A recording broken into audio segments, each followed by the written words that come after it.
auf meiner Fensterbank, die Nacht zieht vorbei. Ich blick über den Tellerrand, trinke Sekt auf Eis. Ein Teufel und ein Engel tanzen auf dem Parkett. Vielleicht sind wir unsterblich, müssen nie wieder weg. Ich sitz auf meiner Fensterbank, die Nacht zieht vorbei.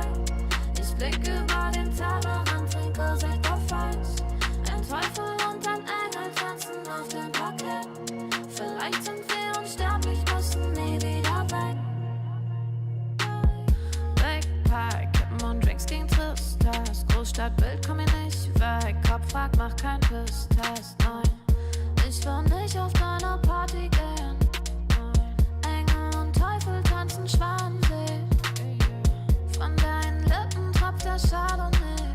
Ich küss ihn weg, bevor du schlafen gehst. Sitz auf meiner Fensterbank, die Nacht zieht vorbei. Ich blick über den Tellerrand, trinke Sekt auf Eis. Ein Teufel und ein Engel tanzen auf dem Parkett. Vielleicht sind wir unsterblich, müssen nie wieder weg.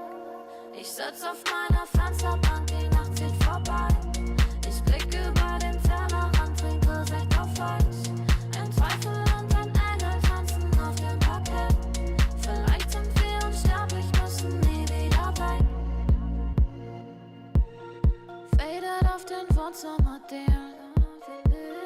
Baby, sag, wieso sind wir hier? Kann sein, dass wir den Boden verlieren. Wir heben ab morgens um 4. Ich sitz auf meiner Fensterbank, die Nacht zieht vorbei. Ich blick über den Tellerrand, trinke Sekt auf Eis. Ein Teufel und ein Engel tanzen auf dem Parkett. Vielleicht sind wir unsterblich, müssen nie wieder weg. Ich sitz auf meiner Fensterbank, die Nacht zieht vorbei. Ich blick über den Tellerrand, trinke Sekt auf Eis. Ein Teufel und ein Engel tanzen auf dem Parkett.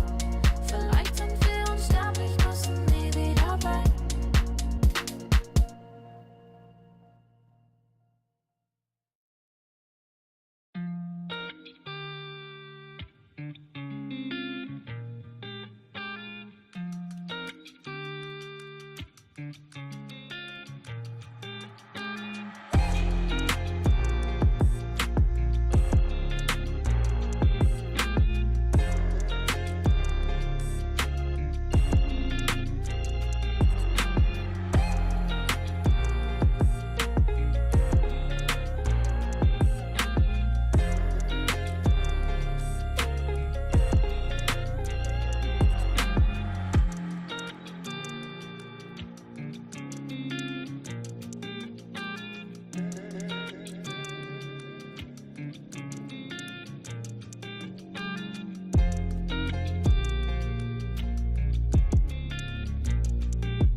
is the champion of the Intel Extreme Masters World Finals. Storm's still not quite done. MC is going to take this fight, though. 3 seconds left. Last 2 rounds of match, it's got to start it well for ESC. And this is a massive move for Zez, but he's not content with just a Nexus kill. He wants to win out. And it's all done. And Charlotte's winning. Unbelievable Rogue with a 4-0 victory over Classic. And they did it again in the grand finals. It's Nuke! Give it up for your Intel Extreme Masters World Champion!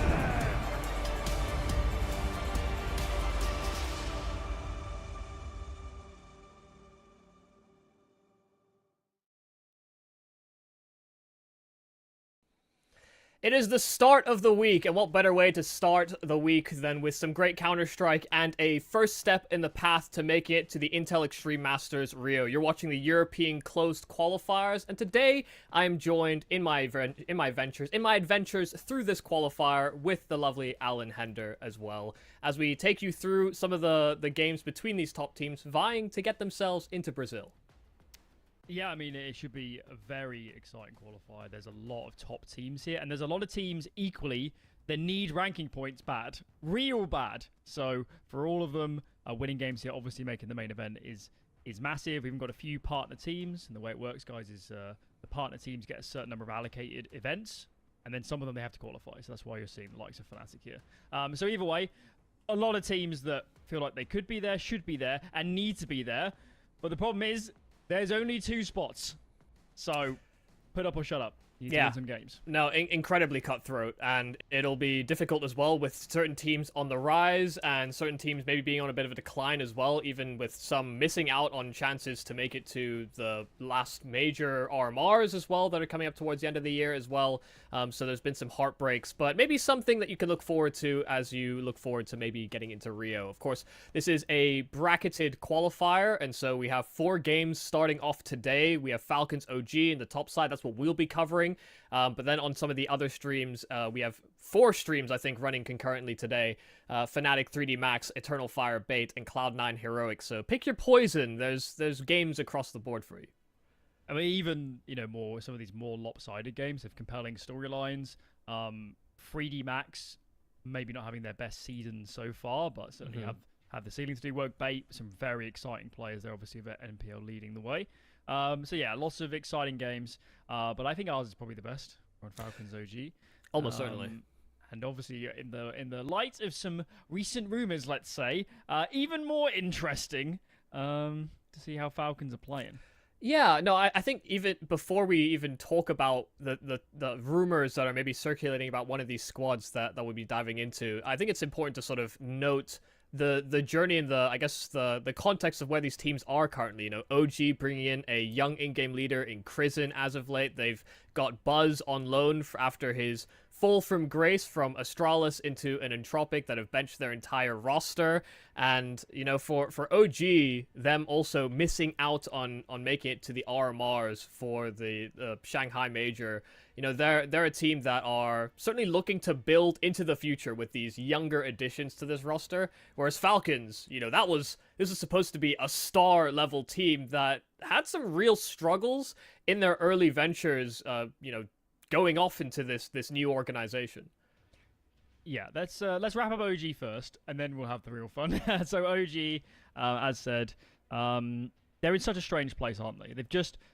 Is there any other, organization with their sort of backing that's had so many different lineups in the past 2 or 3 years? It's actually nuts. How many different players they cycle through, how many different iterations, how many different looks to their projects.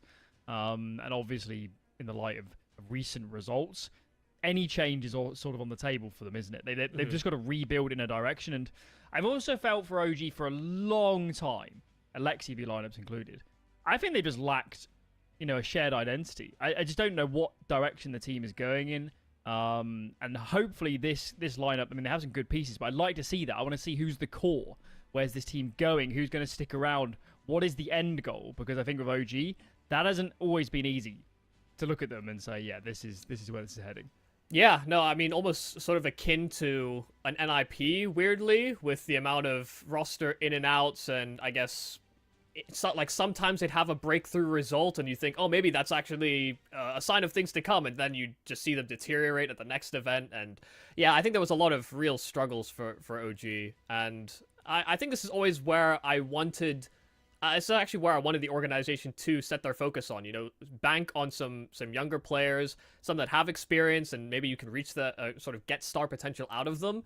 This does feel very OG to make it work this way, and so I'm kind of excited for their future, but it will be more the future, and, getting through the Rio qualifiers obviously will be a good step in the right direction, given how recent some of the roster moves are. Right, let's stop messing around. Falcons. Yeah, this everyone's is seen fun. the news. Everyone's seen the news. Now, at this point, I had a bit of a glance. Rumors would be the strongest word I would use.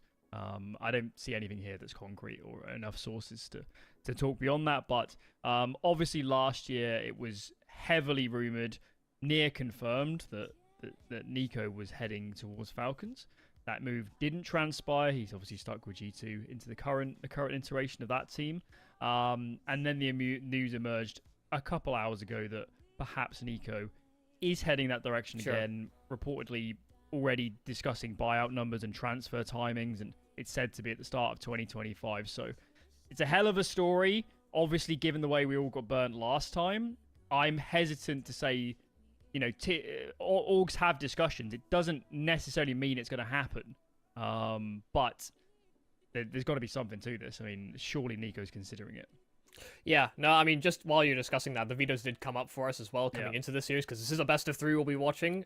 Ancient, Nuke, Dust 2. I don't think there's really any surprises with this veto. No. Dust 2 shared ground in terms of first pick territory for both these teams and have some decent results as of late. And Ancient, snap pick for OG in quite a lot of series. Nuke as well has been something that Falcons and snappy teams as well has been sort of always favored. But yeah, I mean, 8 months after them joining the Falcons, this roster, it is kind of staggering to think that it started off as a number 2 team in the world, like a core team in the world, that have had their struggles. But we're diving straight into the action, Alan. We're straight into this pistol. It's already a B-side hit and forward push from this OG team as they try to take control of the cube, and they will be very successful. Square is dominated. Magis glass alive. That's where the silence the Nico rumors is to get us straight into game. No time to talk. How dare they speculate? Win that one. But I don't care. I'm going to keep talking about it. Yeah, no, of course. Because that is what everyone wants to know. Everyone's thinking about. Yeah, and certainly, I think the timing to me is odd. Yes. Because... But this is my read. I could be wrong. My read, and if I was Nico's agent, this is the way I'd be playing it, is I'm not going to make a decision until after the major. But I want to know what contracts are on the table. Because that G2 team could win Shanghai. I'm not going to say they're favourites, but they could do it. I mean, they could have won Cologne. I think that was absolutely what a lot of people looked at. So that's the way I look at it for Nico is, I'm the maiden and everyone's coming round to pitch themselves as the eligible bachelor. Court me. Exactly. He's the princess. That's genuinely, if I was his agent, how I would play it. Is you need to, both financially in terms of how the team is heading, you need to convince me, that you're the direction to go in. Because I truly believe Nico's in the business of winning majors. I really don't think anything else is the motivation. Yeah, and he's not won a major yet, so it is all about getting that coveted trophy that's eluded him for such a long time. And I do agree, they have to sweeten the pot enough to make that the right move. This was a second round force buy from the Falcons that has not seen success. OG barreling into that B-bomb side again.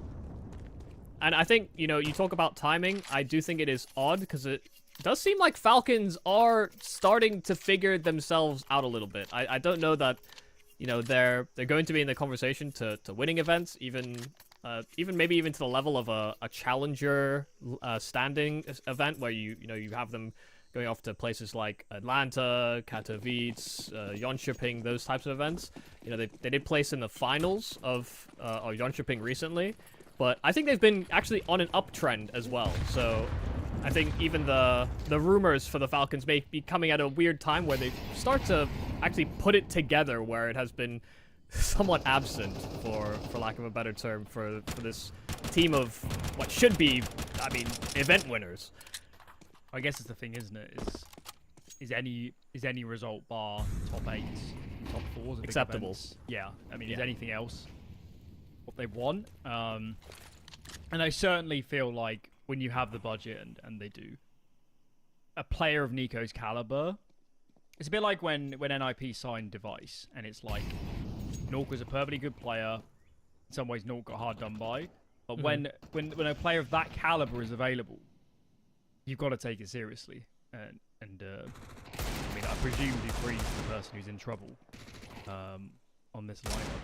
But yeah. It's a similar discussion people are having about Perfecto currently being a free agent. You know, I feel like every roster move, there's always this scream, pick up Perfecto! Because players of that class are very rarely free agents. This could get ugly. HP bars are a little bit low. Just gonna avoid this lead. Should use that advantage. Bomb goes down, and once this is planted, Falcons kind of missed their window, haven't they? Let's see if some Pius can rake up any more money.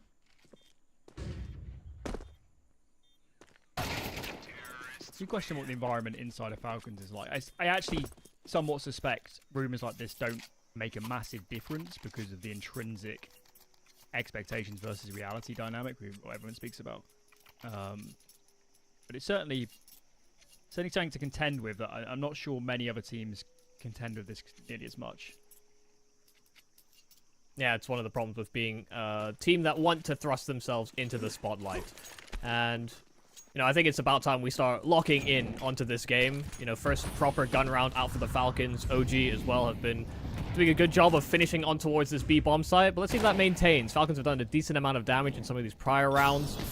They've made them somewhat contestable, but OG have been able to weasel out of problems thus far. Bit of venture from Nexius out towards middle, and Snappy is still hanging around inside of caves. Snappy eventually thrust out of that position, bullet to the forehead.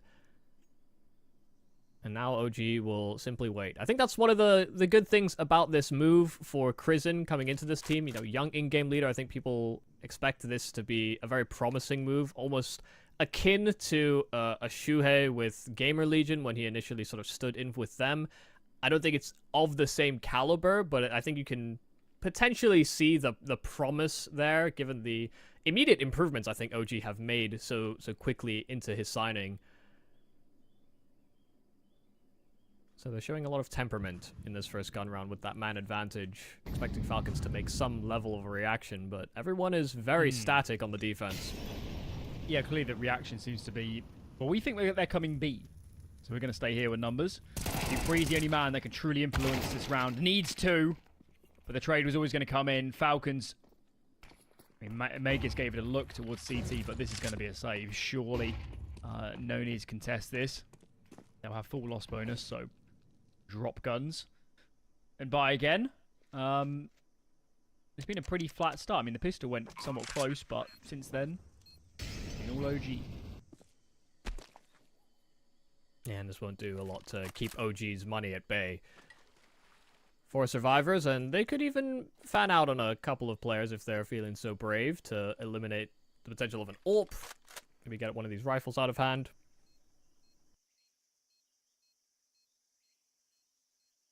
I think with how much OG froze and the amount of flashbangs that Falcons still had in their pockets, you could certainly see why OG were sort of staying static and waiting for that reaction. You know, they won't have known exactly the utility available for the opposing team, but have some idea. Players are actually very good at creating inventories in their head. Well, certain players are. Being the evil mastermind, I of course am. If I was on OG, I'd have a bind set up so that for every player on the other team, you could hit the bind that says minus some Pius plus Nico, or minus Snappy plus Nico. Then every time you get an egregious kill on them, you just hit the bind. It would be outrageous, but it would be glorious. I don't know. pay I to feel see like that. I feel like a penalty would have to be incurred. They would do that in some traditional sports. They'd do that, and I'd be all for it. Well, I think yeah, if you're doing it in conventional sports, they might even show it up on a big screen in an Wasn't it arena Michael, or something. wasn't it Michael Jordan that would just like complete trash talk people on the court? Yes. Like he'd Yeah. literally bring like personal life stuff into it. Just that's a bit much. Yeah, I'm not so. I that think- part I'm not so I'm sure. sure about. it might not have been him, but there's a book about his career called Relentless, and I'm sure it's in there. So I'm not going to say it was Michael Jordan, but it was somebody in the top flight during his day and age. Anyway, some Counter Strikes on. Seems to keep forgetting. And OG are striking the hell out of them right now. That's a good line. I should use that. Oh man, could be in for actually a decent timing. Crizzen caught jump spotting on that A bomb site and a little stutter step just to catch the AWP of Sun Pius. So aware of two players gravitated towards that A bomb site, but rotations are quick here for the Falcons, and OG haven't permeated into B as of yet. Snappy there to actually just secure the round. Madden there to cut the cross, and it's a Madden triple for the first round for Falcons here on this defense. Yeah, they thought their timing was better than it was. They didn't use any nades towards short. Bit of a shame for OG. Have to watch it back to cast full judgment, but maybe, you know, when you're playing a round like that where it's strung out mid-round and you've got a lot of space, when you make your move, you need to be ready to end the round, and I'm not sure, as Kristen wasn't it that came out anyway, I'm not sure the rest of the team was ready to win the round. I'm not sure the rest of the team was ready to hit him on the sides. So that may be the place where they need to think about it more. Oh my goodness. Nexius has just caught a forward push from Magus. He played close elbow, and just before the smoke bloomed, able to catch him. They do a counter onto Moto. Crizzen a trade back, and they have found two on this B-bomb site. So immediate space denial here from OG. They move in with Buzz on that bomb and start punching in those digits as well. He does so unguarded, but so confident after those two kills. And Sun Pius that remain here for the retake, and they are very split. Dupree just hoping around the edge of the smoke that someone's head would be revealed, but it's not looking likely. There's no kits available, there's no smokes, no mollies, nothing that can make their job any easier here on this retake, and so Falcons would do good to save and run away, and they'll do exactly that. Yeah, I mean, just one look at their money says we need to save at least one gun. So, bit of a shame. But OG immediately back on the board. It's been a very decisive, even the round we quit because the round they lost. Yeah. Maybe there were some mistakes, but they were trying to make moves. They're trying to be proactive. And every single other round at the moment, Falcons are always playing catch up. They're always mispositioned, or they're losing the first kill, or for whatever reason, they're not in these rounds very much at the moment. Yeah, I think it's just been these openers. You know, it's been so frequently first 15, 20 seconds, OG are finding a pick and then freezing for the sort of subsequent 50 seconds to a minute. And there's very little that Falcons have to counteract that as of right now. And I think this is the thing that's been kind of most notable about the Falcons as of late, is that they actually have been, I think, just better in their team play and setting each other up for some of these explorations or, you know, counter actions to take away space, but not seeing much of that as of yet. I've certainly felt, at least towards the end of last season, to be when I watched this team the most, I don't think they play bad Counter-Strike. I don't think Falcons make horrid... What's happened there? What's happened there? Did his molly not go all the way up onto the platform and spread down? That's not a good start. Snappy catches Fico alone trying to make a move. Perhaps Fico feeling like, I need to get a response here.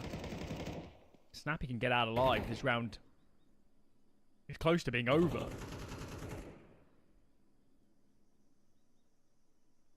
Yeah, I think you've got time to continue your point if you. I can't even remember what it was. They play good Counter-Strike, Falcons. Oh yeah, yeah. So I think they Yeah, they make solid decisions.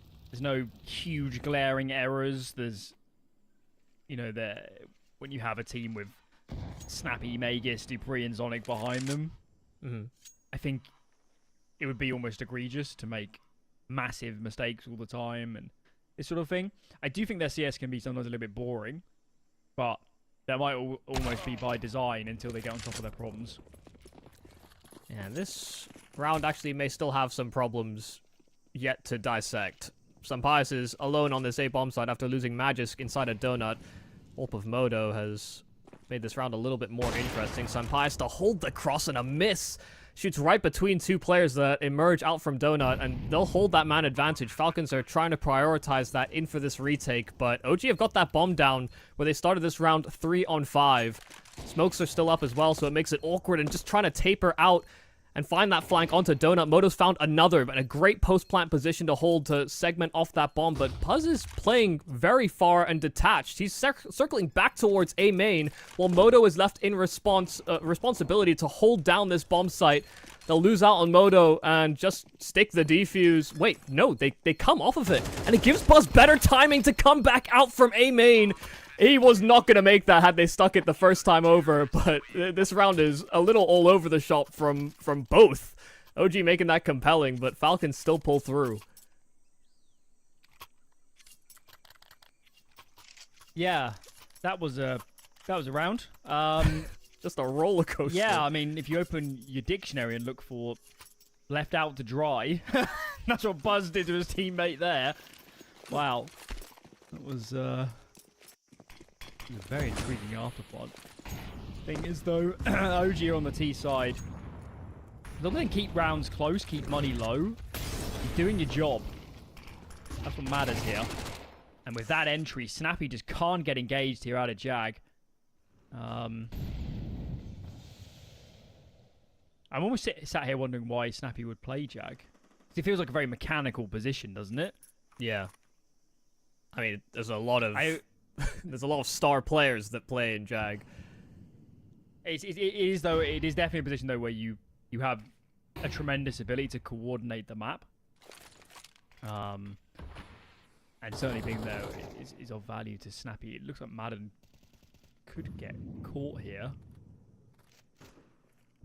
He's looking the right way. Nobody at the moment. Yeah, okay, well, Madden's got the vision, at least. Nexius didn't even consider it. Maybe just lost timing on that smoke. It's exactly the same as that round where Christian walks out A. Is like, how are we going to bring that lurker into play? We've got a B fake now, which could work. Dupree gets caught. He does not. So Falcons fully biting that this is B. They're obviously going to end up in an A after fun. I'm watching Fiku and saying, how long can he delay? How much time can he burn? The question will be whether or not he even needs to burn time, because Buzzer's taken attention and lost his life in Donut, and so it's fast rotates out from the Falcons. Fiku was... they don't know that he's still circling around this position. I think they may have heard the steps on his approach, and now the round is feeling pretty hard for OG. It's only Moto that can really fight and defend the bomb, and with him down, Fiku on 3 HP, other side of the map. Falcons were out of position, but they were still aware of some of the possibilities here for OG.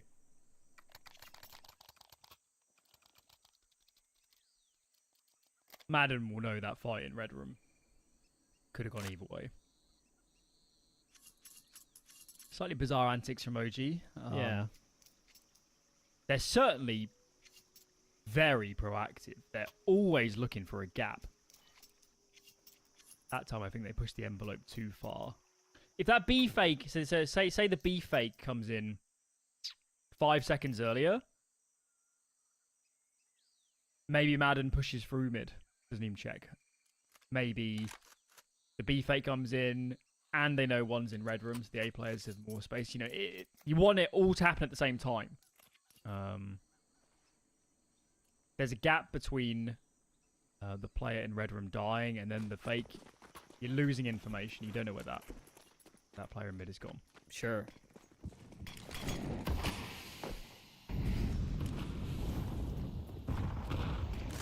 Well, OG on Tech 9s and one AK that is saved over by a Fiku.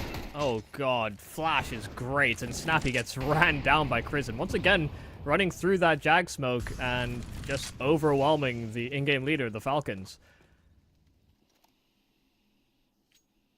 This has not been a very fruitful endeavor. Yeah, I almost wonder if some of these round wins are confirmation bias for Falcons, in that they're not, well, maybe that's quite the wrong way to phrase it, but like they haven't addressed the Snappy problem because they're still winning some rounds. And it's reared its head once again. This one's just a half buy from OG. They're a man up. Falcons are getting aggressive. And with 3 in close attendance and 2 nearby, Dupree will be lucky to get out alive. Oh, he gets caught on his teammate. That is not good. That's a 3-legged race, and they've both fallen over. Oh, no. Different minds. One had to reload, one standing and fighting, trying to secure the exit, and some pious blindsided by Cave being fully accessed by OG. This was a calamity of problems that all just seemed to blow up at once here for the Falcons. It's like that first domino that falls in Snappy, the reaction to Ramp, and all of it ain't pretty.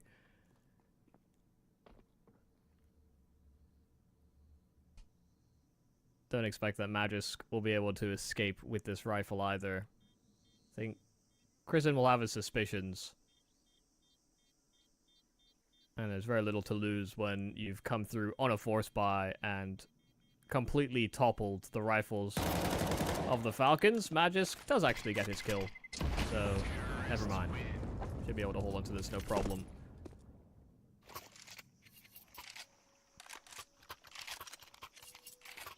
Yeah, I wonder what the counteraction will be here from the Falcons, because they've tried to take fast mid control a number of times to get that quick ledge ascension, but OG have been pretty consistently mollying ledge from elbow. They've also been flying through that elbow smoke a couple of times. It's how the opening picks in the first 4 rounds really started to develop for this OG side. And so it almost feels like that play has been cut off based on the early conditioning from OG. But Snappy does need some support. Just checking the recent results, actually, for Falcons. They have won their last 2 on Ancient. Before that, they lost 5. Now, granted, FaZe, Mouse, Astralis, Liquid. Maybe with the exception of that Liquid team, which was in Flux. Mm-hmm. It's pretty big names here. I mean, Astralis is a very good Ancient team, but the key point is they're always going to get picked into them. And then having a really troublesome CT side. This is not against the grain, the way they're playing at the moment. Albeit stronger opposition in the past, but Sure. they've clearly had some woes.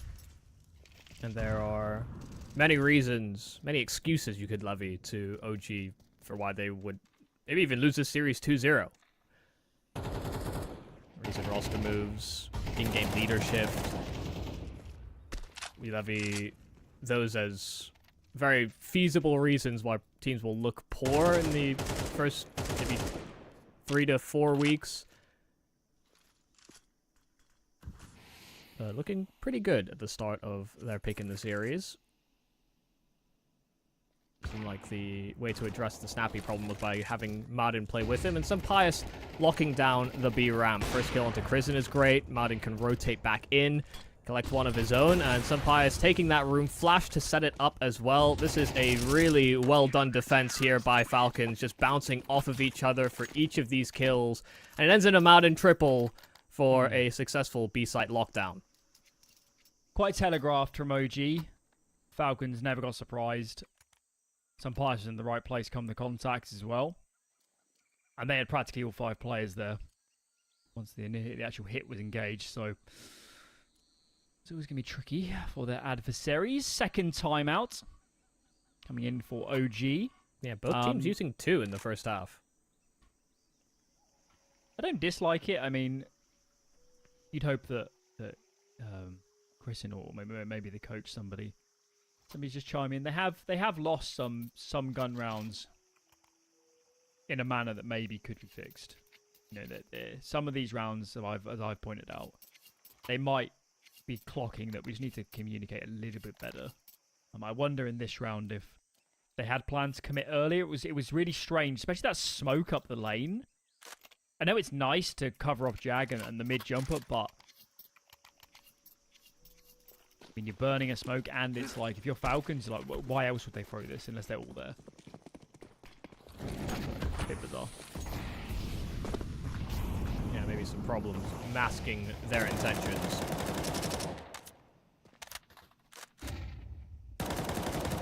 This time, 2 smokes used towards middle here by OG, 1 for Donut and 1 for the red room.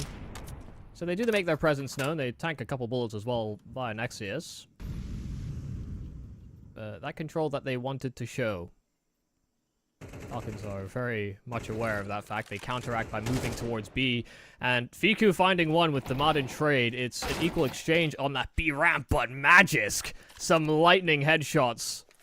So quick just to dispatch that early mid control. And OG, they froze in place. It's like they expected that there would be a tougher fight in mid, and it never came until the smokes had faded. That was a hell of a 2K. Really fast. Madden found a kill as well in the meanwhile.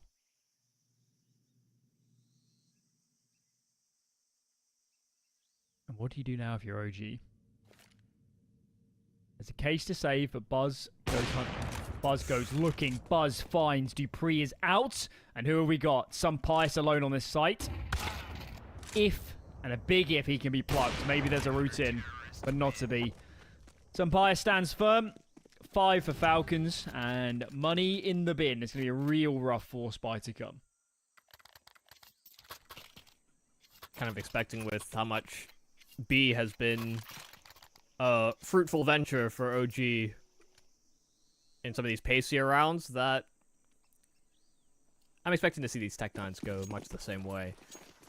They even won a round exactly like this previously, but they're circumventing my expectations by lining themselves up for what looks to be just a fast A assault. There is nobody there for the Falcons.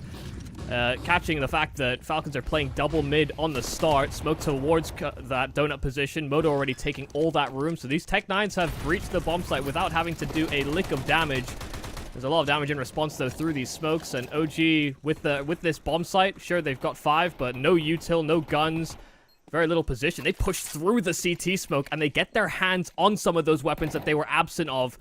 But running through smokes are Falcons, too. They want to get these kills right back. They don't feel comfortable in this retake attempt, and it'll be OG on Tech-9s that breach in for a 7th. We'll see if it continues this way in the second half after the break.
Back with a bang.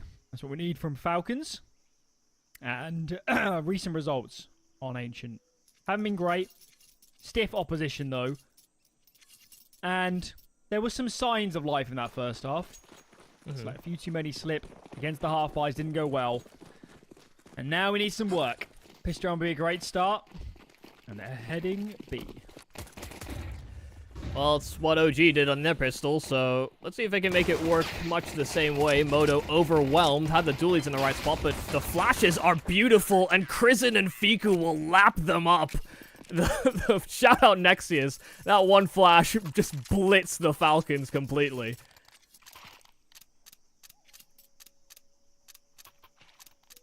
That was glorious. Don't think you could draw up a better reaction from OG. I have very happy dreams about that sort of thing. Yeah. It's crisp, it's beautiful. Just gives you all the feels. Unfortunately for Falcons, that was bad news. They're not quite so happy. They're actually going to force buy. A lot of teams would have saved for AKs in the subsequent round, but Falcons potentially, I guess because of the round deficit, thinking already about getting themselves engaged. Dupree, that is an absolute ripper. Fiku gone. Scrambling now for rotations. Need to deal with Krisen. They can fail without losing too many numbers. Suddenly they got Jag and Cave, and the bomb is down. Maybe some guns to be recovered too. This is game on now. Yeah, Moto getting those 2 kills through smoke does make the job of OG a little easier. Retake smoke a little, way too deep, in fact. That is so far down the ramp, it'll be hard for OG to make use of that. They do smoke off Cave, however, and Magisk peeking round from default, catching both Nexius and Moto. These are digs just through and through here for Falcons that have won them this round on the force buy between Dupree and Magisk. They collect on some really rapid shots. And Falcons will be happy they get one of these force buys to work for them this time. I like to think they come out of spawn and the guys are saying, Snappy, what's the plan? And he's like, kind of composes himself. He looks up, he looks down. He spoke in Danish, in fact, for the whole call. Yes. He said, 3 dig headshots. That is the plan. And my god, did it work. That was the game almost on a precipice. It would have been 10-5 with economic control for OG. Now the game is flipped completely. Falcons full buy, OG terrible force. Win this and it's 8-7, then 8-8 with the following eco. Just need to survive this as Falcons and you're right back in it.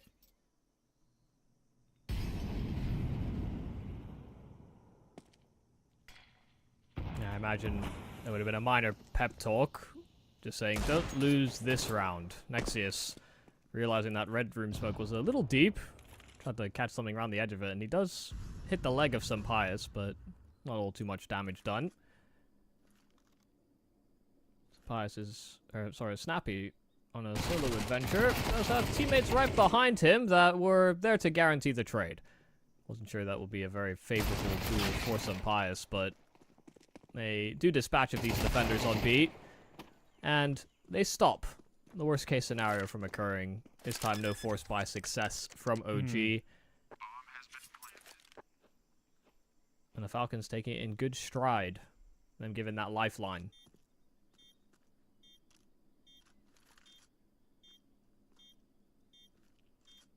Simple stuff. Clean round. Only point of jeopardy, of course, was here in towards the cave, and handy trade did the job.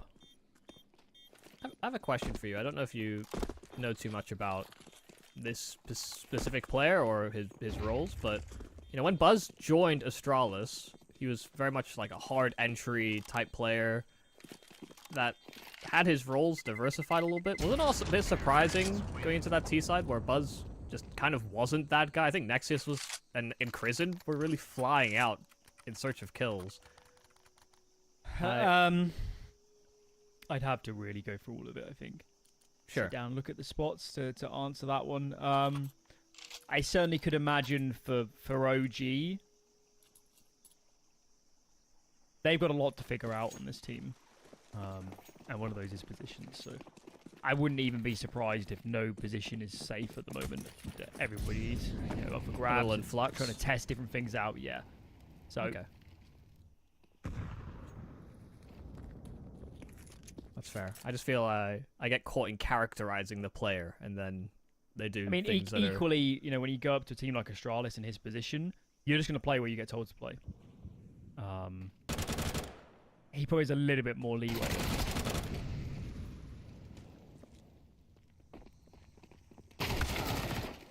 Oh, okay. Prison was prepping to jiggle or swing into Donut and just gets ran down. And you weren't expecting much from this round from OG. No real investment. Just that Buzz Deeg that finds nothing, and Falcons are flying through nicely to start off this T side. See how OG set up on those mid-control takes, something that Falcons, I think, struggled with in the opening segments of their defense. The Johns have been a little quicker from the Falcons, making use of the SMGs and these rifles. Bar when they were against that force buy, they just... The hesitation was just trying to make sure they didn't make a mistake. But I think they see the win condition now. Game flipping, and with us being tied at 8-8, Falcons could very well just run off into the sunset if OG aren't prepared. This round's important. Got to hit the ground running. And it's not a perfect buy because they forced then ecoed. Bonus. Oh! 1400 and growing. Buzz, what a lineup. Madden dispatched. And again in a round where they don't really have the util to play the long game. Well, that makes a tremendous difference. Huge kill at just the right time. I felt like Madden was just throwing off some warning shots, and he gets... Well, he's the one that gets warned to stay away from that position, probably for the rest of the game. That is, yeah, a great kill to find at a pivotal moment. Crizin did cede his position inside of Cave and has left a lot of open room on this B bomb site, then prioritizing a little bit more of a mid-focus. Falcons are grouped up ramp and ready to hit onto this B bomb site, but they're waiting until these smokes bloom first. Moto vision obscured. And Snappy will be the one that leads the way into this site. It is open for business. Prison playing around the edge of it, and both Prison and Moto go down. In fact, Magus, round the back of that short side smoke, has also found another. And just like that, that round explodes. Fiku can get nothing accomplished coming up from ledge. Nexius trapped. So from a man advantage for OG, in the cleanest manner you could ask for, they start stacking the wrong direction. Falcons make use of what is a lot of open runway on B.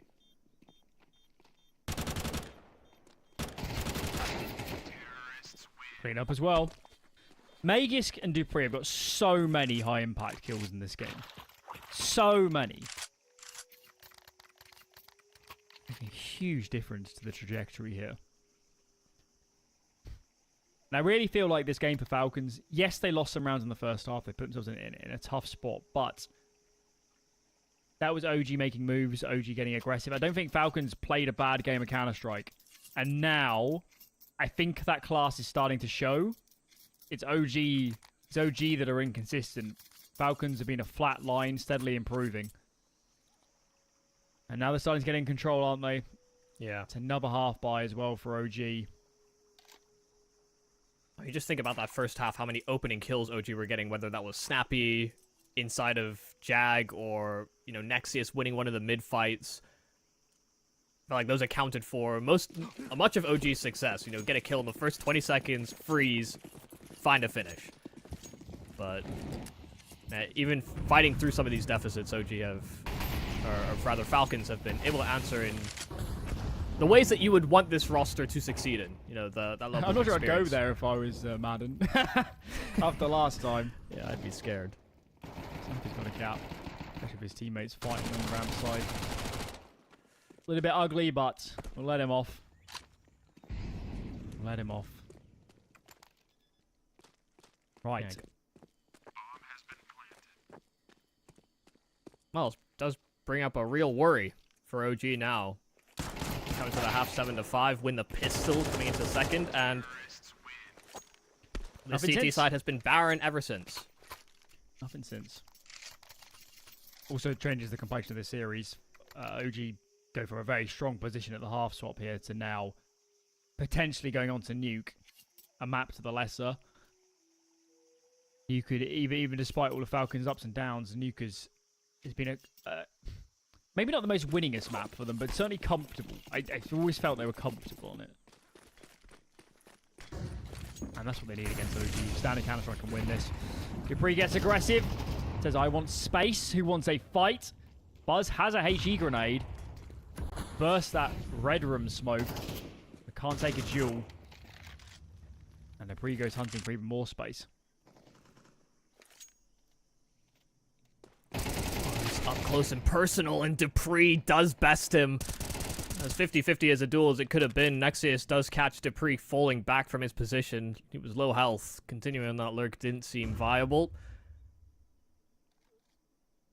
So it is a quick equalization back to 4-on-4, but they're still set up for this mid-take. And Nexius hits the dink, but Madden answers with a headshot himself. These kills are close and could be round-defining. Fiku sits underneath of ledge, so chances of them rerouting towards that A-bomb site are somewhat low. Fiku even finding his kill and may even just give up on his position now that it's equalized to equal numbers. Falcons are grouping, though, and Snappy is leading the way with the bomb into the site, and does so without being really seen or contested. Opa Sampaio taking the angle, and Moto down, Crizzen as well. Fast shooting here from Sampaio. The Spaniard offering up some goods here for the Falcons. And it's Fiku that looks to foil their plans. He'll slide up close. Steps made, and Snappy won't miss a beat. A complete beatdown so far coming into this second half. Falcons completely turning this map on its head, and now setting up in a very winning position. This looks over to me. Sampaio has been on an absolute heater. I'm sure towards the mid and late stages of that first half, he was on something like 4 or 5 kills.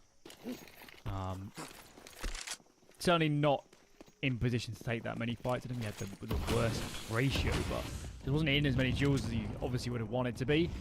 But this half, especially on the rifles, been stellar. If you add that into the way Magus, Dupree, heck, even Madden's playing. So few gaps in this team at the moment. What do? If you're OG, you take risks, you get aggressive, you make moves, and this time it's working. This map would have been a train wreck without the half-buys. It's the only thing holding them in it. Yeah, and they might even get away with another 5-on-2. A fantastic crunch call from both Elbow and Main. Madden and Magisk have to deliver on some magic here for the Falcons. Magisk overwhelmed. There were 4 that were set up to run at him from ramp, and Madden also empty-handed. You're right on the money, Alan. Without these half-buys, without these force-buy type investments, OG would have been completely knocked out, but just like that, when they need it most, they find an answer. Something truly delicious about the CTs having 5 AKs. I love it. Not a glorious casualty. That is mad. I love that. There's 9 AKs on the server at the moment. Yeah, I mean, OG, they've got to see that as a lifeline. It should have been 12-8. Plenty of chances for Falcons. They win a half-buy. There's a lot of money on the server right now, so we have plenty of buys. Falcons don't end the game. What do they choose to go for? Slow default. Mid taken. Dupree comes looking. He wants fights. He's so aggressive. He's really far ahead of his teammates as well. Question what the plan is. Nexius in front of the molly. Sampaio was not ready for that.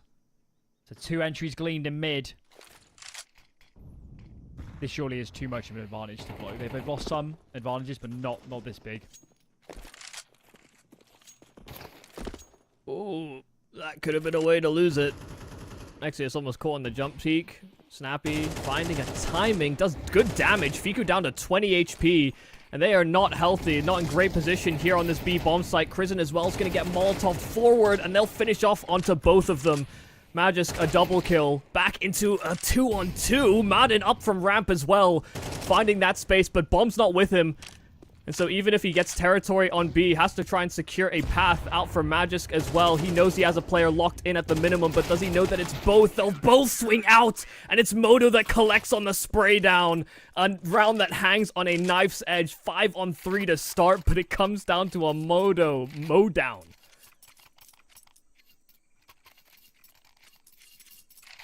This game is chaos. Yeah, I mean, give me some heart rate straps on OG management after that one. They almost blew it. I don't know what's going on the B site there. 5-on-3, and then the other site players comes on the site, and then they decide to go in towards cave. It's like, guys, just play retake. If in doubt, just play. Even leave the site player out. You know, someone spams behind the smoke, and he tries to go 1-for-1. They put themselves in the only position where they could get crunched.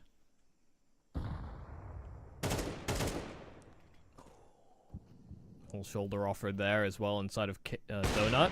Modo, good angle. Sampaius was ready for that face, but Modo quicker to the draw. And just like that, seems like Falcons are being deterred from this A-bomb site. If Sampaius had found that kill, they would have probably ran in stride. Oh my goodness, Crizin, what? Gets caught, but spins for the headshot. Another 5-on-3 here for OG. And this time it's a big miss from Modo. Ready for the duel, but Dupree outguns, and they have carved a path towards this A-bomb site. They can get it planted. They'll hold on to Donut. OG rerouting just to try and play numbers, because they'll have that in the advantage for this retake. No smoke either for Donut. So have to root this out. Sheer weight of numbers. Buzz collects. It's getting a little bit awkward. Magus and Dupree, they know they need to take a fight. They don't want to get crunched between these two positions. As one stamps on the bomb. But they can't get a duel. Finally, Buzz is felled. Nexius trying to carve out some space. Figu comes off the bomb. Oh. It is close. It is ugly, but Falcons are not going to care. 12 rounds. Better late than never. Oh, you're so right. You know, the fact that they're trapped inside of Donut, they don't have to contest bomb. Buzz is still just being a nuisance from behind.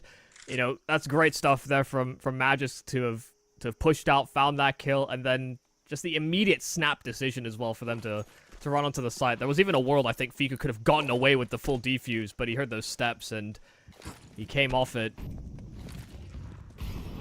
So very close, so many of these rounds. Comes in handy in those moments. Magus and Dupree sharing so much Counter-Strike of their careers. Yeah. I can't imagine there's a lot of time to communicate, but at this point, they're hive minds. They know what each other are doing. What is happening in this round? It is a bloodbath. Everybody's dead towards B. Madden's gone looking, but the CTs are elsewhere. We're going the distance. 2-on-5 would be certainly something. Magisk and Madden, this time it's just Madden, as Magisk did get his kill before falling. But yeah, an incredibly complicated clutch, but he's got time, so may opt to use that to the best of his abilities. Steps made coming out from cave, and first kill's clean. Buzz is able to adjust. If Madden had spotted both, that could have been devastating. But pulled the trigger on the first, and it is destined to go the full distance. All 24 rounds we'll see play, and it's all about whether or not we can get to overtime or not, with OG having to field an SMG for this last round. Got me intrigued. I wonder where the headspace is at for Falcons, because on the one hand, the way that first half was trending, to now be on the brink of overtime isn't a horrible spot, but they'll know that it should have been 12-8 up against that force buy where they lost all players without finding a frag. Maybe even reflecting grimly on some of those half buys in the first half coming out from OG. But it's neither here nor now. The moment is upon us to see if Falcons can get this done in regulation. Snappy, a big call to follow. It's actually been a game where I think they've struggled in key rounds to get opening kills. They had to recover a lot from a deficit. And this one, I guess it gets more important than this. They need an opener. Another setup here for Crizzen to be aggressive. Flash goes high. Snappy around the corner, and Crizzen overpowers. Snappy was ready on the angle. Crizzen had to adjust Fiku, fighting for his life on B, because he was that sole defender, and they know about Crizzen. They know he'll be low HP. Man advantage here for OG, but bomb is planted. This duel is everything. Dupree says no thanks. I'll use my util. I'll bide my time. Nade does the job. Snappy may have died, but that information was of tremendous value. Oh, Dupree is such a menace. He's such a monster. The experience coming into play. Whoever would have expected to push through the smoke in a round under this pressure? Surely it's bought enough time. It's a good kill from Modo, but this is done. Surely Falcons are on the brink, and they have done it. They have won their opponent's map pick. It wasn't easy. It wasn't clean, but they'll take it. Yeah, I mean, so many close rounds, and then you had this magic of these major winners on the side of the Falcons, these major winning Danes able to just pull through in such key moments. Really big map as well from Madden as well, even in a lot of those hectic situations, finding a lot of impact. And given all the speculation about this roster, some great forward-facing performances from the riflers that are, I think, very key here for the Falcons to have pulled through on this map. It was a lot of fun. I love watching Dupree on that map. He just looks so invigorated. I mean, got caught out a few times on the T side, but that's because he wanted to set the pace and make moves. And that last round was sensational. Either way, that wraps us up for map 1. Nuke to come in the wings. That is the pick of Falcons and hardly home turf for OG. Can Falcons get this done in 2? Don't go anywhere. We'll see you soon.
tried to build a home.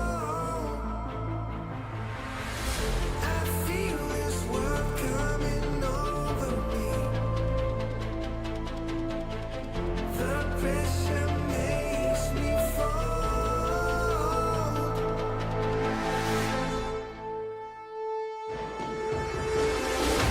And if I stay locked in the half-life,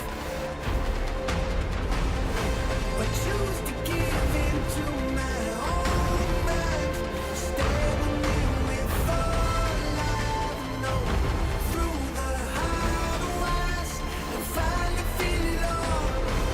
I can simulate my own life, or live within the walls.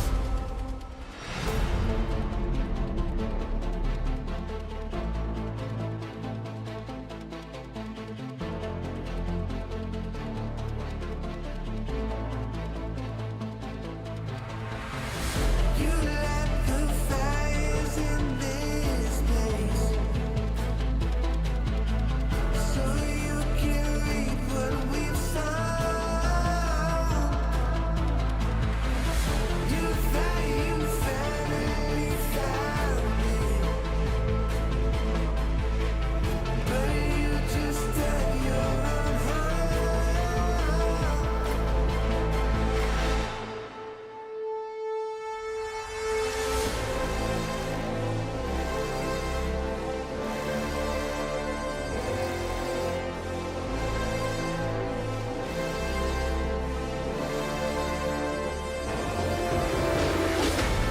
If I stay locked in the half-life, or choose to give in to my own mind, standing in with all I've known, through the hard wires.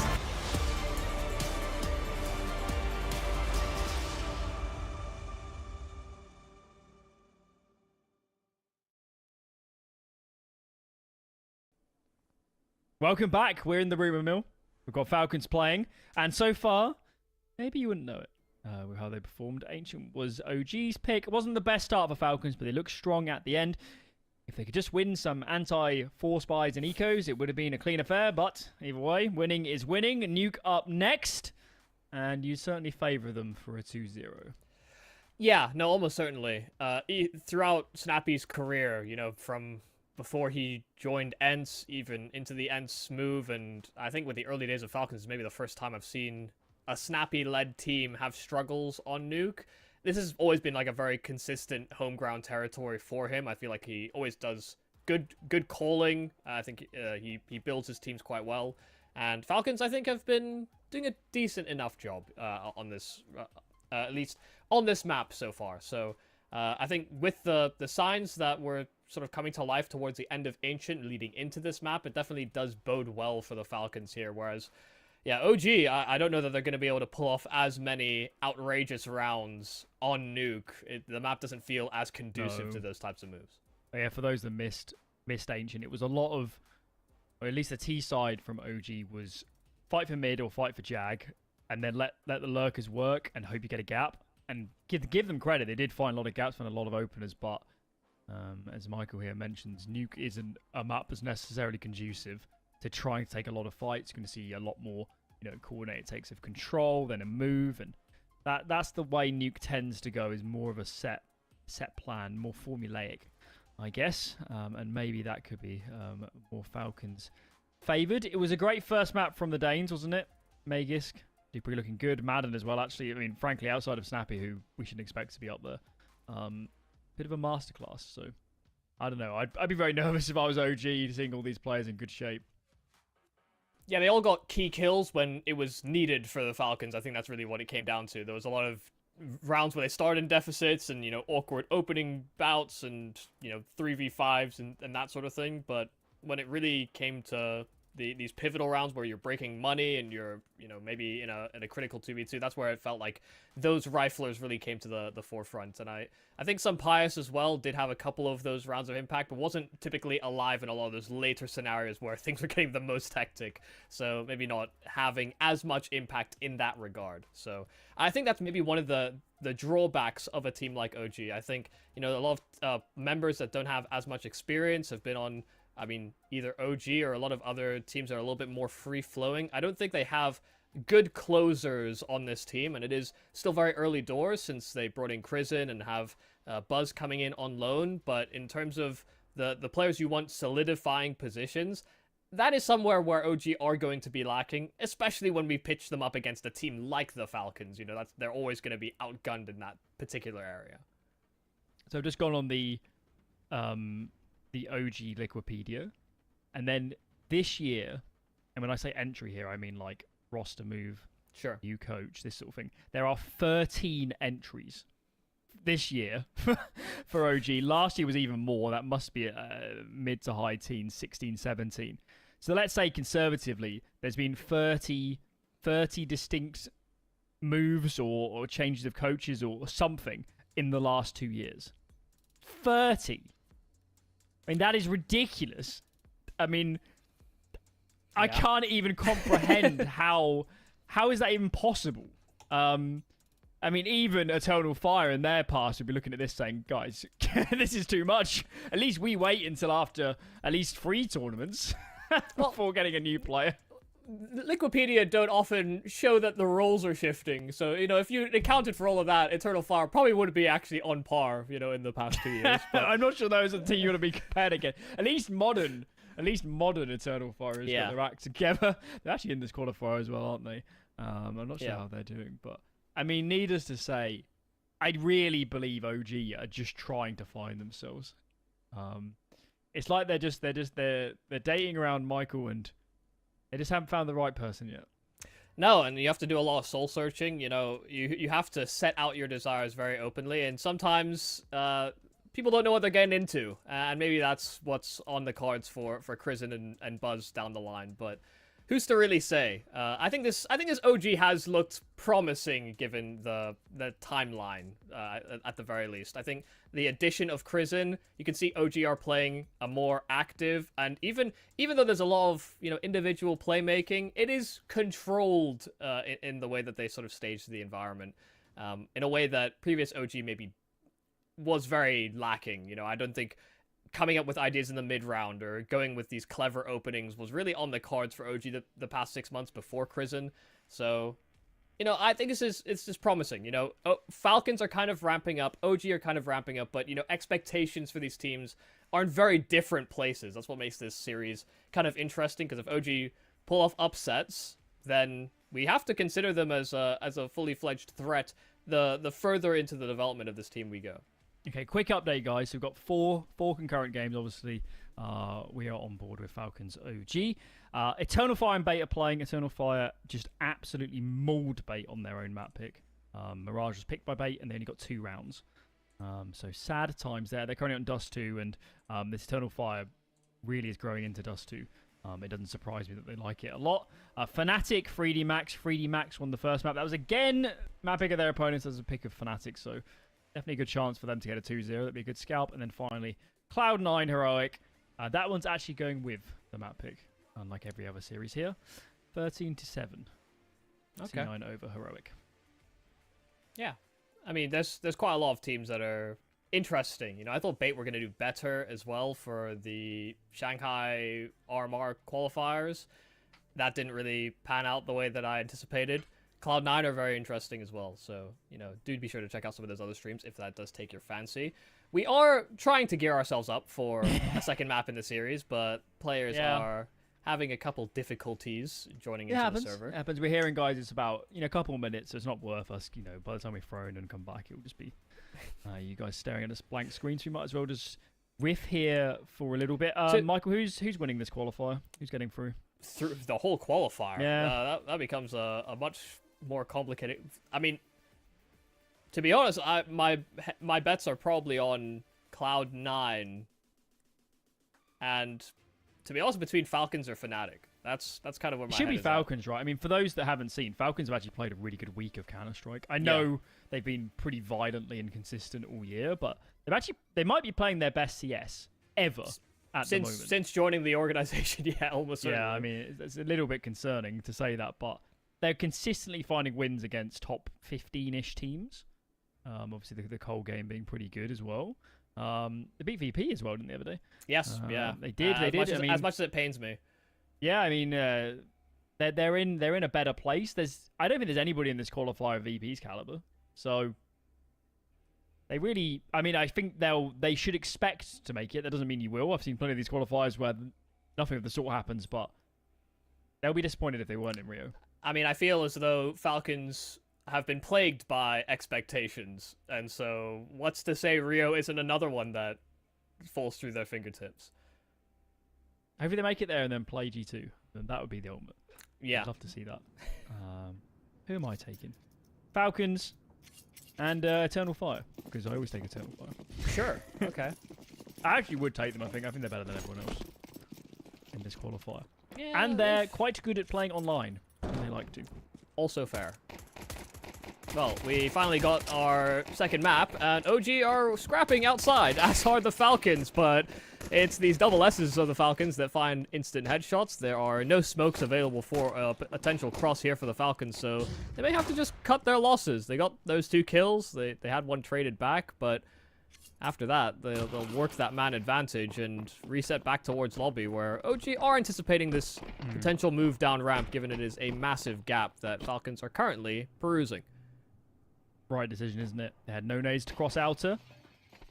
Take that advantage and go elsewhere. Just need this trade, and nothing of the sort transpires. New man on campus finds 2 blinding headshots. This bomb is doing its utmost to make it up the vent, but it's not going to happen. Last one for the ace. Reload forced it for the moment. Go on, my son. Get in the fights. Ace might be out of reach, as Madden surely gets caught soon. There's a player coming out of Squeaky at the same time. Catches Buzz in towards Hut. Actually has a safe plan for the moment. Fiku, does he round this silo in time? Madden has no idea. And Fiku strikes. Yeah, both players on this A-bomb site getting timinged from Buzz trying to relocate back into Hut, and Madden as well thinking he has enough time to reposition after the plant. A bit hectic, but Chrisen, a 4K, fantastic positioning on that lower site. Some great shooting on those dualies as well. And I think that's probably been the biggest surprise with Chrisen, at least as far as this series is concerned. He's fragging pretty damn well. I think that's a major driver as to how they got some of the openings on Ancient as well. And now a beautiful 4K added to the tally. Not a player I've seen loads of. See, the time I saw him the most is when he stood in for Heroic. Sure. Very briefly between the 2 iterations of Heroic. He looked good there, but obviously sample size, who knows what spots he was The playing, circumstance is also Yeah, difficult I mean, to perform in, right? It's basically a charity match at that point. Hard to ascertain too much, but he at least held his own, so I'm not surprised that he's come to this level of competition. He still plays his own Counter-Strike. This round, though, not quite as appealing. Modo's got the AWP out second round. And Falcons add a nades.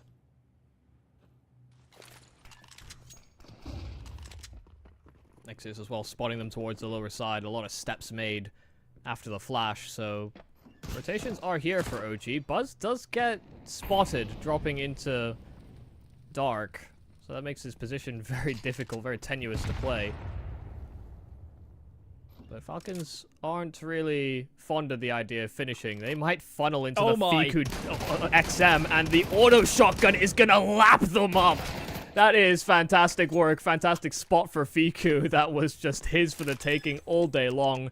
It's a Dupree 1-on-4, but as he gets that plant down, he's seen relocating. They know he's in Hut, and that Moto AWP will strike for another. It's these one-shot weapons that pull through for OG in the second. Wow, that was something. Whew. Can't even create a better scenario. You know, if I'm know, buying an I'm XM, that is exactly what I want. I'm gonna go hot under the collar after seeing that. That was juicy. I enjoyed that. What a great pair of multi-kills to kick us off in this half for OG. And Falcons, with the bank, roll the dice. Rebuy a little bit more util this time. And actually, did one of them just swap off an AK? I think they did actually for even more util. So, keep going. It's a very good buy from OG. It's not like buying second round this. Yeah, it was the fact that Crizzen... I think Crizzen's the one that dropped Moto that off, given that he got the 4 kills in the pistol. So... yeah, a lot earlier than you anticipate. The weapons looking this ideal on CT. Madden trying to find a timing around Garage. Crizzen does seem somewhat conscious of it, but Madden, great forward play. Kept on trailing as that smoke was dispersing. Let's bring it back into 4-on-4. Moto's ult once again striking, and Madden is trying to keep the pressure applied, but difficult for him to get much more than what he's already found. One more kill and a trade right back, and man advantage still maintained here for the defense. Awkward round. The Falcons. Is Nexius... he is. Out in the open. I'm a little bit speechless. He must have thought somebody was flanking. He must have thought. Yeah. That is an oversight. And now Falcons have all the space in the world. Fiku's had to put... he didn't have an alternative. He had to go into lobby because Heaven was exposed. I like this for Falcons. If they get up into Heaven, they get the bomb down with that afterplant in mind.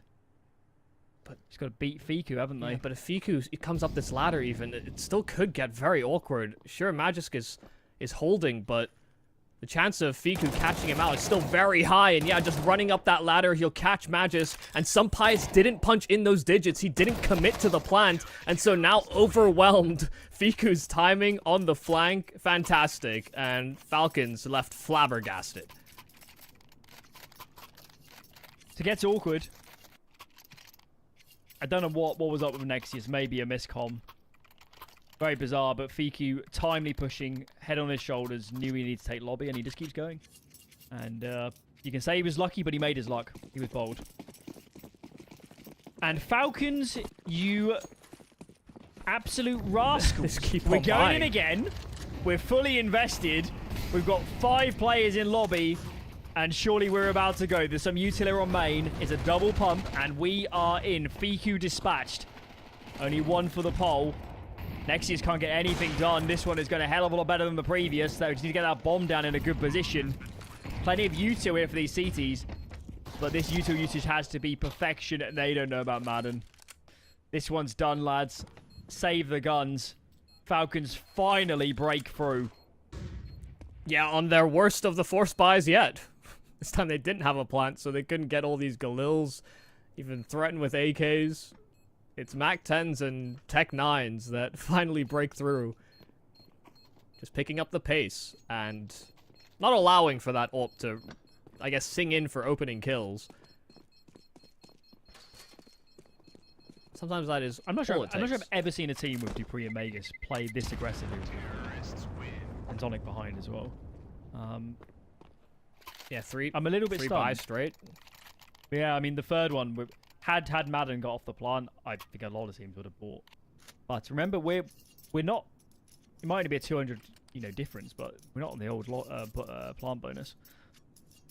So, yeah, I really think. Just of what I've seen there, I really think Falcons will do that in other games. I think they feel like the reset is so worth it. You just keep going for it. Yeah, because it's not like OG weren't taking casualties in their 1 rounds, and they knew they'd invested into that AWP, so they certainly turned the half on its head very quickly. Buzz. He saw Dupree run through the smoke, but he cannot get his hands on that kill. Dupree managing with that entry, and just the rest of the squad, the troops are behind him, just barreling into this B bomb site. This is likely to be an immediate save call here for OG. Their money is not great, and they have no position. Yeah, I don't see an alternative. Buzz will be far from buzzing. Yeah. Oh no, he absolutely should have got that kill. Now, I could hear a very credible argument that he was always going to get traded. That many players behind the smoke, but he would have wanted more. you really just want your extremities players slowing down the play. You know, any seconds that Falcons take in taking that space, they know that rotates could have come in on that time. But if Dupree gets a pretty clean entry after bursting a smoke, then it's very difficult for OG to have even reacted in time. So, I mean, Buzz is actually playing a really hard position to fall on because he's not on the railings to the right, so he has to jump up and over it if he wants to go down, and I mean, surely your head's going to be exposed over the box if you're doing that. Yeah, his position feels very reliant on getting that kill. I mean, even if he goes 1-for-1, as you said, and Ramp has shown this over the years, Ramp is a spot where you take some shots if you get a kill, good. If you don't, whatever. Your goal is to fall off, buy time, call for rotations, and allow your teammates to position themselves a little bit better. Modo, though, this time takes it in his own hands. Madden's through the smokes. There's a lot going on at the moment. Somehow OG have 2 players lower, which is really stunning me because of all the pressure on the upper side. Nexius and Kerr in the right place. So much damage, and I don't blame Dupree. I never would have expected a second player down. Oh my goodness. Yeah, I mean, that is a great call. The lineup as well for the lower player on the M4 is fantastic for Buzz, because all he has to do is a singular bullet to the shins, and the round is pretty much done from there. That play from Moto as well is kind of outrageous. There's 2 smokes down towards that top side. There's a small gap that he's found through the smokes. That's a very hectic round. Falcons once again trying to play with pace. Modo changing his positions quite very frequently, and he'll catch some Pious just perusing close by to that red container. Opening kill. And there is more available here for the Falcons outer, but it'll be difficult for them to get hands on it. Prison has found one through smoke. And he's still hovering around. Modo catching Snappy after that smoke dispersed, and Dupree naded to high hell. Nothing has worked outside. Absolutely nothing. Absolute airstrike. Wow. What a throwing. Yeah, what a dominant round. I mean, a lot of these have been close for OG. Obviously, they're really on the precipice these early rounds with all the force buys, but the last 2 have done a lot of work. This one looks like they're going to keep it clean and keep plenty of guns alive too. This is what the docs are ordered. Plenty of reasons to come into this map and just think Falcons, they're playing better Counter-Strike, they like Nuke. Could be a whitewash, but absolutely not. Falcons going to need to apply some grunt to win this map. I think what's very cool to watch about OG so far, though, is, I mean, we noted it on Ancient as well, and I think you were the one to sort of point this out, that they're very active. You know, they like going for these aggressive fight-based calls, and you see it here. It's just like a complete crashing of waves towards outside. Just 2 completely opposing currents, and the Falcon side just weren't expecting as much resistance as they encountered. They're also playing to win, aren't they? How many teams, especially in the position OG's in, where their rankings slipped, they're not playing their best Counter-Strike, so many moves. How many teams have just come in and just try and play slow and standard and, you know, rulebook Counter-Strike, which you would lose to a team like Falcons, I'm certain of it. They're making a few mistakes, but at least they're putting themselves in position to win rounds, to cause problems, to not let Falcons just default and split a side.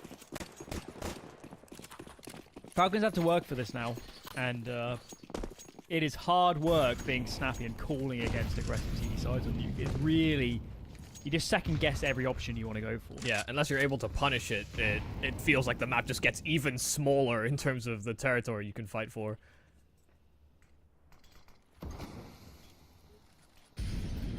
Be exceptionally devastating. Now, top midi position here for Dupree, dropped quick. Magisk tried to go for a fight out of hut, but loses his head. And the journey towards lower has begun here for the Falcons. It is a slow migration, but they will get there. All 4 do make the cross. I've seen Wildebeest move fast in this. This is real slow. But in terms of lower side defenders, Solitary AWP doesn't invoke the most confidence. Not in this position either. No. I mean, what are you going to do? Even if you get the first, you are quite literally between a rock and a hard place. You get surrounded. Yeah, I think. Fortunately, Christian is now on location. I dare say a little bit more help might be needed, though. If we can get players up to control for Falcons and some util onto ramp, could be problems. Smoke dispersed, Moto burst that, but no catches. I don't mind this for Falcons. They can get the bomb down and fall back into decon. They got a real chance. And it is a ramp-heavy retake here for OG. Sure, they have 5 alive, and they've got some smokes to play with as well. But actually getting a foothold back on this bomb site will be a difficulty. Dupree fighting from control and traded immediately. They blow the smoke as well in decon, and Moto's ult was trained in, but some pious through smoke. Also fumbling. Can't get even a singular kill, and so now Crizin can simply stick. Is heavily safeguarded by the rest of the squad. Could have been disastrous for OG, given they had the man advantage, but even with Falcons plant, they couldn't get into very comfortable post-plant positions. Those smokes from OG coming in real clutch and just limiting the sight lines that Falcons were trying to hold from. Falcons might regret not going more players in control. Because Dupree was for me, he was the one man really trying to take fight. He knew they had to fight them before, you know, players got on the bomb or whatever. He was the only man. So, potentially an opportunity, but it was a man deficit. It's always going to be tricky for Falcons, and that's the true story of this half, is Falcons have not played a lot of rounds in a good position. See who wins this engagement.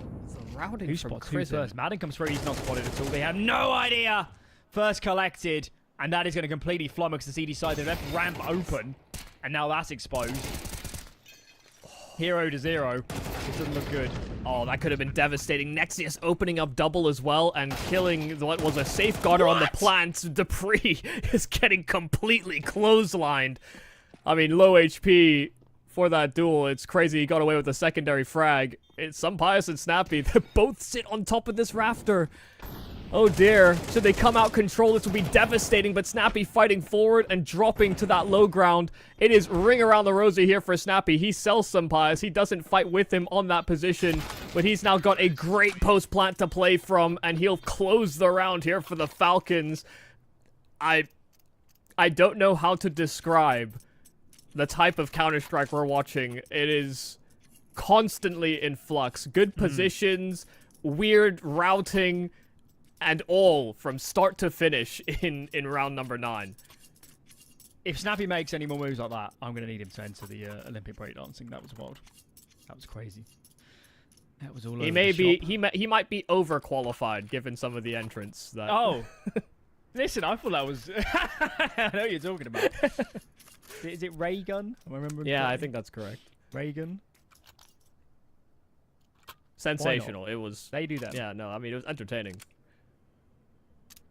I tried to watch the men's, but you couldn't get it on the BBC. Yeah. But all good, I googled it, found it on YouTube. It was alright, but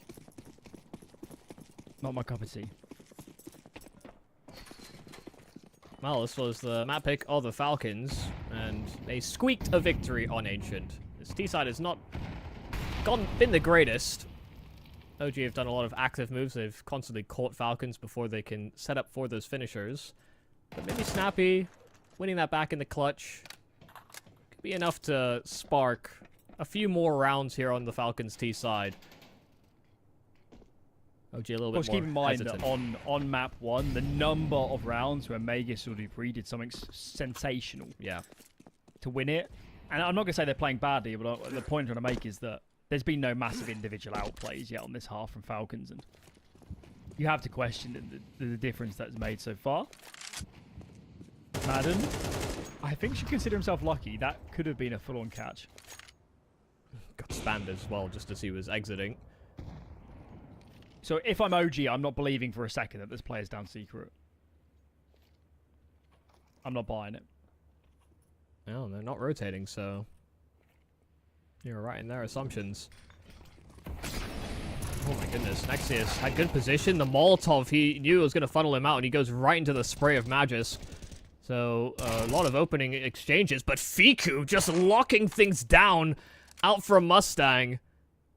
He held the high ground, and Falcons seemingly unaware that he'd be fighting tooth and nail like that. Magus got that double kill, they lower their guard, and Fiku finds a triple for his troubles. The Falcons, once again, left a little flummoxed that this A-bomb site was so heavily reinforced.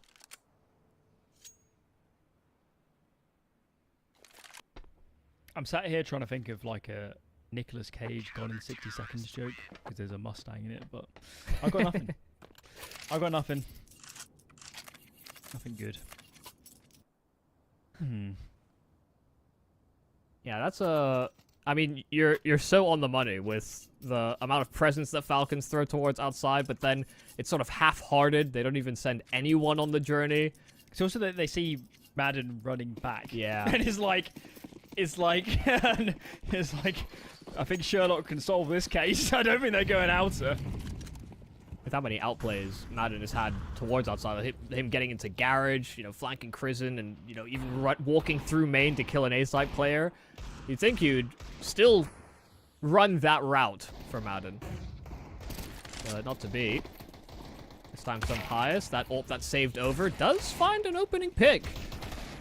Just journeyed to red and catches them blissfully unaware. Ooh, shouldered off up as well, and oh, that's just simple pickings. Pious, a double kill, so significant man advantage here for the Falcons. Only problem is that this doesn't cascade out of control as of yet. These weapons cannot be retrieved, and OG are making counter actions elsewhere. Nexius getting onto T-roof. Problem will be whether or not he can silently get himself onto Silo, because that would be very fruitful in his endeavors, and he's setting up for it. Modo trying his best to contain and slow them down, but they've made it to close main, and Crizzen is, in fact, just putting them to the butchers. They couldn't even get into this A-bomb site, even with the extra manpower. Hearts out to Pious for a nice attempt, but not looking likely from here on out.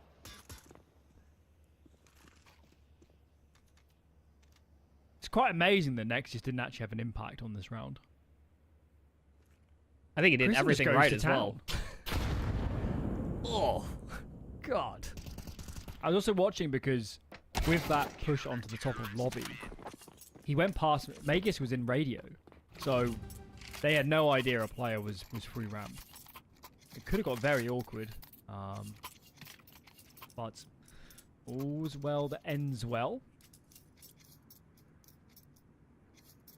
And if Falcons trip up any more, we're going to Dust 2. Yeah, given the direction this game has gone, I think that is an inevitability. Modo, close to the hut. Bold maneuver, but they've been very infrequently prepared for the ult's position. Modo constantly changing it up. It's just a blitz on this A-bomb site between Magisk and Madden. They found kills, but once again, it's just Fiku that comes out on the rotate and comes in with a multi. 3 in from Fiku, and Buzz was never expected from the same position. 9-3 at the half. Let's see if Falcons have more punch in the second, or whether we go to Dust 2.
how the tables have turned. 9 for OG on Falcons pick.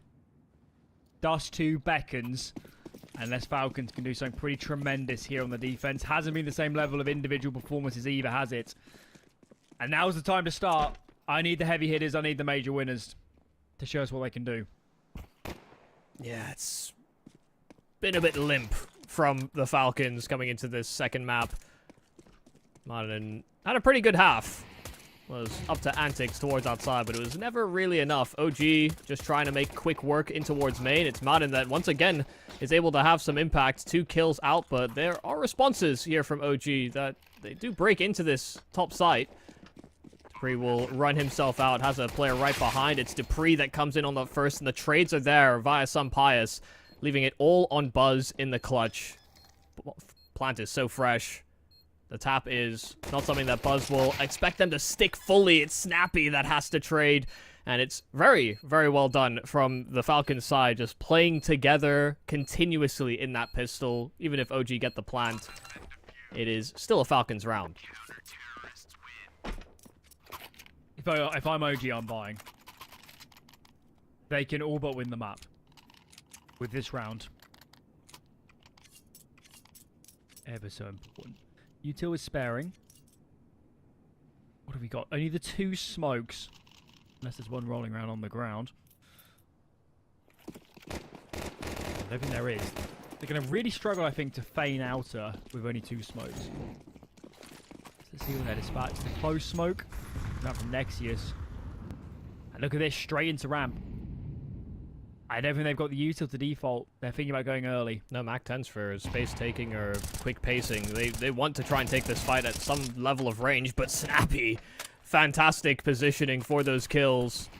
Just 2, and there's no trade available there from OG. They don't have a lot left in the locker, and they're getting just completely destroyed through the smoke as well. 3 there to reinforce ramp. Don't expect much out of the remains of OG. A force buy is a complete flop. Huge round from Snappy. As impact frags go, those are pretty far up there in a round like this. And as well, keeping this many players alive, if they can survive with all 5, that would just be tremendous. See if Modo can take more to the grave on his way out. No, he cannot. Another rifle scooped as well. It's a bit like Ancient, isn't it? Falcons. Second half. Start well. Bulk up some cash. And suddenly OG are starting to feel a little bit more nervous. Yeah, at least in the first map, you know, it felt like the game was always very tenuous, constantly unsure about who would come away with round wins.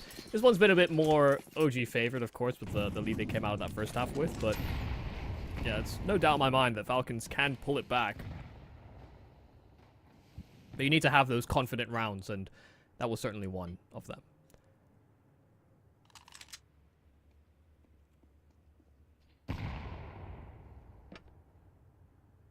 It's a very juicy nade there from Snappy.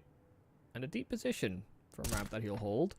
We'll catch these players crossing, and now he's in a bit of an awkward spot. First kill is easy enough, and Madden gets there to reinforce. There are problems there from Snappy. Could have potentially been run down, but after he got that first kill, the mood lightens.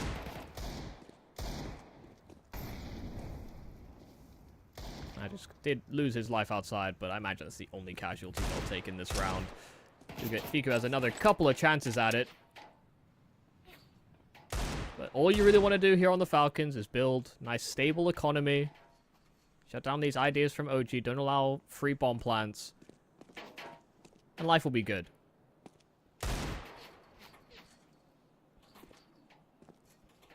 And Fiku is really bleeding this stone of every drop of water, and it's Snappy, the ramp player, that finally dies outside.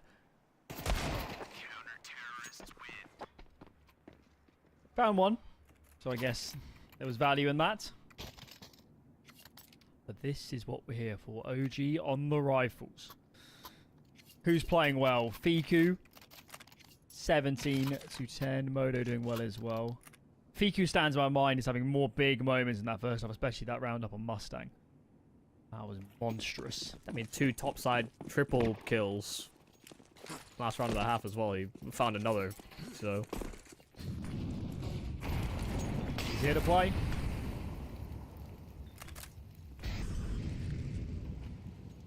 let's see if he can offer that up the same on the attack. Outside smokes. This is something that you noted they were missing in the force buy. Nice kill around the edges of it though via Madden. Catches Chris in top silo. They blow the smoke at great timing. Nexus was about to journey that cross, and the first smoke's gone. Second will dissipate soon after as well. So Nexius doesn't feel safe to even get into secret, and so the fight for early map control, Falcons have won it. They don't have another set of smokes that they can deploy to relayer and actually make that cross without just facing with numbers, and OG are starting to gravitate over so that they have those numbers to trade. Snappy spotting numbers as well as they journey to red. Takes up a new angle, and his angle is rather tight. Fika will still find the kill. And just on the cross, they're continuing to face and losing players for it. It's Madden and Dupree that try and lock things down. And Dupree does lose out on the lower side. Madden rotating through ramp. Smoke from Moto has to be good enough that it blocks off those double doors. Pius does not have an angle, so a plant can be allowed. Some Pius, that is an outrageous move. Running through that Molotov, Madden was not there to back up that play. They made separate decisions, but Madden sliding out. Smoke is still down, and it'll be hard to read where Fiku's positioned.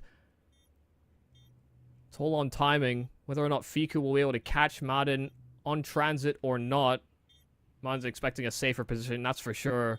Double doors, he'll walk all the way in, now steps made, and Fiku knows his position is absolute gold. Madden will be hard to anticipate this one as he moves in on that bomb. Fiku did not swing even before the tap, but he'll still find the headshot. A big clutch and another 3K in from Fiku, OG's star man.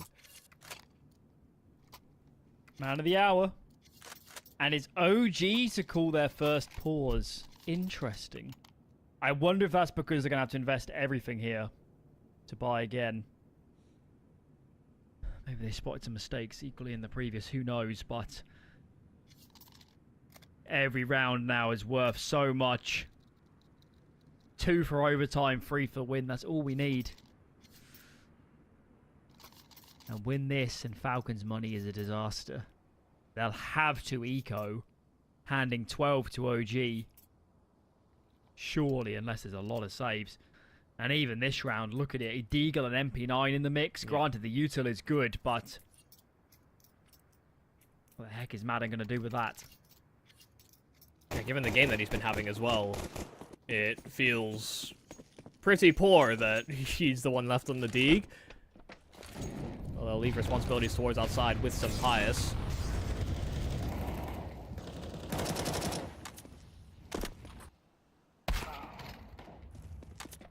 And that is very fruitful. Actually, it's just caught by that AWP. It's a nice smooth man advantage. They have reinforced his top side. Snappy with an MP9 in at ramp. Sun Pius has found another outside, and they're just going to funnel towards Snappy, who does have quick reinforcements. Martin's up close with that Deag, and so he'll find it. Even on his lower weapon, Martin is just having a hell of a game.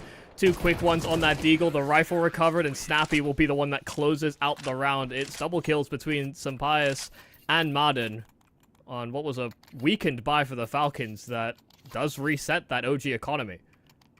That could have been the moment. The Falcons re-established themselves here on Nuke. Madden is utterly formidable right now. Matches Fiku. Tit for tat, 20 apiece. And OG say we're saving. Yeah. Well, I just love you saw the cogs turning there for Falcons. Sometimes gets an ult pick outside. They're expecting a burst inner almost immediately. Quick reinforcements, nothing happens. Then Madden repositions, ramp in time. It's really well done. You know, they're trying to anticipate OG's next step.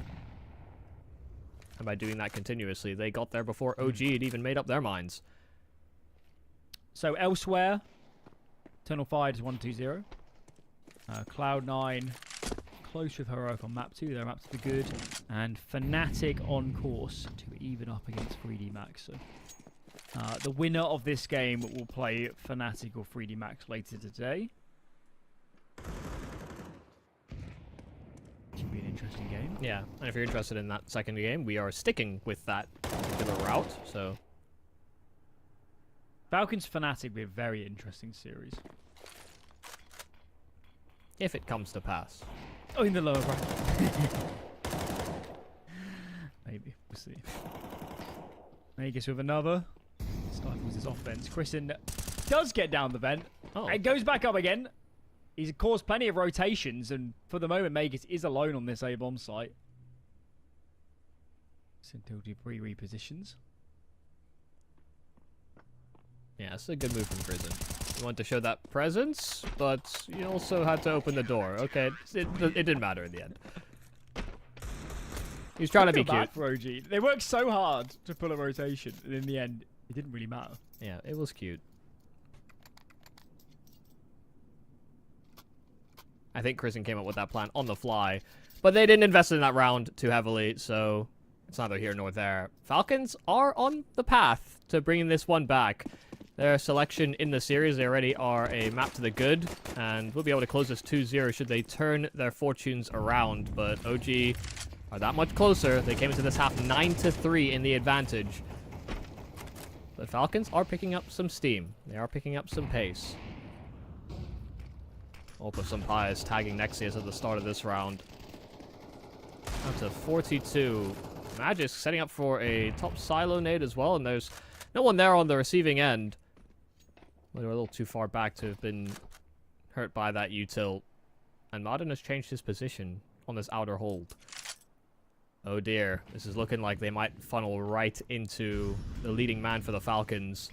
Outside smokes deployed here by OG. There is intent to cross. They are throwing Molotovs aplenty to try and delay, stall the OG pursuit. But will they lower their guard for Madden's spot? Nexius, completely unaware, didn't even think about it. Fiku, oh, it's a hesitant trade attempt. And so Madden pulls a smoke that he has time to do so. And Heavy rotates towards lower here by the Falcons. 4-on-4 and only 45 seconds here for OG to make their move. Bomb is committed past those secret steps as well.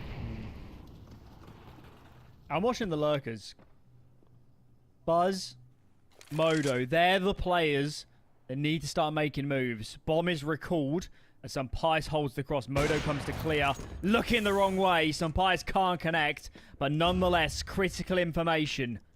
He repositions. Magus up next. 2 kills for his team. Only the one for Magus, but Sampaio is doing God's work at the moment. Can't find the final kill, but with 10 seconds remaining, that bomb is out of dodge. Falcons get 9. Yeah, just fast reactions, quick rotations, just continuously. You're right to highlight those lurkers, but OG's lurkers didn't get much going for them. By the time they get themselves into main, it's at that 20-second mark. And there was already Magisk and Sampaio there to greet them. Some nice shots being hit by Sampaio. Since he's had that AWP, he's had a lot of impact with it. From opening picks to tags. Putting himself in a lot of positions to succeed here on this CT side. In fact, that's one thing I'll accredit both Alpers with so far on this map. You know, Modo had much the same impact. I think Falcons were getting picked apart by it all the same. I don't think OG were expecting to encounter as much strife as they have in this second half.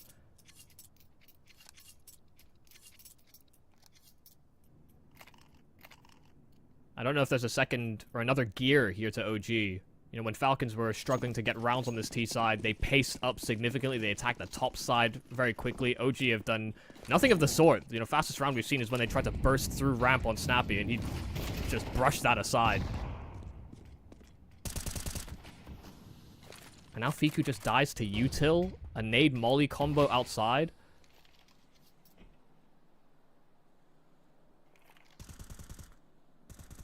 Or rather, into door. Sampaio as well playing close towards outer, but OG is... He's in such a good spot, isn't he? He's made the cross, though. Behind all of them. But Does he know that they've crossed?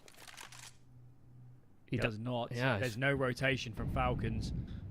They're actually putting down a lot of nades onto lobby, which tells me they think it's about to be an inner hit. Some Pious is about to confirm that there is indeed nobody lobby, so it will have to be a ramp-heavy retake. Can Snap even get off his nades to buy time?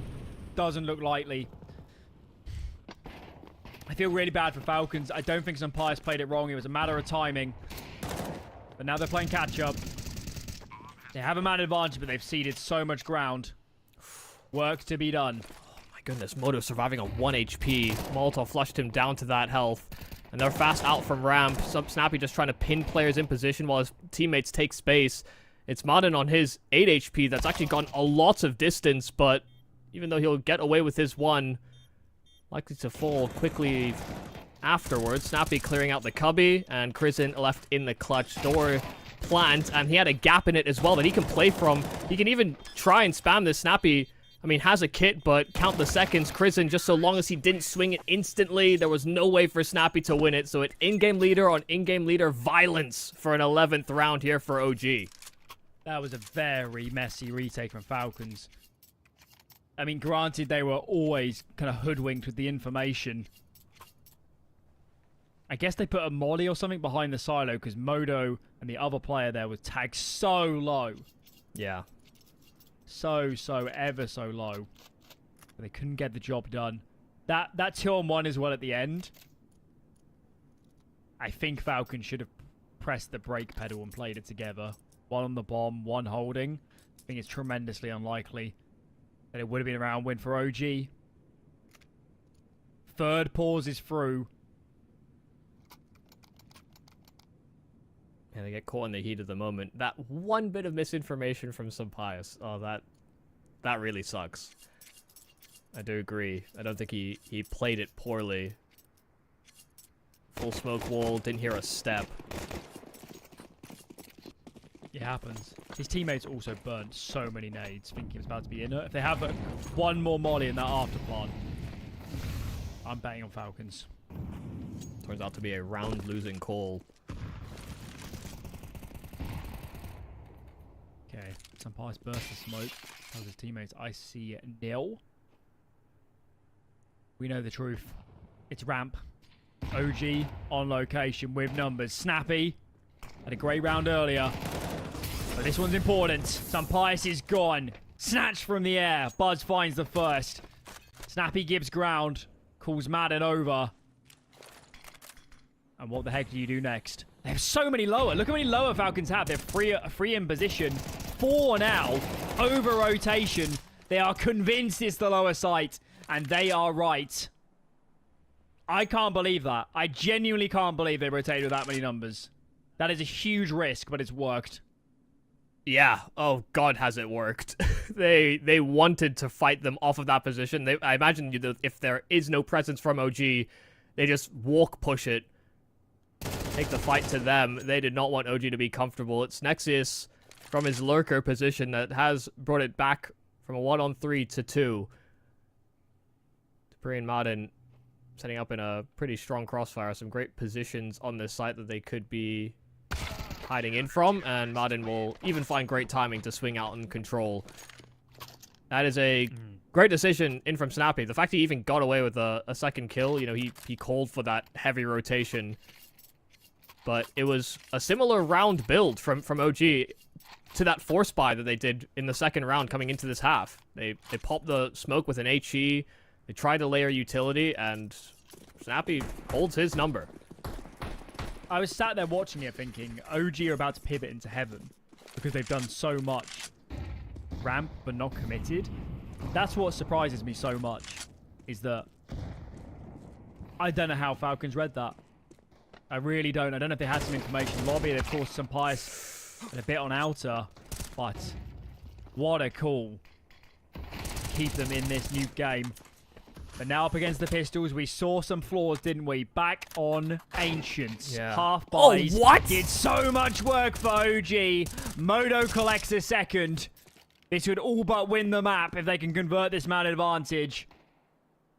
Falcons are a deer in the headlights. They don't know what to do now. An outrageous shot from Modo. Madden tried to play as safe as possible, and it could end up being a defining kill for this round. I mean, sure, they've got lobby control, and now they'll split up, just try and get information, but Modo's holding for the flank. He's hit another tag.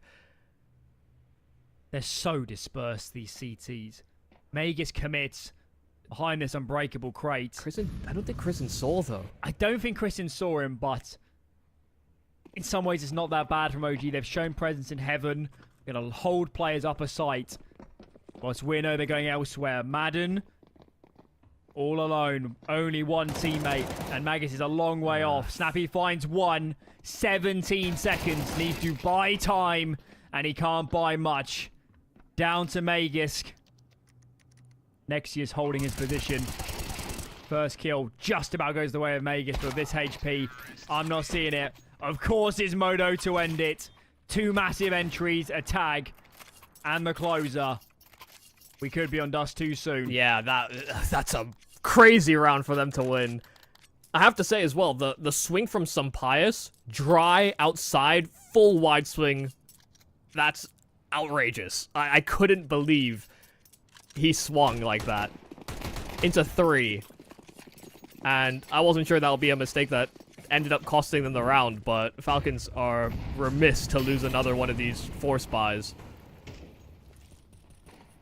If they lose this series, that would be one of those moments. Modo, with the AWP scooped off the ground in the previous, opens the scorecard. Magisk up next to try and find a rebuttal. There's so many players around him. When did he get engaged? Spots the AK. Immediate trade not found, but Fiku does the job. Make it 2. Fiku's been a stalwart, a monster, a beast on Nuke. 2 remaining to find. OG ain't done. This is surely going to dust 2 now. I struggle to find the magic that Dupree and Snappy could pull off here. Might have had moments from Dupree on Ancient. And Nuke has not been the same story whatsoever. This was a hard-fought comeback here for the Falcons. But seeming like they may have stumbled at one of these final few moments. It's a great call here from OG.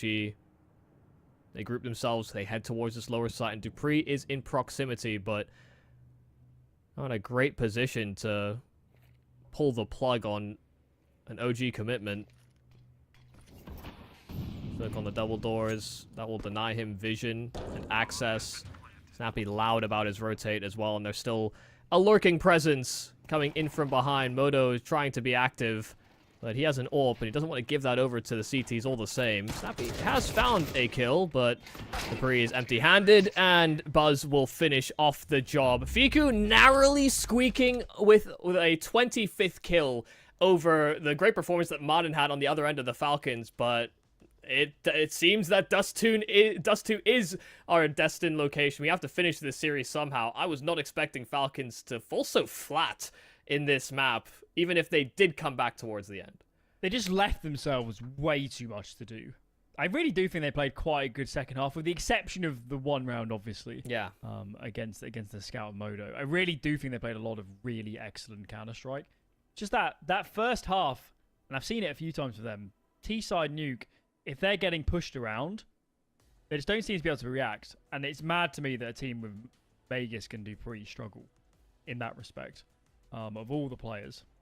Yeah, I mean, even that old Ents core as well. This used to be sort of a bread and butter type map, and also having those same sort of struggles. So, yeah, who's to say how this series concludes? But we're gonna have to give ourselves a little bit of breathing time before we end up on our decider map. Dust 2 is coming up between the Falcons and OG, but after the break.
Dust 2 to come.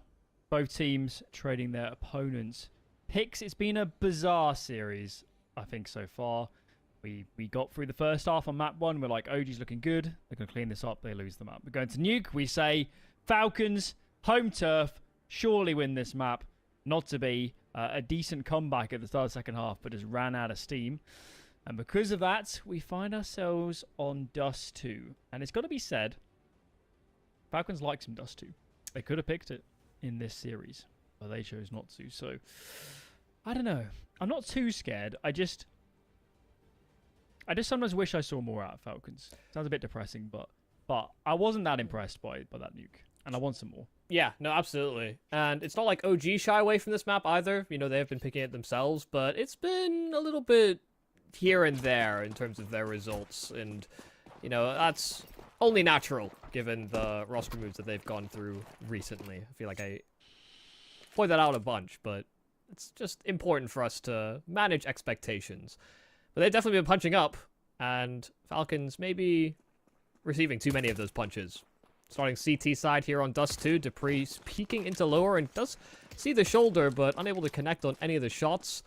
Falcons funneled away from those more aggressive lines at the start of this pistol. OG getting up to some map control antics. 3 in mid, still holding a player up towards top mid as well, and Moto actually, sorry, just still holding on to the upper tunnels and throwing a mid B smoke from outside of B. There's so many CTs here. 4 on location. Snappy's flanking. It's a bloodbath. Oh, it's over. Damn. That was as clean as it gets. I'm a little unfamiliar with this particular approach that OG went for in the pistol, and maybe I should remain unfamiliar with it. Because that was a tragedy. Yeah, Falcons just had too many members, and they'll use those extra members to gun down Moto at the end as well. Just felt like they had no reason not to be there. It was like, granted, good calling from Falcons. They, from the start of the round, they had a fairly good setup for a B split, but maybe OG should have poked and prodded a little bit more. Looks like Moto's doing a newfound strategy, the double scout T-side.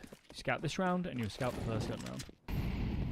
I would be surprised if, between maps, Zonic didn't mention just stop losing to forward buys.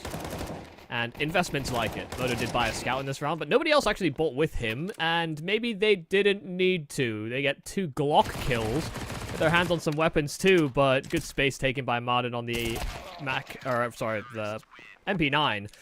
He'll find all 3, and even get his hands on one of those Feld rifles. It's fine. Falcons are good. Gets a bit hectic. Certainly means some of these players don't have a lot of money in reserve. Snappy has the AWP. Am I missing something? That's a choice. Maybe Madden's AWPing.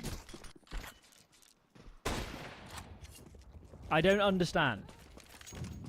I mean, some players had the best long spawn. So I wonder if that's it. We'll watch throughout this half, guys. We'll see if they keep taking the best long spawn for control, but color me a little bit confused. Yeah, that is a choice. See if it actually hurts their approach. Now, Martin did get tagged by the scout of Moto, so maybe it's best he holds on to that AWP. He'll just be locking down the B bomb site, holding it distance. Ooh, great spam there from Fiku. We tuned into his POV a little late, but may have heard the singeing of Snappy that was playing close to those doors. Dust 2 is an infamously hard map to react in this position on the CD side. You don't have many options. They've smoked mid, that at least masks their rotations. To cast a little bit of doubt, some Pius gets aggressive on long doors. That kill is so important. So buys a little bit of time. The problem is that we can see what's coming. We know it's going to be a B hit. And Madden with 32 HP, the only player on location, Dupree, held at bay by that mid-speed smoke for the moment. And Madden's got to find kills, potentially multiple. Dupree makes it just in time to lend a hand. Awkward exchange, but Dupree is doing work. 2 collected. With only 17 seconds. Falcons could even choose to fight this as the bomb gets tapped. Yeah, flash Yes, through. they do. Modo, I mean, just immediate reaction. A headshot there on the scout. And they're going to be able to plant this bomb, but Magisk is creeping into the bomb site, and he's dropped, but not actually found the kill he was looking for. It's a spray transfer in from Magisk to clutch back. Might have missed his window, but he more than makes up for it. Falcons still to seed around here on CT. It's Dupree and Magus again. For those that didn't see Ancient, this was it. Absolute stalwarts. Yeah. Wow, that was a wild round. I mean, Dupree with his fast rotate, like mollied mid, ran through the mid B smoke, and then honestly, the counter flash from Madden as soon as he missed his first shot on the AWP is what bought them enough time that Dupree could actually get onto the B bomb site to help. I'm a little confused that OG hasn't paused. And that's because they paused so many times in the earlier maps in a similar spot when they knew the money was up for grabs. Big kill from Fiku. Gets out along. Look at the cash in reserve for Falcons. Zilch. They've obviously got no loss bonus as well. But just throwing men into the fray. I don't know what Christian's doing there. He's so late to the party. Yeah, I think he wanted to get there in time to save Fiku, but like you said, just far too late. They didn't have flashes. There's some spots where you just have to accept your teammate's going to die. Sometimes you just need to let it happen. Yeah. And, you know, maybe you can throw some flashes over to give Fiku some more fights, but that wasn't worth it. I have something to tag onto that, but I'll wait, because Magisk is in for a bit of a trial by fire. Molly at the back of the bomb site. Nexius knows he's at the backside. And he'll go out hard swinging, but Magisk still gets both? How on earth did he manage that? In fact, he'll finish with a triple kill. They knew exactly where Magisk was, and it didn't matter. He just destroys the remaining 3 of OG. Hot damn. So, my point I was going to tag on is, I agree, you know, there are certain places where you have to admit that your teammate is going to die. There's a term in, mainly from MOBAs that I would have carried this over from. I know it's something that they use in Dota, called save a buddy syndrome, where somebody's out of position, you know, in MOBAs, you know, you can be all over the map, whatever, and sometimes it's a good play, sometimes it's not. But if someone is caught and out of position, you just have to accept they've died, because if you try and save them, chances are they're still gonna die, and then you're next on the chopping block. So yeah, don't get caught in save a buddy syndrome. I'm sure there's a... I mean, obviously in the military this must happen. Where you have to just make the bigger decisions. Sure. It's the idea of Cut cutting off your the arm to losses. save the body and all that sort of thing. Mm-hmm. Magus is still one of the best anchors in the world, isn't he? It's actually ridiculous. I don't know how he's gotten away with It's it. actually ridiculous. And that's it's always the funny thing when you watch Falcons, is sometimes... I mean, Magus has been brilliant today, but I've seen some... I think some Pius today did an interview where he said he's not playing his best, but I've seen the flashes of some Pius being the player we all know he is. Even Dupree's in some massive games. Obviously, Madden has played some great Counter-Strike. Just, for whatever reasons, we know they got it in them to be so much more. But it's only in flashes that we've seen it so far, which is, I guess, the problem that they've been unable to sort of diagnose. This is a bad time to clear mid. This is not a good time. We're in the wrong position. And Falcons have seeded what is the hardest site in Counter-Strike to retake. If this bomb gets planted, and they might really try and deny this before it goes down, suddenly the script changes. Let's see. Molly over, they don't commit through. But they've got so much full-blown util. retake now. They have so much util. 2 mollies, 2 smokes, so many flashes. They are going to fight for this. I mean, they have the man advantage as well. Yeah, this will be incredibly taxing here for OG. They have nothing further to segment off the site. The flashes are great. Buzz does get one. Prison in that big box. But trades are there for the Falcons, and they make use of all of that utility that they had still remaining. Faster play from OG. Doesn't work out on B, but they do get the plant at the very least. I was so nervous that they weren't going to find the bomb. Oh, that raised my heart rate. Good retake, though. Yeah. The mollies to clear out the close angles and swing on the flashes. It was calm, it was composed. They clearly had a good conversation before they actually committed, so credit where it's due. Yeah, I think when we talk about B being hard to retake, usually it's, you know, when we're in the late round when you have absolutely nothing anyway, so you know, those angles are really hard to deal with when you don't have mollies and smokes, which fortunately the Falcons did. I think it makes a big difference as well when you have rifles on the T side. I just feel like, especially for window, even if you get blinded, you just hold down. Fair. And you're pretty much going to kill the first man in. You can even like preempt, unfacing to take 4 or 5 shots and unface. So good retake. But OG with that plant, they've done damage. This time it's mid is the port of call. Sampius is all on his lonesome. Christen's already out. Goes to the flash. Gets his fight. Where's the trade? A little bit too long. And Sampius has a sliver around this smoke. Buzz had no idea that Sampius was playing in front. Nexius here trying to react. He knows there's no AWP posted on shore, but there's 4 players A for Falcons. You're not getting in here. Sampius close enough by that you could even think about jumping up. There's a smoke down just at that position.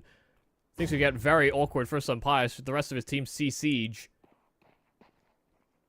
Would you making some steps, but yeah, blissfully unaware about Dupree just sitting inside of Goose. His teammates had done more than enough to draw attention, so it's simple pickings for Dupree. And Modo, yeah, gonna get caught by the Magisk. Reposition in through mid.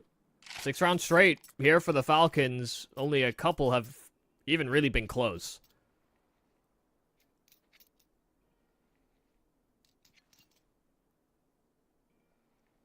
I'm not surprised. We're getting our second pause for OG in round 7. We're running out of leeway. It's a lot of very committed ideas from OG in the opening 30-40 seconds. I don't know if you share this, I guess, view of Dust 2, but I think so much about... And the reason there's a lot of criticism about Dust 2 is that a lot of the staging of rounds is always the same. You know, a lot of spread control, flashing, and, you know, taking short and mid and all these different positions. OG have not really done that so far on this T side. They've been clustering up together to try and take areas, and, well, it hasn't worked as of yet. It's true. I will say, they did almost get a big timing when Madden was solo B on the AWP. Yeah. And Sampius, they were leading 4A there, were Falcons. If you count Sampius as an A player. So actually, in some, I could see a very credible case that OG actually are making big picture decisions that are quite good. Just when they actually come to the hit, either for maybe a slight lapse in, you know, timing, slight hesitation, they're just missing the moment. I don't mind how this T side has been called. It's just when push comes to shove, they can't break this defense for Falcons, be it Sampius, Dupree, and especially Magus in his anchoring positions. They just can't break the fold. And this round, well, it's just a half buy, but it's no different. The tune is exactly the same. Bells are ringing, because Falcons are on their way to 7. And Sampius will be more than pleased to lap up those 2 kills. Even had a bit of a shadow advantage on the final as well. 7-0, and money is really building here for the CT side, given how many great performances they've had just locking down the bomb sites itself. Something really does need to change here for OG. And it's not for a lack of trying for some of these pacier plays. or these clustered attacks. Fast play out towards long, and Nexius just gets blitzed. Yeah. Tagged by utility and bullets alike, and the long plays shut out completely. This is old school from Falcons. They are, in fact, taking the long spawn every round they have it to cross pit and then throw the molly on the first player. Astralis infamously did this for a long time, where they disregard their own CT positions to always take the spawn. So Magus is obviously the B anchor. Dupree has filled that in this round. Not necessarily the easiest to pull off. I mean, if you guys listening are playing in your ESEA open games, you might really struggle when you change positions on the fly, but these guys know what they're doing. B hit is in. Dupree actually gets caught. Head is scalped through the box. Problem is, not much more is going.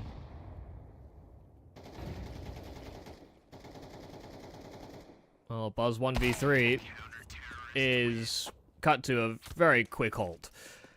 8-0. Like you're noting, these positions are constantly in flux. You know, I think there's a lot of advantages to doing it. The hardest part to pull off, like you're saying, is understanding the timings and how to react. But also by changing spots, you're also incredibly dynamic. Like, not everyone's going to play the same positions. You'll play it in different ways. It can be very strong if you manage it. And Falcons are doing more than manage. They are thriving in the attempts here on the CT side. It's once again low buys here for the OG side, but they will not see the same fruit. Sure, they get 2 kills, and Sampaius is low HP, but hard to actually pull this one all together. Krisen will have heard the steps of Magisk, and Moto has finished off that low health Sampaius. Don't tell me OG are going to get away with another half buy. They've already had so many this series. It's a good kill there. They've from also lost Snappy. quite a lot of man advantages this series, so dueling identities at the moment. Which is the stronger one? Yeah, well, I guess the weaker, I guess. Who knows? Tune in to find out. For now, OG reroute. Magus almost caught on the cross, but it's almost worth it for the information. Magus commits close mid. Where's Snappy? He's on the box by Catwalk. He can get into this fight very fast. And Magus takes contact. Playing wide out a window. Nobody expects that. Danish Inquisition. And Magus wins out.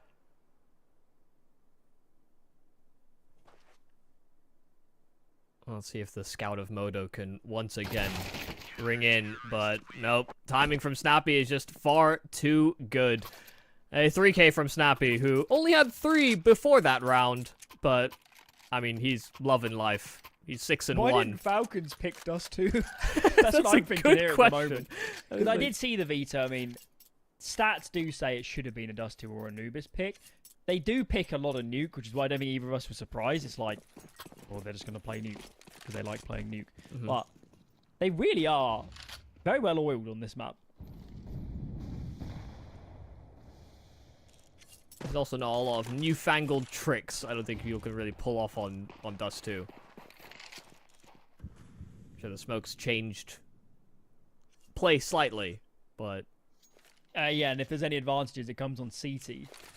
Not helping Falcon, so not helping OG at the moment. That's for sure. A point you did raise earlier, and it's starting to ring true now, is OG don't really default. They've rarely taken short and held mid and not got pushed long at the same time, and then made a decision. I don't think many times the CTs have been uncomfortable. Where was Snappy pushing long doors? I guess that was the mid and the BU till he bit on it. Yeah. Oh, and Fiku, another ripper. Punish Snappy and punishes Dupree all the same. It's the Ulp of Sampaius in a strong position. Still playing close to this smoke, but it's Fiku that just runs out long and completely blindsides. It's a Fiku round through and through. He's got 4 kills in the first round for OG, and all of them are headshots. Gorgeous round. And just as we're speaking about how OG have never thrown any misdirection or anything, it almost... That's why Snappy pushes, because Yeah. he's just seen every other round in this half, and it's been simple Counter-Strike into splitting a site or whatever. He can't believe that it's actually a fake. So, credit to OG for finally changing what they're presenting. And of course, it takes a player like Fiku to capitalise upon those openings. Funniest part is, you know, even in those one-track-minded sort of takes from OG, Falcons actually haven't gone for more risky rotations very often. And the one round that Snappy does, sure enough, that's when they're defaulting. So yeah, I mean, this round's actually a really good one to show how Falcons take long on CT. Is look at who the A players are this round. Magisk, Bianca is on the site. Dupree, normally B rotator, has started long as well. So that's what Falcons are doing there. They're just using the best spawns, whoever's got them, to secure long control. Magisk buys a bit of time, and check out the aggression. Some Pious up in tunnels on B. Surely can tell his teammates, I can see zilch. There's nothing around. I'm surprised there's not even more numbers on A proper, because this seems telegraphed.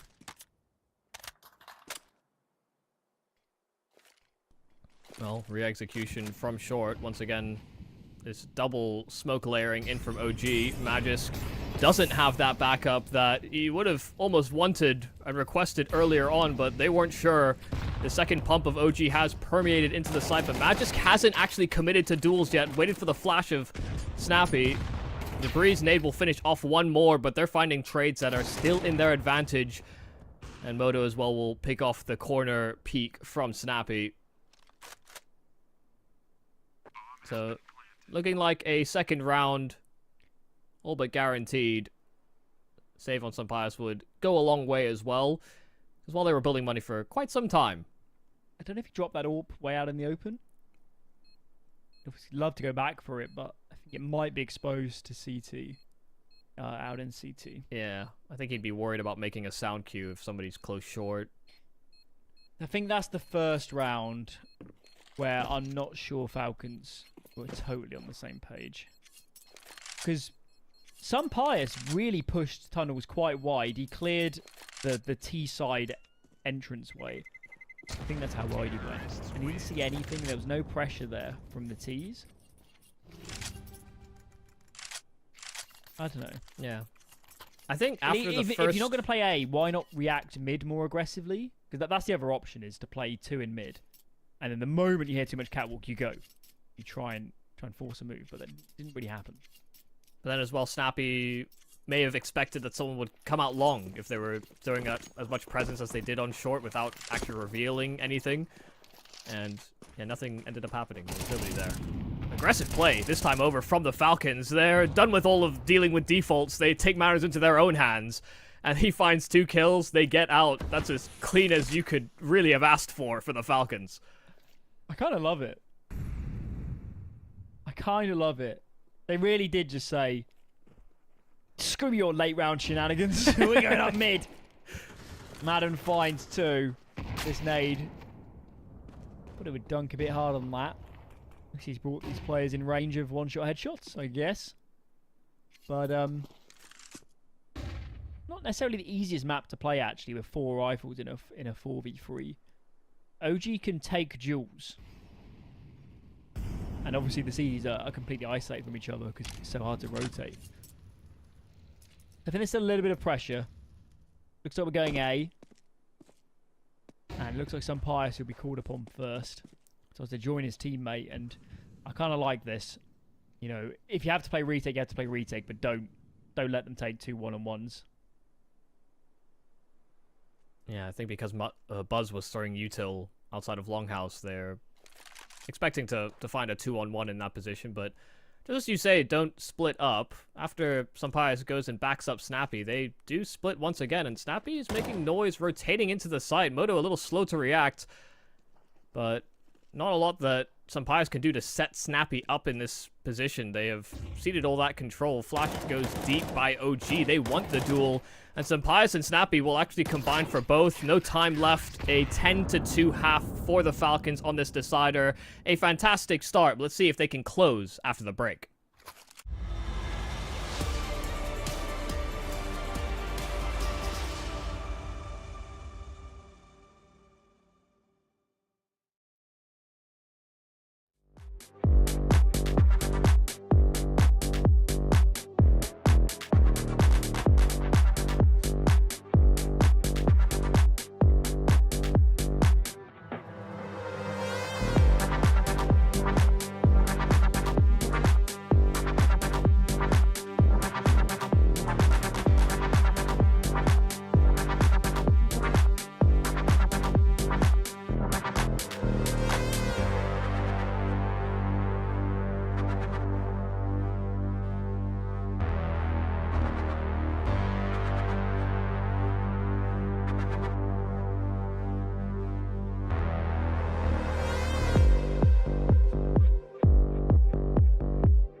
ways. I like to play some games. I can see right through your face. Focused on you like X-rays. I've never seen you in this place. I like to play some games. I can see right through your face. Focused on you like X-rays.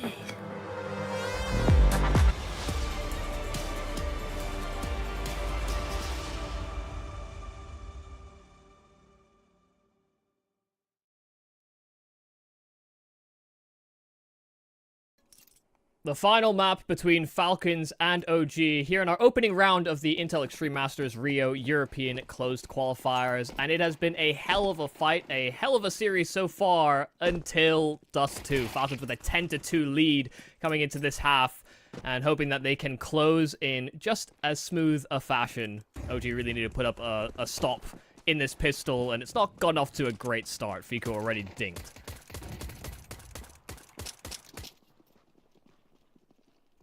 They're playing for the gearing retake. up for a 5-on-5 retake. Nexus gets his duel. No frags found. Somehow, nobody yet to be felled. The bomb, strictly speaking, is planted for long. It's a hell of a long way to take a fight on a Glock. But nonetheless, somewhat of an advantage here for Falcons as OG starts around the site. Problem is, it's just Madden left. If he had a rifle, this would be a much stronger position. He decides to get aggressive and try and get in the fights, but no bueno. Pissed around for OG. Yeah, it didn't feel like there was a whole lot to that retake aside from grouping up, swinging wide, and hoping you hit shots. And good thing for OG is that getting kills on pistols actually hasn't been much of a difficulty for them in this series.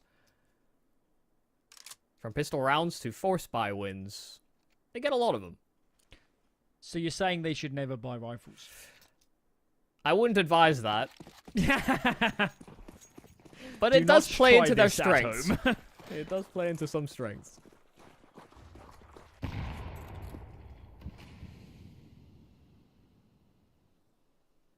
I do hope some budding in-game leaders just take everything I say totally seriously and go and try it. That would be glorious.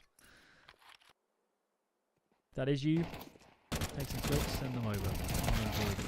Falcons on the force buy, ever potent are these, especially on a map like Dust 2.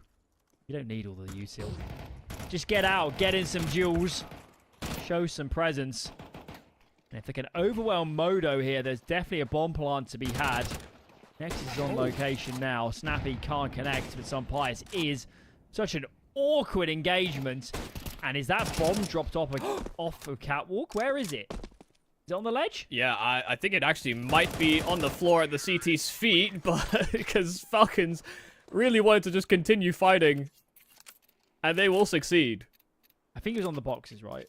I couldn't actually see it, but that's what it looked like. Yeah, I've struggled to find it. Well, that's a disaster for OG. How many times Snappy missed as well on the scout? I didn't think they'd get much out of that round, but yeah, that's pretty disastrous. I mean, it was always going to be out of reach, I think, as well, but just salt in the wounds, really, at this point. Good tag from Moto at the start of this round. Snappy throwing a deep molly just to prevent a lowers push. Pistols here on the defensive B. Only good for one, and some Pius is collected on a double kill. So unlikely to transition this into much to show for. What a shot from Crizzen! Oh my goodness. Fantastic adjustment. Gets his hands on a MAC-10 at the very least. He just can't fight for this. No util, no weaponry. Surely no chance, but probably the best that they'll have. And it's already too far gone. Fiku's not going to get away with much. Sliding out, hoping for exits, but into the smoke, and he'll get both exits, in fact. May go down to the bomb. That's the only thing that prevents him from getting much more, and Crizzen will scoop up an AK. Okay, just a complete drive-by. Supplies with 3 HP. But regardless, Falcons are at match and series point. Yeah, I mean, if this was the first half, we'd be saying, "Oh, that's tremendous damage." Well, Yeah. done. But we just got like, it's over, guys. At least I got an AK through, I guess. Quick pause. You're not winning 9 in a row. It's not going to happen. So I guess what you... I don't know. I mean, you should play one round at a time. It certainly would be a bit dejecting if they go out of the series in this fashion after... The first 2 maps are very competitive. Very competitive. It's a bit of a shame. Consolation rounds, I think, is what we're playing for now. And we'll see how many OG can get.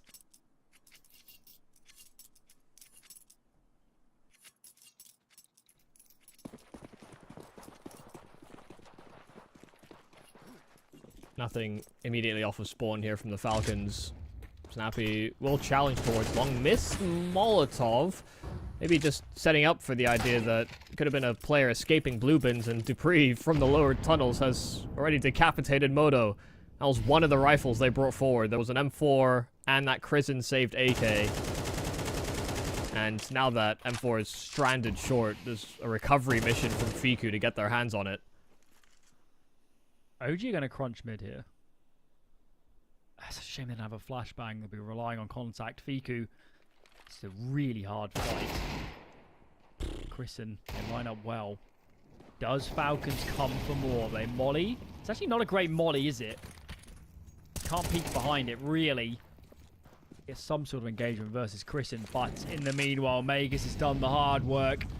B-bomb site is claimed. We saw a retake earlier, but there's not the nades here. This is so hard for OG.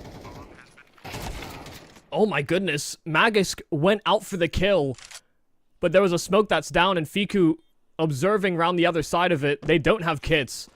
OG have to break through and use their numbers.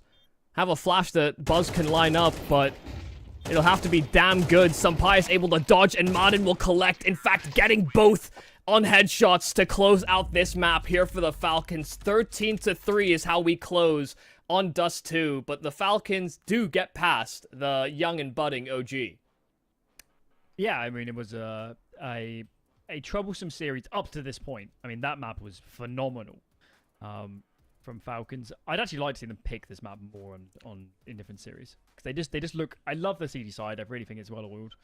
And yeah, a really great map. I mean, it's a shame for OG. You can harp on them for the way this map went. They should have got more out of that C side, but for a new team in their position, I really believe they played a good series up to Dust 2. So I'm not that disappointed in the way OG played. It honestly, it's some of the better CS I've seen them play as well. Yeah, as an organization or even like a core of players, I think OG have seen pretty big improvements. I think that was definitely a testament to how they played in the first 2 maps. But yeah, Dust 2, a bit of a shame, but also one that Falcons would have expected, I mean, to win from their perspective of how well Dust 2 has been going for them in previous series, but then also they should be beating an OG, and they do in the end, even through all the struggles that they encounter. They might need to tighten up on their force buys, but we'll have to worry about that for a future series. We will have a bit of a break. I don't know that the other series has concluded as of yet, but... It has not. I don't know exactly, but there'll be a minimum break. But if they finish soon, I don't think it'll be an issue. So the games are scheduled for 7:30 Central Europe, 6:30 here in the UK. I'd suspect we will go live on time with that. We're just waiting on the result from Fnatic 3D Max, but they're in the second half now on the 3rd map, so I wouldn't have thought too long. Yeah, but the important thing is that if you're interested in Falcons versus the winner of that series, stay on this stream. But in the meanwhile, check out some of the other streams that are going on, or I guess tune into the C stream with Fnatic and 3D Max to find that conclusion, and then come back to us after our break. But we will be going to that, and we'll see you guys in that upper bracket semi-final.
sitz auf meiner Fensterbank, die Nacht zieht vorbei.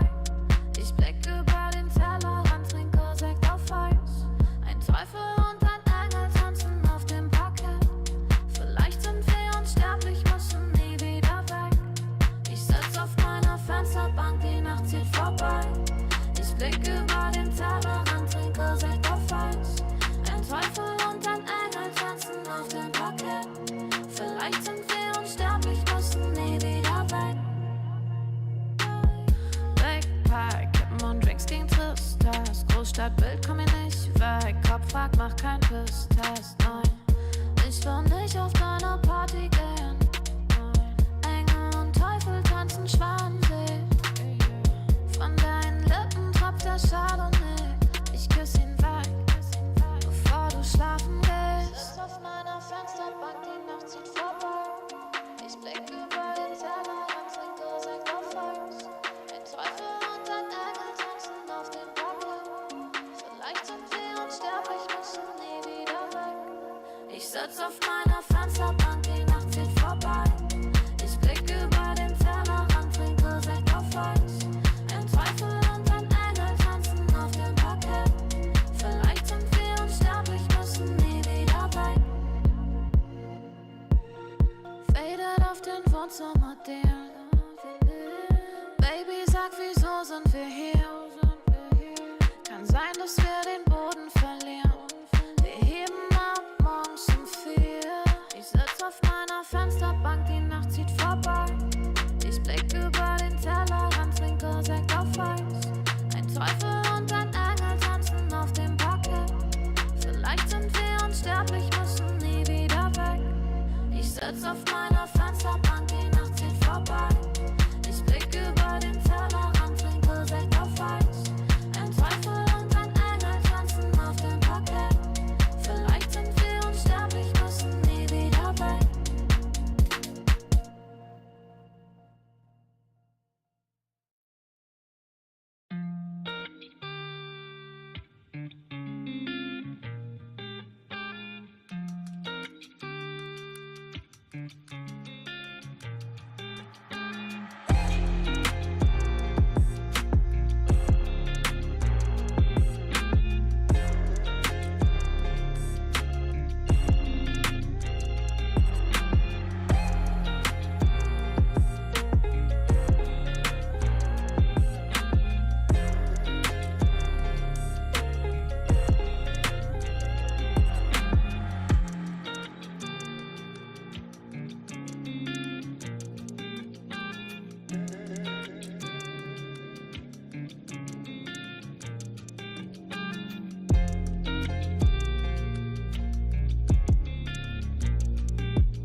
can't explain.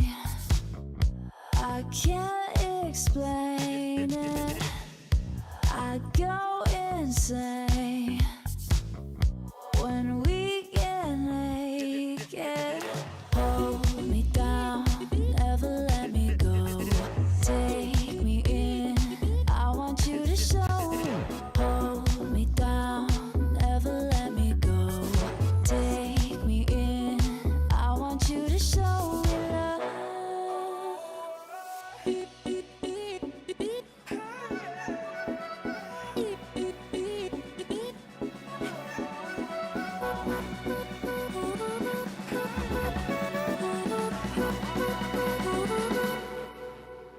Don't give up on us, don't give up on love. Don't give up on us, don't give up on love. Hold me down, never let me go. Take me in, I want you to show. Hold me down, never let me go. Take me in, I want you to show me love.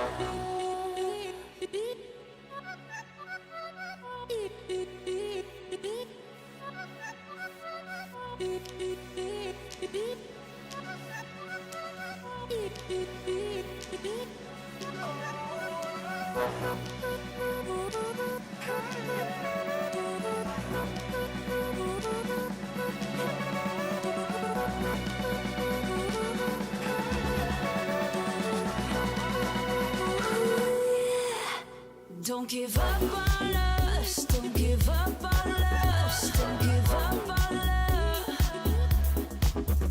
Don't give up on us, don't give up on us, don't give up on love. Hold me down, never let me go. Take me in, I want you to show. Hold me down, never let me go. Take me in,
This world is slowing down. How can I fight it? How can I listen when there's no sound? Oh, the wolves are out. Yes, the wolves are out.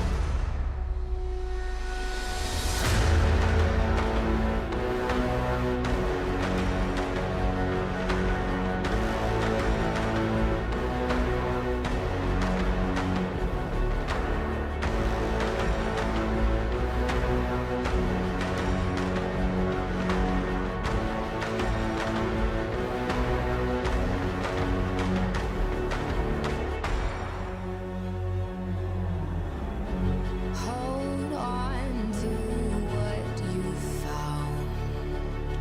Days are deceiving. My head is spinning round. Oh, I hear now. Yes, the wolves are out. Inside of our reality. Satellites singing serenity. Send out a signal, please remember me. Send out a signal, come and set me free.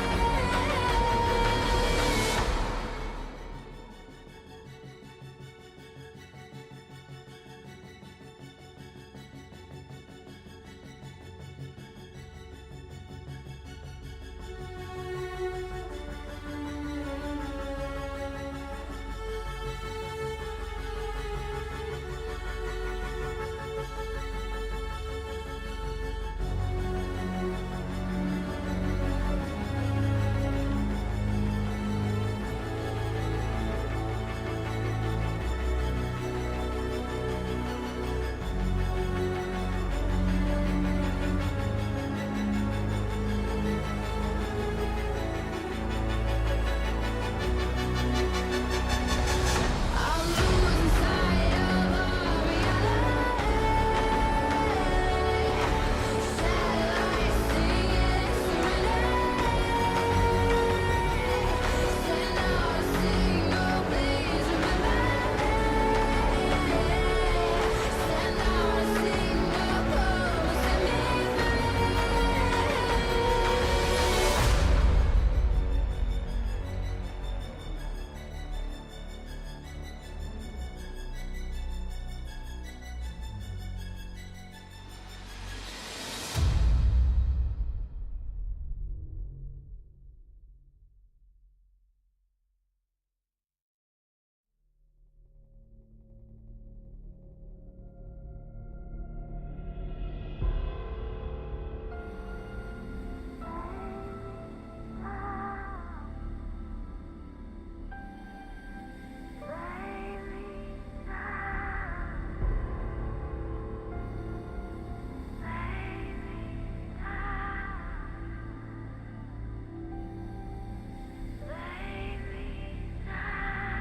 Look into my face. Tell me now why you want to wait. Running out of what you wanna say. I've been looking for you, looking for you, looking for you.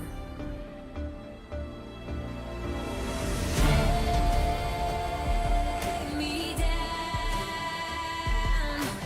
Leave me lost and found. Take me down. Loudly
Welcome back. Game 2 of the day here on the B stream. It's time for Falcons versus 3D Max. I guess the Falcons, not a surprise, but 3D Max did topple Fnatic. Close third map, but the Frenchies won out over there.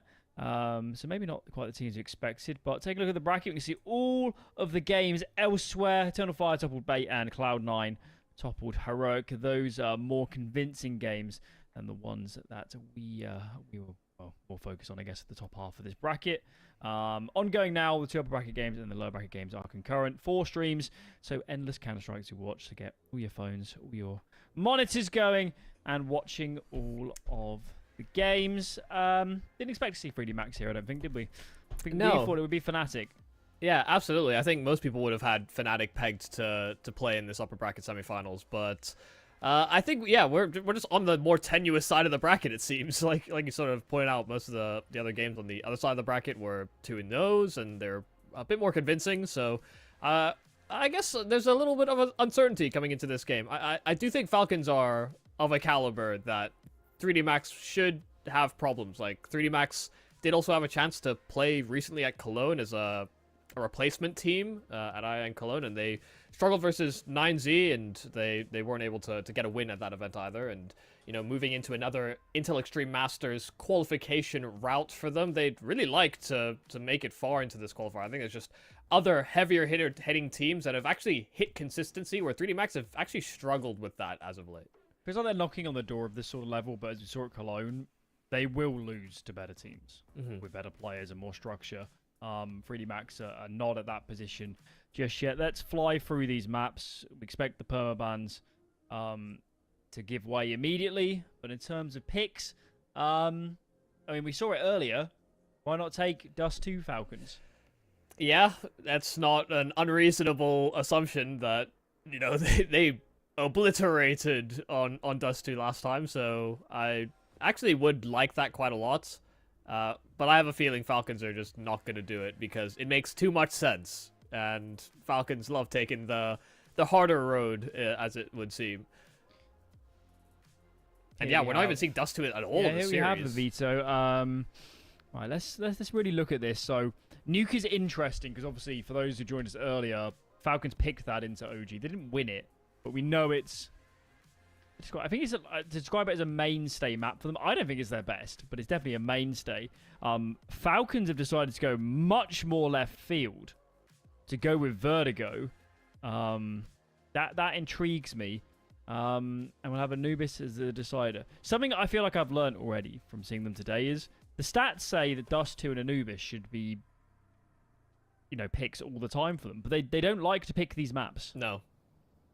Yeah, and they have picked Dust 2 a fair amount. I don't think they've really picked Anubis as much, but they have been toying with Vertigo as of late, and they're not looking too bad on it. So I'm excited for that when we get to see it. But Nuke, first map in the series, 3D Max's choice, and T-side pistols already just blitzing straight through it. Just an attack on the upper side, some Pious down, and there is no one else close enough by to contest. A man advantage and a plant. 3D Max getting a lot out of this pistol already.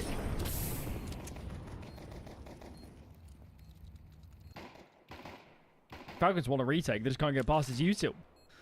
Now the flash comes through heaven. There's so many terrorist players to deal with. Free gets traded. Snappy. Slammed to the ground. Some nice frags from Magus, but surely time not enough here. Maka knows what he's doing. There's no kit. And this round is done. It's going to be pissed around for 3D Max, surely. He got on this just a little bit too late. Yeah, I mean, it's maybe about 2 seconds off. But Matt just seemed pretty convinced. Yeah, he didn't even think about it. Interesting. Oh, well. Guess he only would have saved armor at the most. Yeah, I mean, just fast pistol, good Molotov to buy even more time, and Falcons didn't have a lot loaded to go in for that retake. They weren't expecting 3D Max to just attack upper like that. They would have had more than just some pies to defend if that was the case. We're straight in. Yeah. No messing about. Jocko up first. Take some damage, but Frags are flying the way of 3D Max. They prize open that bomb site. Man alive. It's not even around. It's not even around. I really respect these calls because it takes some cojones to say we're going to go into a force buying team, close range fights. But we're just going to keep it simple.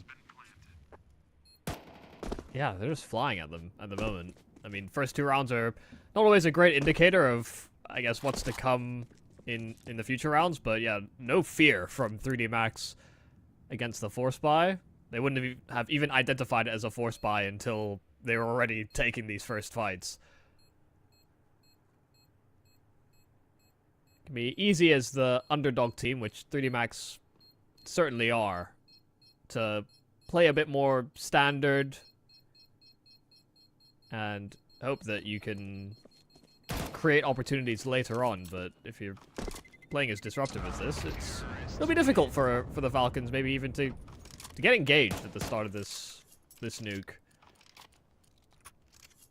Depends whether this pace keeps up and whether 3D Max can actually keep getting away with it.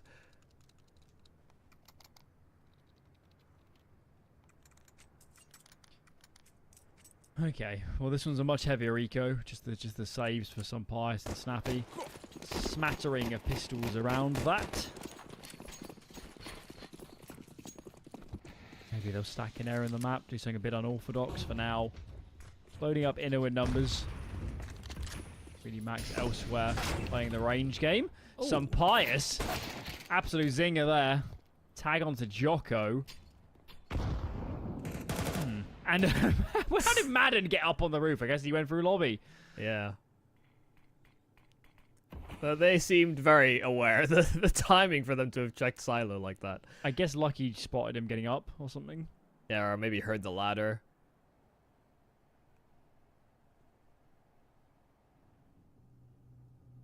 It's good to see that 3D Max are running with pace. They will not shy away. They don't play scared. But they could have been in for a nasty time on lower just there. Dupree had the timing. A player pulled the nade out, but good coverage here for 3D Max thus far. And they do have 2 players that are low HP. This could still get uncomfortable for them.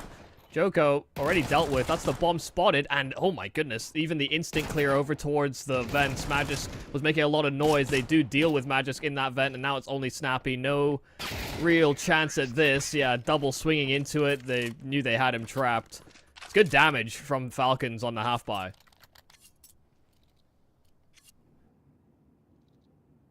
Guns out. Big Green on Sunny P. Where's he heading? We'll find out soon enough. For those that weren't around earlier for the OG game, it was T-side Falcons. That was problematic. CT was pretty good. His left himself way too much to do. So we're expecting big things. And Madden, the man on a mission. First found. Can't readjust for the second. And Jocko is on a tear. I don't know if he saw a tracer. He's found some pious. Another trade as well on outer. Endless duels as Falcons throw 4 players into the fray. But with only 2 kills tumbling in their direction. They've left Snappy a hell of a lot of work to do. And that really felt like a kill that Dupree should have had. It would have made Snappy's job a little easier in this clutch. But yeah, far too much to handle. Mako already a deep position lobby. And a 3K for him after the Joko double kill outside. Joko started this game 8-3 in the first 4 rounds. Yeah, I wonder at what point Falcons will start burning pauses. They have only lost 1 gun round, which is, if you look at it that way, not too scary, but the idea would be 0-4 down. You just know how easily sometimes you can get locked out on T sides if you have bad starts. Well, especially the way they played earlier. Yeah. That was rough. But these rounds can be dangerous. As is the case in modern Counter-Strike. 3D Max aware now that there's a half-buy on the server. They can hear the MP9s. Some pious again through a smoke. Can't believe his luck.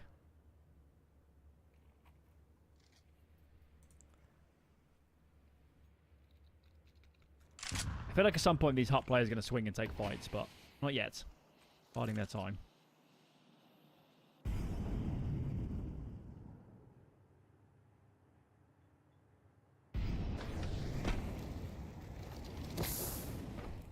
Oh. It's a little awkward there for Magisk.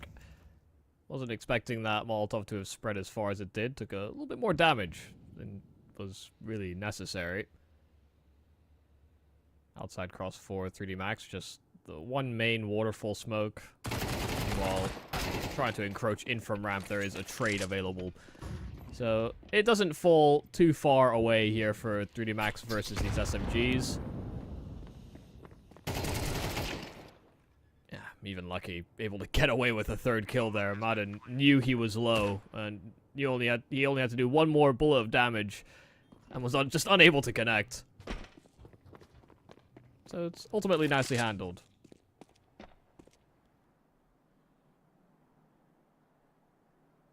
It's getting a bit out of control now. Especially as 3D Max's money is good. Gonna take consecutive rounds for Falcons and then some. Maybe 3 or even 4 if there's bomb plants. I actually like this from 3D Max thus far. Just the way that they're playing against Falcons that sometimes can be a little static. Like you sort of talked about during the OG series, Falcons can play a little boring at times. And I find 3D Max, when they play against boring teams, overcomplicate a lot. They take way too long. They don't leave themselves a lot of leeway. They themselves like to play a little boring at times.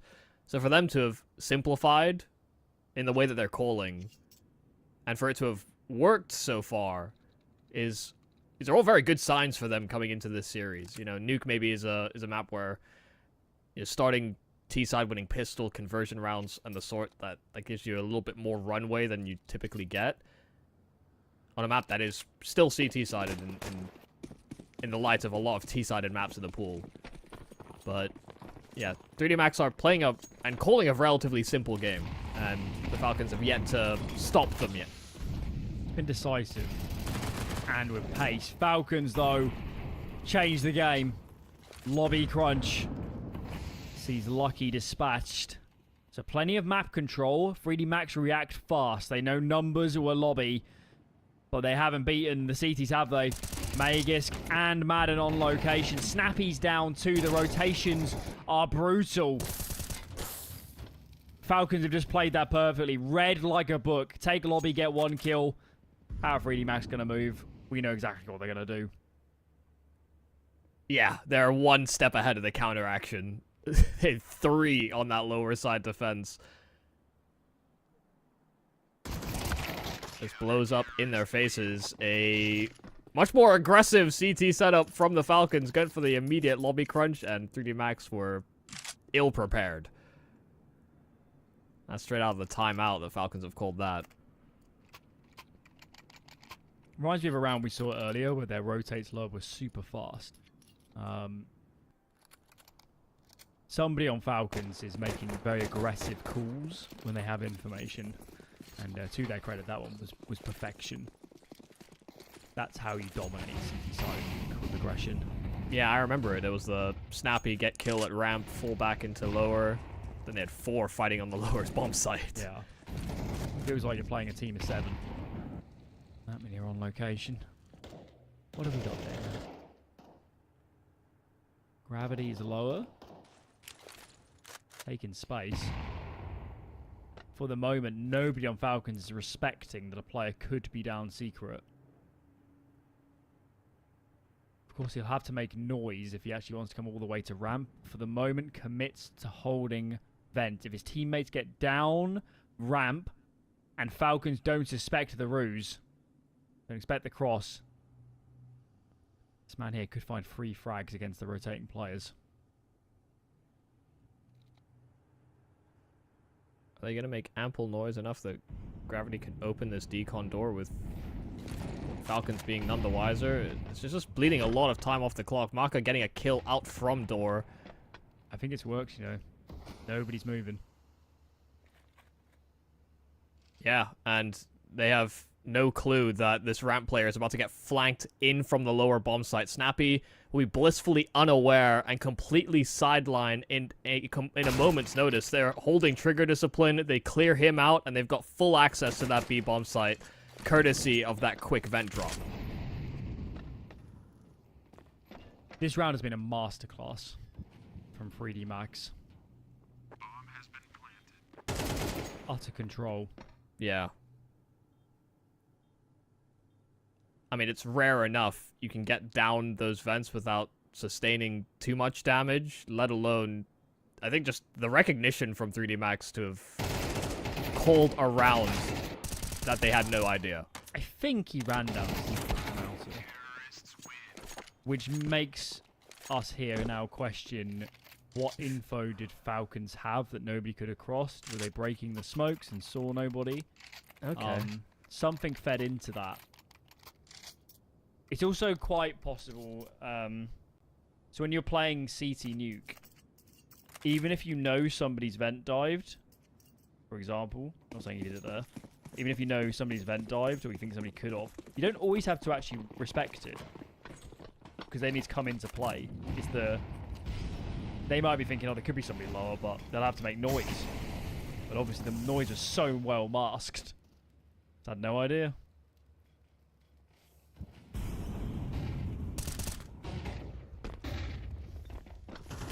Topside attack. 3D Max out from Hut, and Dupree gets floored. The counter flashes were available in time, but Magisk has managed another magic double. From MP9 to AK, now sets himself inside a door, and he sees the barrel of Maka, but Maka still spins on him. Back to 3-on-3, and they don't have an established foothold back on this top site. 3D Max still hesitant to get the plant down. It's Joko that's got a double from the CT vent. So many different positions where it looks as though 3D Max are going to lose numbers, and suddenly 3D Max have just found a solution. Some Pies are stuck in the vent with an AWP. There's no shot, no chance. This is a 7th round for 3D Max. I felt like Magisk had done enough there. Almost certainly. Been so good today, getting more than you'd ever expect in impossible positions. But yeah, this play's coming out of heaven for Falcons. Just got absolutely nothing done. Some Pies couldn't help. He was down the bottom of the vent. This has been a Outside of the crazy one really first good half round from for Joko. Falcons, this is bad. Yeah. This has been a monster half for Joko, though. I think he's had more rounds on double kills than Dupree's had kills.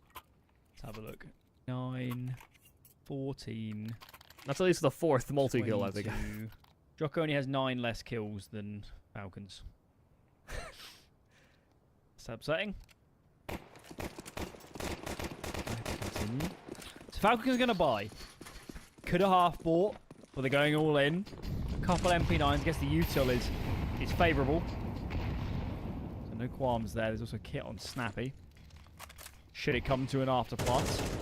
For now, the utility is holding 3D Max at bay. But I don't think you'd be too concerned if you're the T side. You've still got your 5 smokes. You can still throw some utility onto yard and either cross or fake just that. And obviously, given previous rounds, Falcons will rotate if you're throwing cross smokes. Yeah, 3D Max went for the read, given that some Pies saved that AWP in the previous round. They thought he'd peek main. They triple naded at the start of this round. But no real active move here for some Pies to make use of that AWP. He has position alongside Snappy. But 3D Max are stoic inside of lobby. I feel like some ramp aggression coming soon.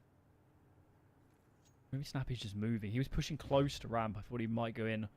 Maybe a flash from some Pius.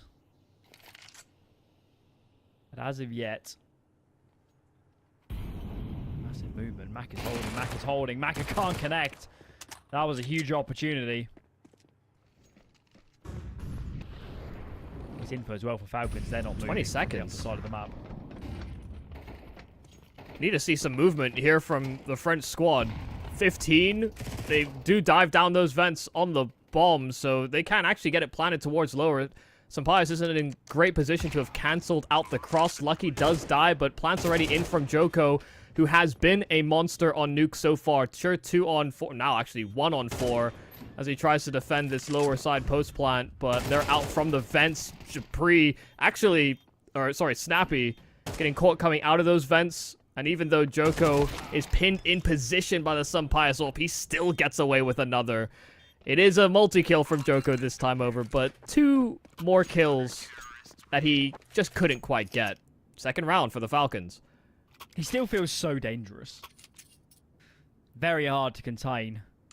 Has been Joko. 165 ADR. We take that? Yeah. Certainly do. Quick pause for Falcons as they ruminate on where this is heading. They'll have to invest a lot of their remaining funds into this round. It could be a point of discussion.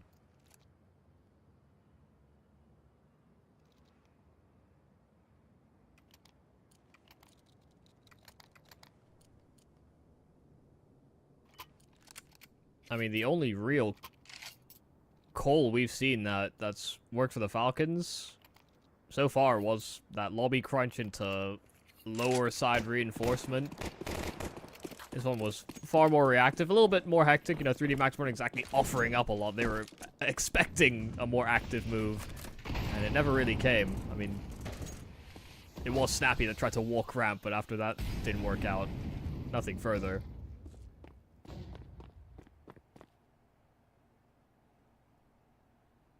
They're having to rummage through these rounds to try and find an advantage, and 3D Max have not given them many chances.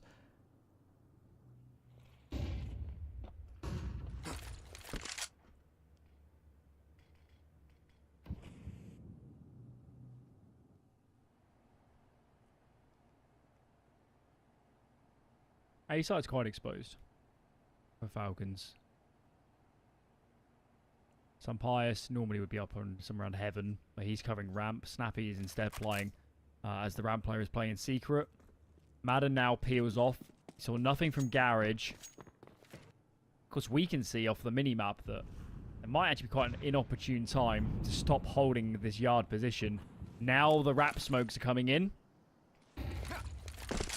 First smoke lands. Over towards Minion, taking a lot of space here. Madden checked in towards Heaven, and he's got no help, has he? There's nobody nearby. Snappy has not got aggressive yet. Late to the party, and this is forced an inner lobby push from Falcons. They can't sit on the site anymore. 3D Max of the entire map. Just needs to cross Dupree, and the A-bomb site is theirs. Good trade. But Magus, he's so deadly. I don't think he's done enough. Not this time, but my god, did he try. I mean, the flanking Sampaius ult, if he continues out from hut, he is a dead man walking. Could just be a timing that could be hit, but no, Joko never deterred from the angle, just honed in on Sampaius' approach. And yeah, it does feel like Magus just gets away with so many kills where he almost has no business winning a second fight. And it's still not enough.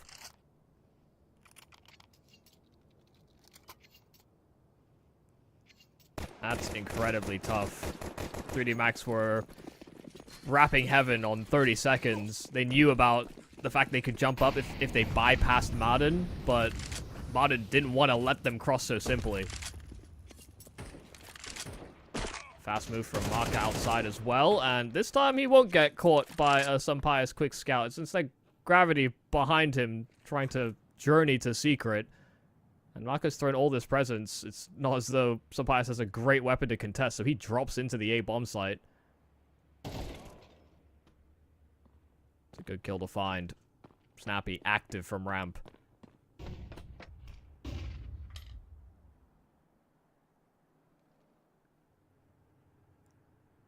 Man, 3D Max love calling the reset.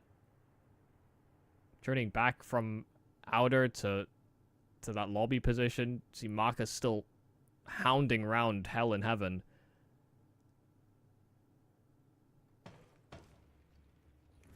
I'm amazed they haven't seen Magus. They're not on board with that fight. Yeah, Magus called out in the open. Horrid timing. Could be another catch here any moment. Dupree has no idea. And that's why you hit the pause button. It sows seeds of doubt. Falcons move, and they are out of position. It's a 2-on-2 now. With this bomb going down, we're going to ask questions. Where are the... Is there a kit anywhere? There's none on these players. They need to go. Timing's great there for Snappy. Joko's back was exposed, and it's XRC trapped into that CT vent, fighting out from his position, but Sampaius has him. 3 kills for the Spaniard as Falcons get their hands on another round. Those have been hard to grasp in this first half. Well, they had the one clean round earlier, but outside of that, even in their losing efforts, 3D Max are making it tremendously difficult. That one was really amazing. I love the decision there for Maka to make noise on the ladder as well, just as his teammates are going into lobby. Like you said, we weren't on board for them catching Magus inside of door, but he's, I think, hoping that by journeying up that ladder and making noise, that they will push into lobby, the same reaction they did last time, and they got the kill that they were looking for. A lot of cute plays to manipulate the macro of the Falcons. This is damage limitation for Falcons, and they need 4. This round is important. Madden, that is a move. I guess he didn't expect so many players to be around his whereabouts. He learned the hard way. There indeed were. Dupree dishes out a lot of damage, but there's still a man to the deficit. Snappy's here. Where's Sampaius? Sampaius is coming down ramp now. And 3D Max again. Look at this. Hitting the pause button. And Lucky has A. Calls up the cavalry. More sublime mid-rounding. Oh, God. But they had no idea about Sampaius in from heaven. He got there fast enough. Oh, the noise. It's just far too much to handle. Heard the tap. Heard a player coming through hut and just tried to get out of dodge. It's a snappy clutch that would be very well placed at the end of this half.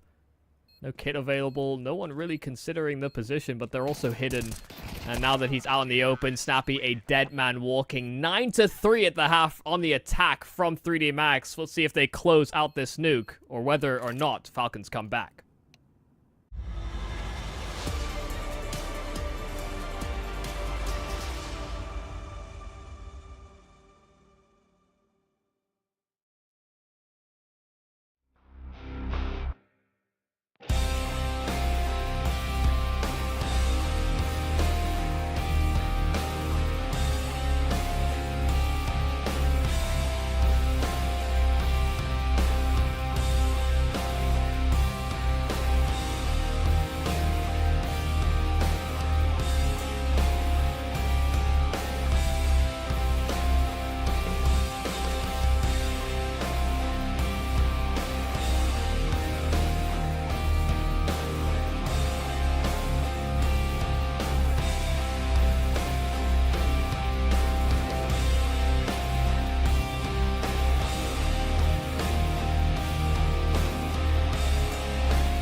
Bit of a surprise. First half here between 3D Max and Falcons. It is 3D Max's pick. But we didn't expect a whitewash. And now with 9 rounds going into the defensive half. Get this half off to a good start. And we'll be on map 2 in no time. Fast kill at the start of this one. Some Pious holding from door and Modding trying to taper out. Lucky's dualies do sing though, and Exorcist will join him in the choir. 3D Max devastatingly shut down this topside attack, even with the opening kill going the way of the Falcons. Don't imagine there's much that Magus can do. He's been great at getting kills when he shouldn't, but 4 is far too many.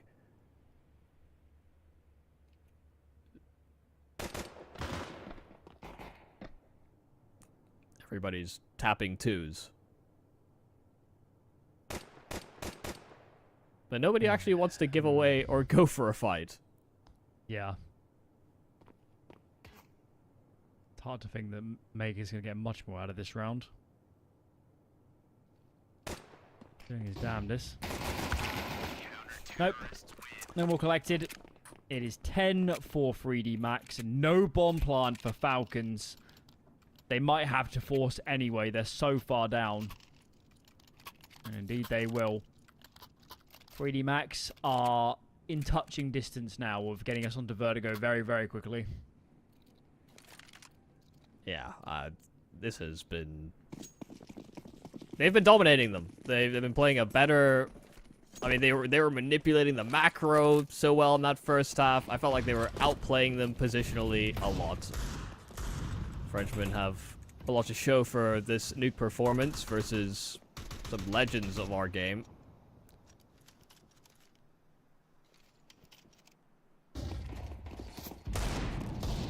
Eyes on this scout, the rest of the team crossing to secret, but Tobias wants these kills. That's why he wants to fish at range, and he will finish off on Tamaka.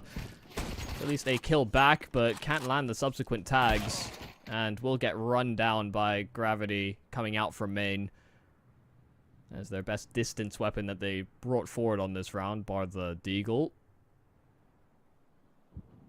And it is only Joker really in defense of the lower side. Magisk does get one.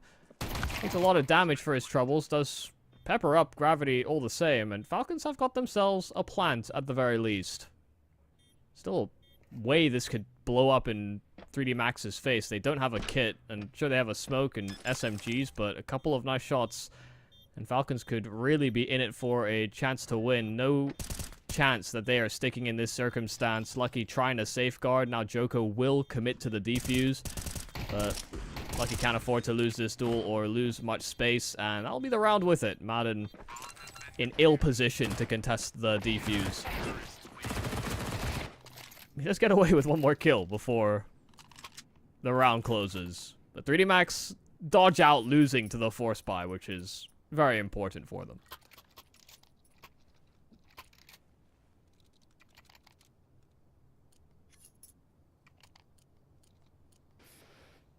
I just don't even think we're going to see Falcons be able to properly play this D-side. They're going to play any Counter-Strike here, or are we going straight to Vertigo? So we need to find out. I don't know how you play out this round with so few nades. Team Falcons. I guess the in saving grace is there's no warp to get past. If you lose numbers early, scarce going to make a difference. Lucky trapped now behind Unbreakable. That's that name for a reason. Difficult even if he's pinned to frag him out. So Falcons have some space. 3D Max are making moves here in towards these double doors. Can Madden get a catch? Drops it the wrong way. Madden almost failed. Maka finishes the job. It's an awkward exchange. But nonetheless, advantage 3D Max. Yeah, they even find some Pious outside. Maka smoked off one side of the double doors and can keep contesting from this open door position. Nate does great work. Dispersed the smoke as well, made them hesitant to commit to the plant. Dupree, good kill to find. Maka finally dispatched him, gives him a little bit more breathing room on this lower side. But they're all over Decon, and they come through the smoke, just as Dupree did to safeguard the plant. And so Lucky will find that final kill, and it will be a 12th here for the French. Yeah, Falcons just aren't going to be able to play proper T-side Nuke, given their money is never going to be in great position and they've committed to these buys.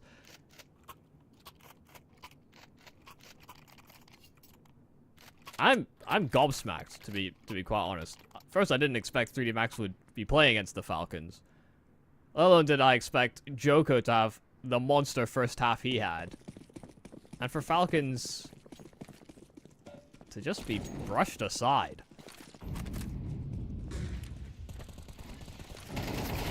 Oh my goodness. Timing is good there for Snappy, but Gravity gets a hold of his weapon in time? That's just a sign of the times. Oof. Brutal kill there from Magus. Makes it 2. Dupree chimes in. Well, finally, in the dying stages, getting some individual outplays. Oh, Jocko steps up. He's been the man of the hour. The man of the map. 20-10 in the score department now. And Magus, he might have the bomb. But with Jocko still alive, a giant to be felled, he's going to play with exercise over on that upper site. So if Magus can get lower, maybe there's a bomb plant. But only Magus can save Falcons from what can only be described as a devastating defeat.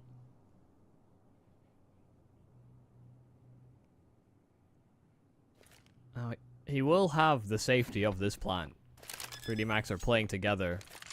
Lower tap from... Oh my goodness. Lower tap from Magus, and he tried to reroute to the vents, but considers it again. Didn't hear any rotations or any steps being made on that top side. And now as he goes back to those double doors, it's already occupied. He closed it right in their faces, and they open it right back up. A 13-3 blowout by 3D Max in the first map. Falcons are going to be left a little perplexed as to how that game just didn't even happen for them. I think we all... I mean, that wasn't on the cards. They didn't even play Counter-Strike. It's not supposed to happen. We need to take 3D Max seriously now, guys. They're 3 maps from Rio. That's all they need. 3 map wins. And that could be enough. So, well, I mean, I actually can't believe they've done that in such clean fashion. Jocko was absolutely monstrous. Just completely unplayable in so many rounds. Numerous multi-kills. High impact frags. And 3D Max called an utterly dominant and decisive and aggressive game. There's what's not to love. That was almost certainly the best CS played in this qualifier yet. And their mid-rounding looked great. Like, that's the era you would think that Falcons would always have the edge in. You know, experienced late-round scenarios, you know, awkward, not sure about how the game state is going to develop. That's where the Falcons should thrive, given all the experience that they have on that roster. And 3D Max made them look silly, I think, on that first map. So, yeah, I'm really hoping that this Vertigo is loaded full of tricks here for the Falcons, because they're going to need to dive deep into that bag. 3D Max are putting up a hell of a show. But we're going to have to wait to see how Vertigo goes after the break.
sitz auf meiner Fensterbank, die Nacht zieht vorbei.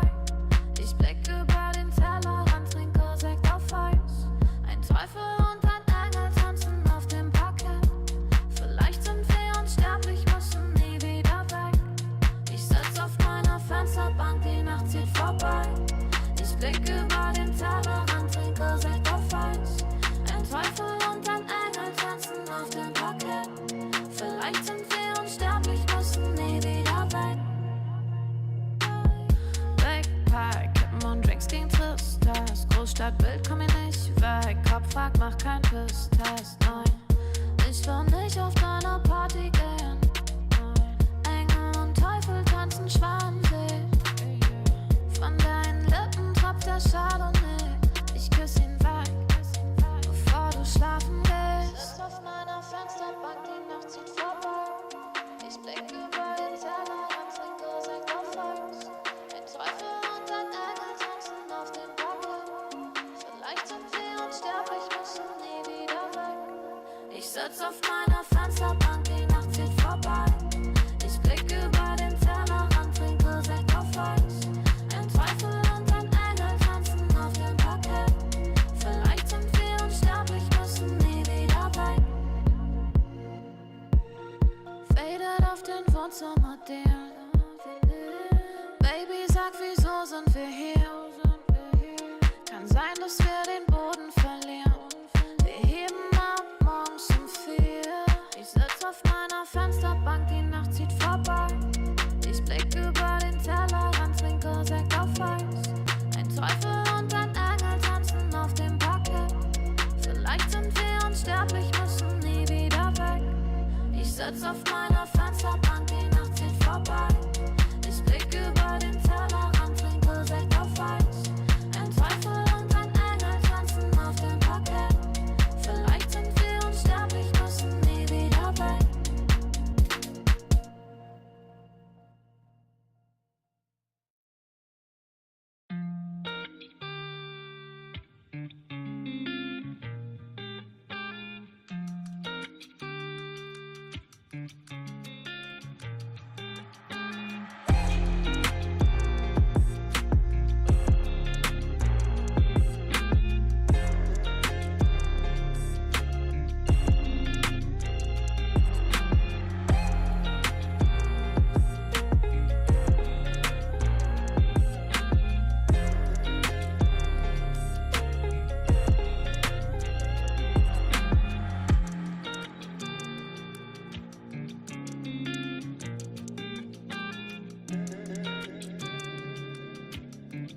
A completely devastating first map in the series, but now we move our attention over to Vertigo, the selection of the Falcons coming into this game versus 3D Max. And after that devastating defeat, they look to rely on a map that not many top teams are kind of choosing right now in Vertigo. Of course, I have been joined with Alan throughout the entire day. How do you see this new Vertigo, and what are you expecting?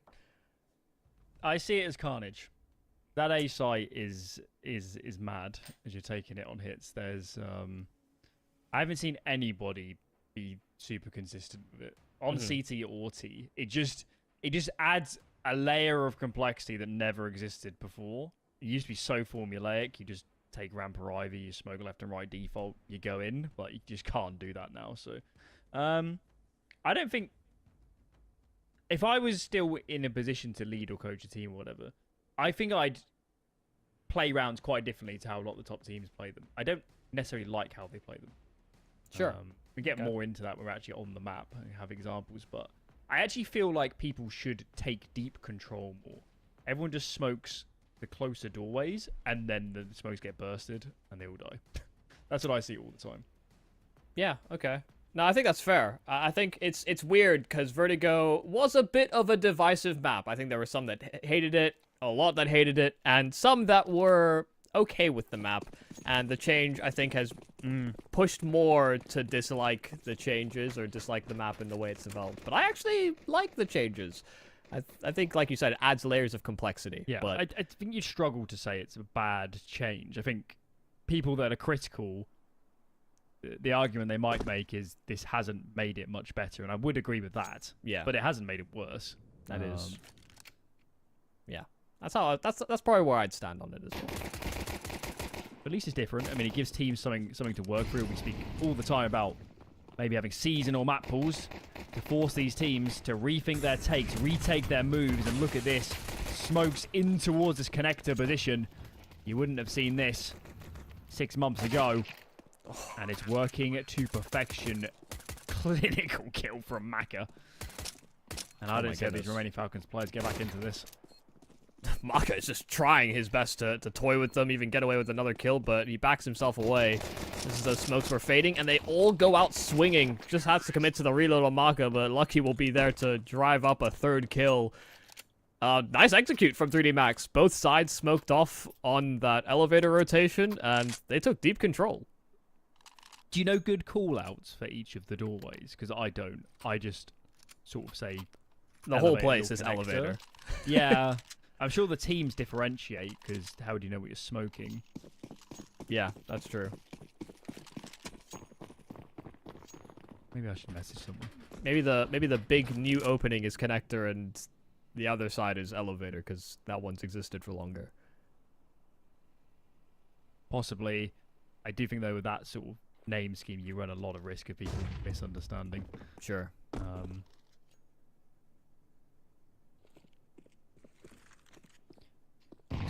Maybe I should message someone like Mezzy and ask what Vitality say. Yeah, I just need a comms video from somebody and I'll adopt what they do. Listening Carrigan. But I saved that Liquid comeback video, but I haven't got around to watching it yet. Oh yeah, that's a great watch. This is quite a perplexing buy from the Falcons. 5 MP9s, and that's it.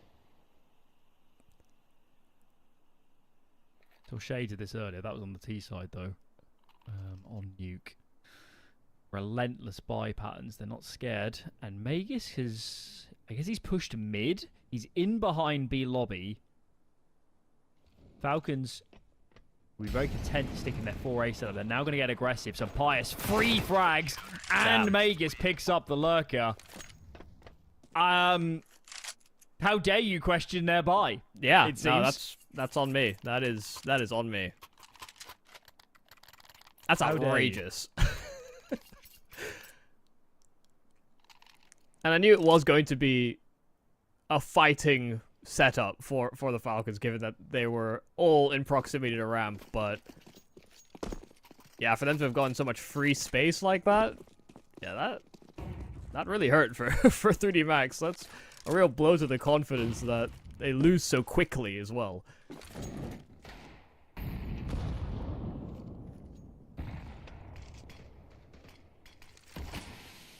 Okay, that smoke is awful. Fortunately, 3D Max will throw one themselves.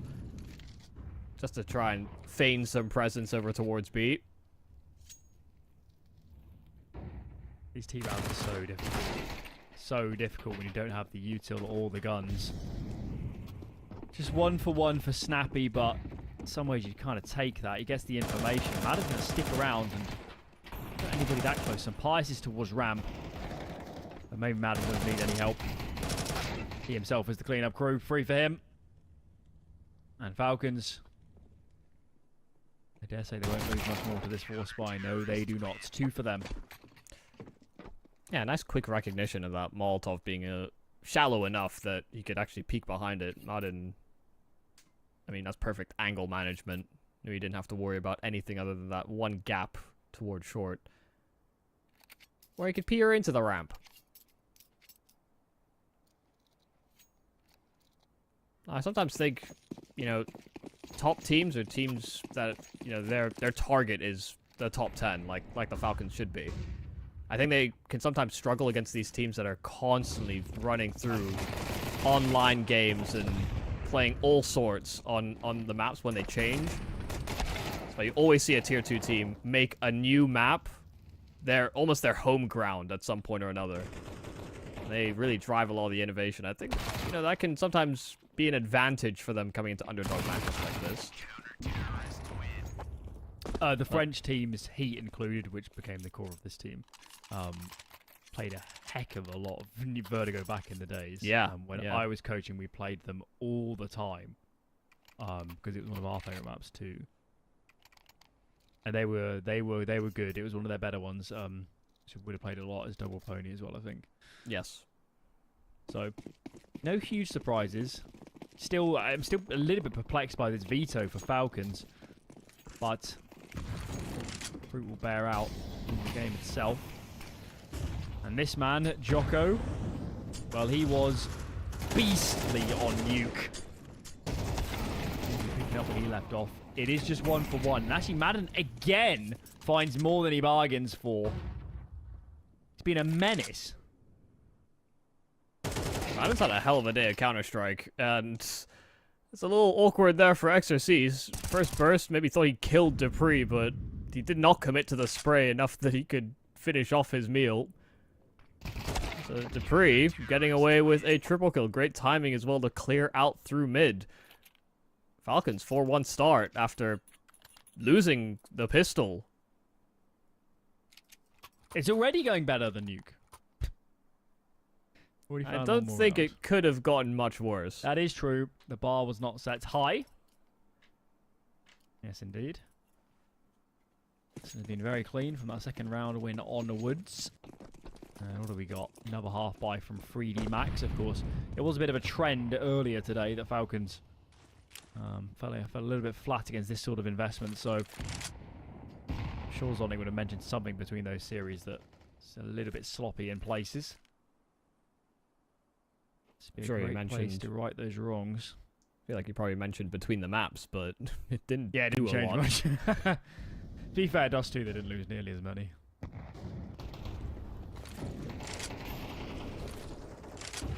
Well, they tried to run down Marden, and they were unsuccessful. But Joko and Exorcist have found their kills, and there is enough room for Exorcist to get a plant at the very least. Lucky's there to back him up, maybe help his escape. The double swing onto the right side of the site, and they will succeed. Exorcist has an AK in hand, but Marden prepped for the swing, and he has not been missing many shots whatsoever. 5th round for the Falcons, but 3D Max getting that extra cash injection from the plant will be nice for the coming gun round. Pretty decent attempt from 3D Max. I didn't know where to look when they did the actual hit, because I don't know if the A side part was a feign, but it pulled all of my attention. Didn't even realise they're flying out mid and through that window towards B. Can you imagine for Falcons, it's even harder to assess and then allocate the forces against what's coming. Okay, well, another gun round to come for 3D Max. some point they need to stem the tide. The money is also pretty good for the defense.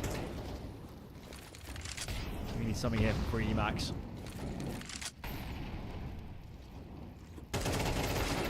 Oh, it's a great first kill there from Snappy, but the trade is immediate. Regardless of what 3D Max do, they need to get past Madden at some point or another. And they can't wait forever. Dupree is pushed through mid.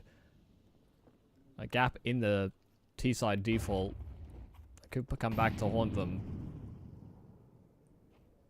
Some biases still be. They still think there could be a player, at least one, towards lobby, and Dupree is guessing the wrong way. Madden, who's he joined by? Magisk. I'm going to say bomb site. Dupree clears. Oh. Still, some bias doesn't move. Now he's on the move. Bit of Utah coming over towards A. There's definitely a world there where Falcons could have that information earlier and have the rotations, but still, it looks good. They're playing deep lines, and now Dupree comes into play. Mac has got no chance. There is absolutely nothing he can do in this round. Yeah, perfect angle management there from Sampaius as well. You see it from Maka's point of view. Barely sees much skin at all. And that's enough for the Sampaius AWP. I was a little confused why Dupree didn't full clear B. But they made the call anyway. But they saw and heard the util come out on that A bomb site, so it did, I think, prompt that rotate regardless of what Dupree was up to. I will say this is, you know, with my criticisms of 3D Max and how slow and default heavy and, you know, lack of activity on maps. I think I was pointing out on Nuke. This is the map that I've seen that happen to them the most. Where I don't know that they've got a lot of drivers to push back some of the control that Falcons are setting up for on that A ramp. We saw Joko try and go past the smokes once or twice. I think Maka has tried his hand at it as well, but it's very rarely a pack of players that are actually setting up for that sort of territory assertion. Seen very little pressure middle B. I think that's going to change this round, but Falcons are preempting it, aren't they? Dupree and some Pies here. Pies tucks. The flash goes off. Here comes Exorcise. The teammate in tow, but some Pies pushes. This can get very ugly very quickly. What is going on? Bit of a head stack. And Exorcise finds the second. I don't have much of an explanation of what we just saw. But 3D Max are in a huge advantage now. Yeah, Joko got a kill over on A as well. Snappy does at least counter that back. What is the boost clear? Am I missing something? I can't make sense of it. What does the boost clear? Does it let you peek without being seen from the box? But is that... I don't know, man. I can't. It doesn't feel like enough of an advantage to go for. I think I'm also a little confused by the Sunpire's walk push on the AWP after he got flashed in that cubby. I thought he was going to set up at the boxes or something, but he wanted to get in there. I guess the logic for him might be that, you know, this is just a lone lurker that's just thrown a random flash. Sure. Because it is a bit... I think you do have to ask, what was that? Why is he flashing? I don't think you could go with a good answer for that either. Especially when he had a teammate next to him that had held mid, so it's not like, you know, he'd missed a timing or anything. All in all there. I don't know. It was like a game of chess where none of the pieces moved the way they should or something. Like, everyone was playing a very strange game of Counter-Strike there in mid.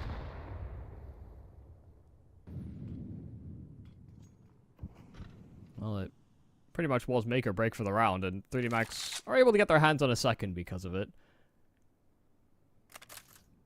That Exorcise double. Definitely having a heavy hand.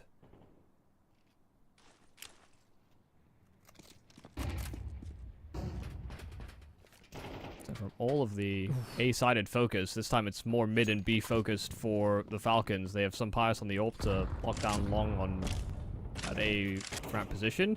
But with them finding an opening onto Dupree and window, hard to think that 3D Max don't just finish towards this B bomb site. Gravity's already up towards white, and Madden pinned and taken down to very low health up close.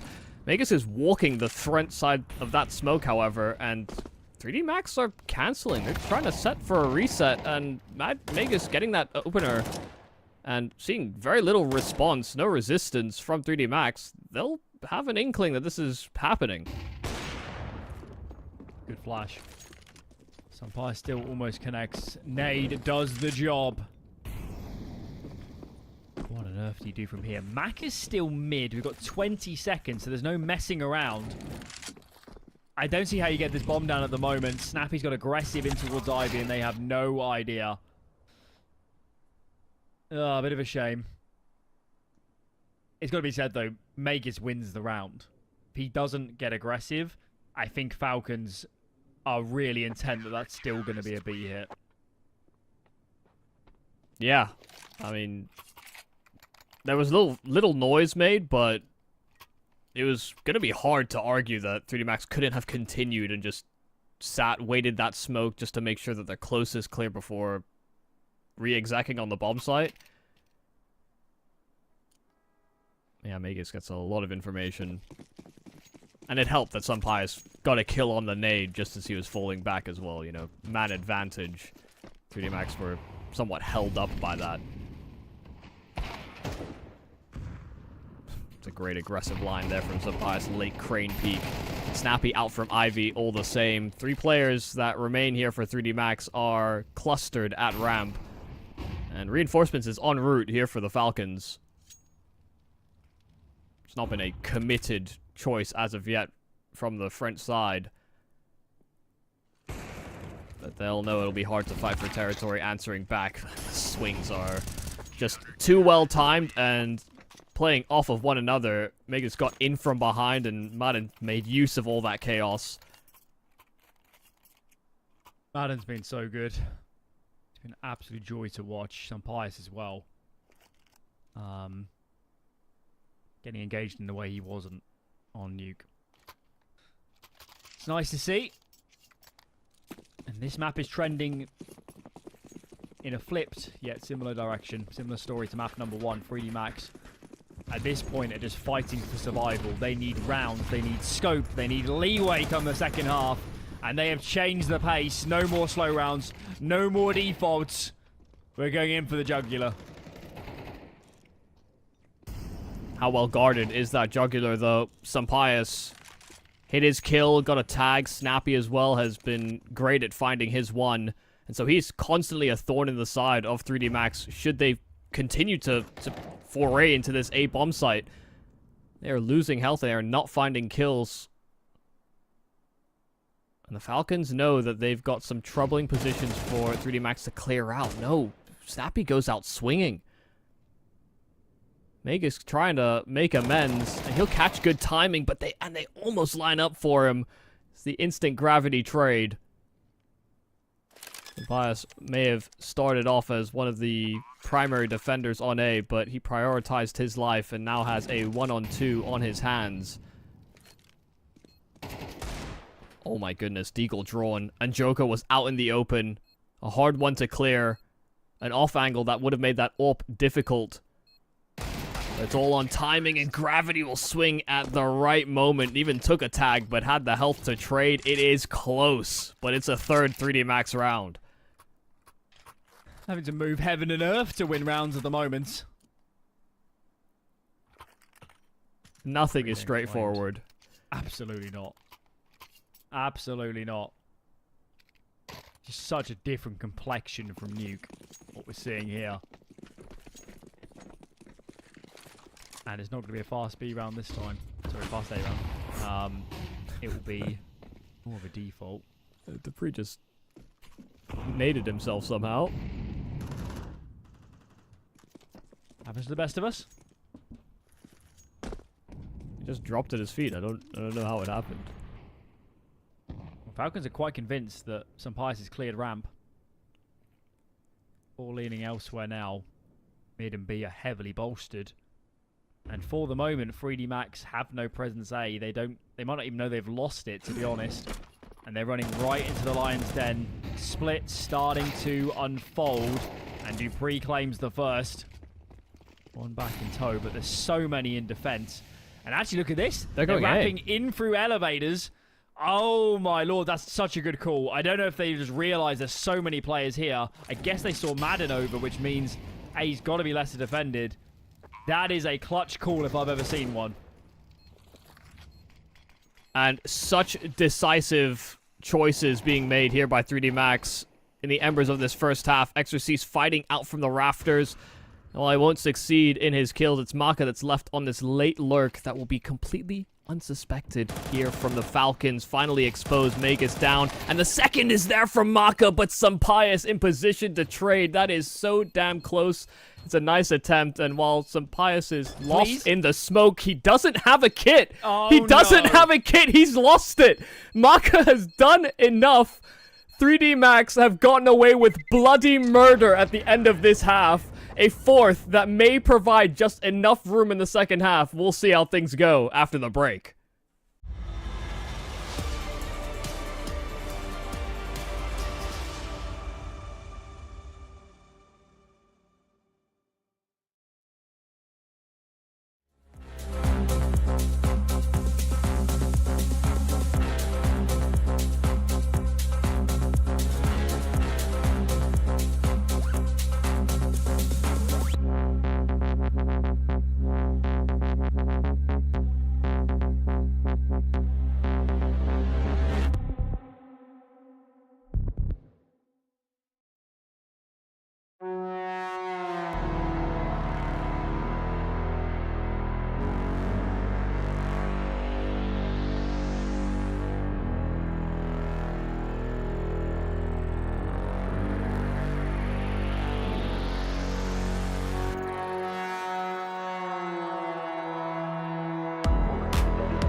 We're still reeling from the events that capped off the first half here.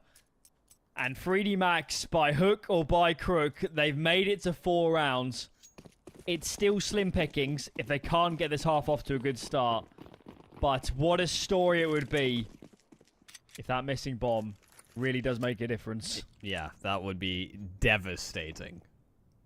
They need this map. They got blown out on 3D Max's pick.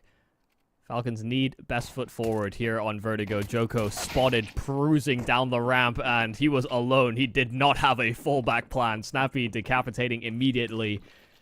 And 3D Max clambering quickly back into short. It is clustered up with dualies on toe. Rigs first. Oh my goodness. lord. Damn. Snappy, my hero.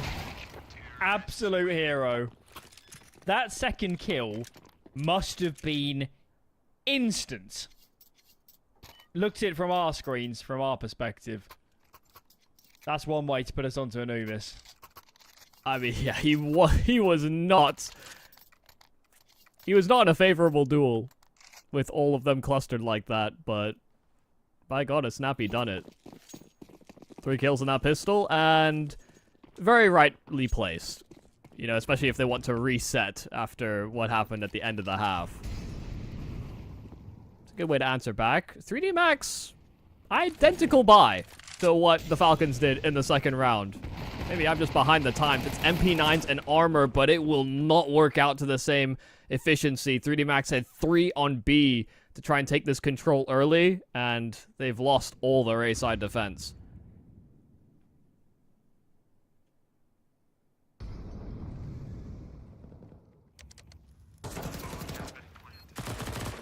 Third map seems inevitable now.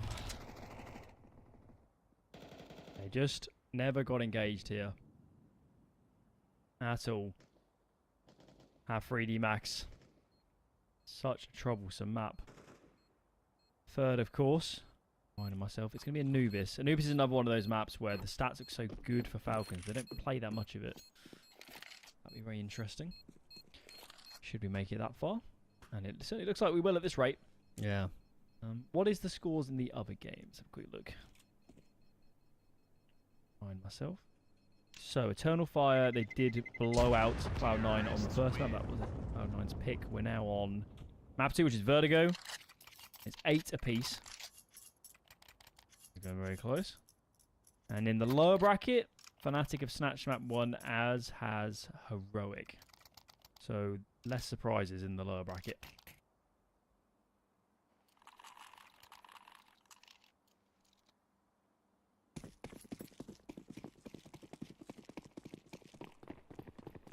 I need to buy an Eternal Fire jersey. To just fully roll into the hype train. Yeah, why not? Play some good Counter-Strike. This could still be a pretty hectic round here for the Falcons. So there was some SMG saved over from that round prior, but some pistols have been brought up alongside it. Yeah, the only thing is, like, unfortunately for 3D Max, we like damage on these rounds, but we just need rounds. We need moral victories are not going to save this map. We need something heroic. I think the advantage that they have is that Snappy's low enough HP. They know this is still a very losable position for them to be in. But Rotate's being heard away from that B bomb site. Dupree did call them to just accelerate onto A. Seemed like Snappy was gravitating away from A ramp, if not for those steps. So Joko doesn't really have much of a chance in this, but he does good damage downrange. Sometimes we're down to 17 HP. Joko seems to have a pretty good read, but Snappy further forward than Joko anticipates. So the Falcons, I think, dodge a bullet in that particular round. This is where the stop has to come for 3D Max if we want to talk much more about this Vertigo. The Falcons looked impenetrable when they were on that defense. I mean, so many great performances. It's been a bizarre day for them, hasn't it? Because they're... When they're playing good CS, they really are a cut above everybody else in this qualifier, aren't they? Maybe with the exception of Eternal Fire if they're playing well. But they're just inconsistent. There's not really news to a lot of us. This round, though, is brutal. Absolutely brutal. What are you going to do? When Snappy comes for you, it's going to be 12 for Falcons.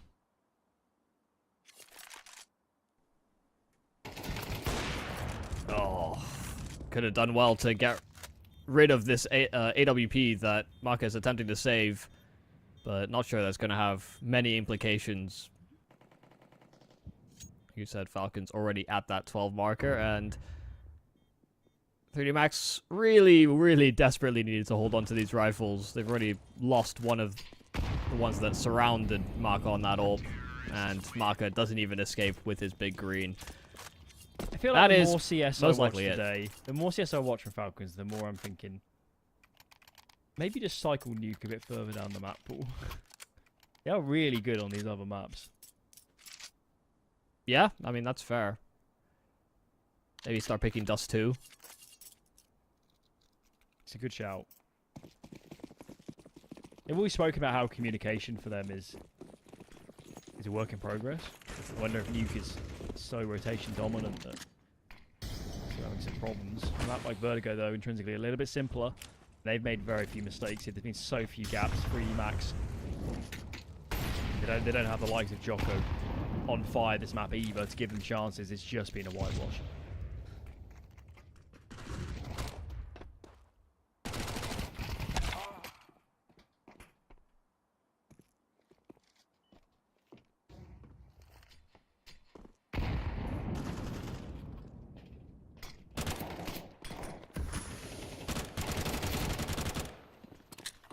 Well, that's a great kill there for Lucky. Not a low health, but the nade finishing off the job. Going deep enough. Lucky was trying to tuck as far as possible.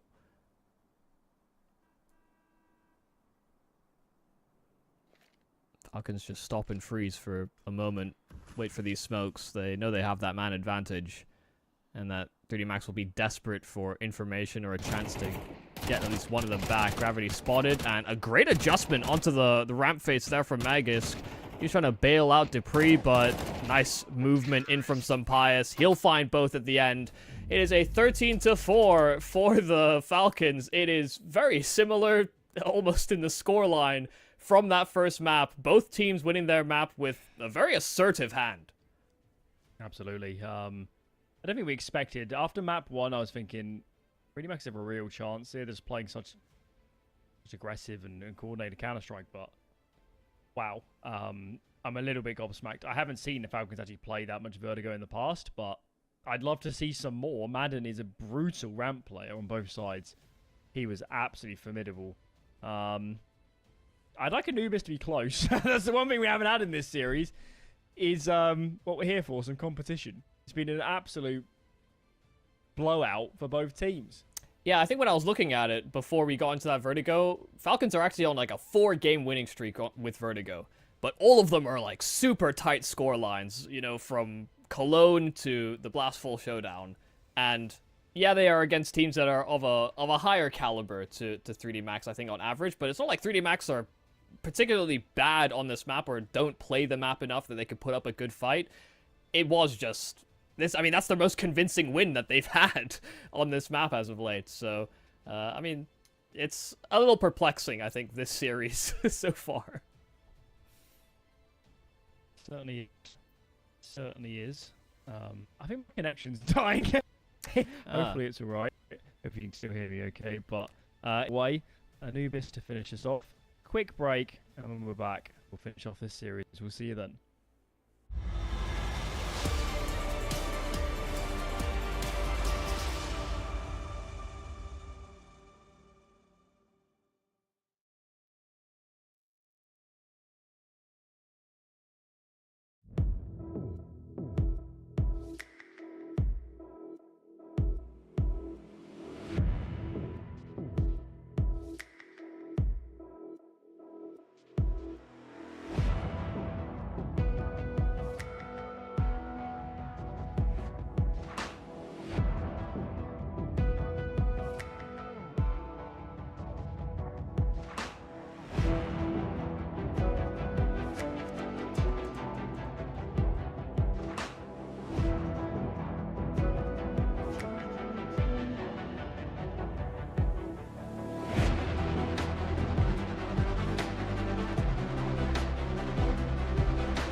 Okay,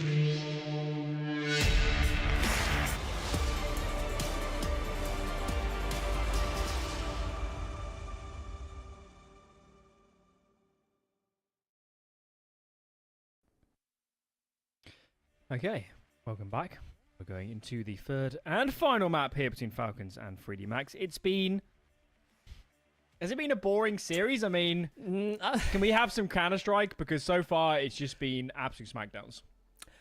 Yeah, I don't think I would say it's boring, but it's not exactly been the most thrilling of games, you know, especially when we think about 3D Max's game against Fnatic, very close in the scorelines, very also tenuous on the last map. Same with Falcons in their opening game against OG. I think both those series delivered in being far more compelling, far more exciting. So yeah, I am hoping that Anubis can offer up a little bit more, because it has just been whitewashes on both the selections. So now that we're on middling ground, surely it can only go up from here. Bar set pretty low. We need 5 rounds from the losing team. And then we're going to call it a competitive affair. Okay. Well. What do we got here? There's so many players in mid for both of these teams. It's going to be a bloodbath. But who comes out on top? Looks like 3D Max, doesn't it? Those are some huge entries from Gravity. He has absolutely dominated that one. Yeah, and even unsuspecting of a player still sat at rugs. They do collapse on this A-bomb side. They are trying to push for that A-main space, and they'll get every kill, in fact. Only losing Joko for their troubles. It's Gravity that ends up with 3 out of that pistol. Yeah, they were just on a collision course, weren't they? 3D Max a late mid-take, or a mid-swing, and Falcons get caught trying to waltz on out. Certainly do. Certainly do. Right. What have we got then? Full force buy for Falcons. No surprises given their other buys in this series. They really do like a second round force. And this time, B just gets immediately crunched. Wow. I didn't like that. At all. You think about the games, this series for Joko as well. And you're not expecting him to miss a chance like that. There's deep flash out from CT. Trying to get some more room on this 5-7. And some Pius will collect on his kill all the same. Maka is still inside of Connector. Exorcise playing from main. And, yeah, I mean, Exorcise is lapping them up.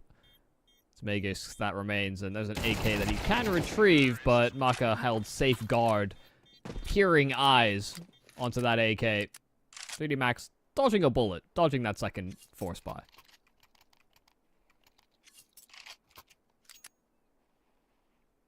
I just don't know how Snappy got that kill. Yeah. I don't understand.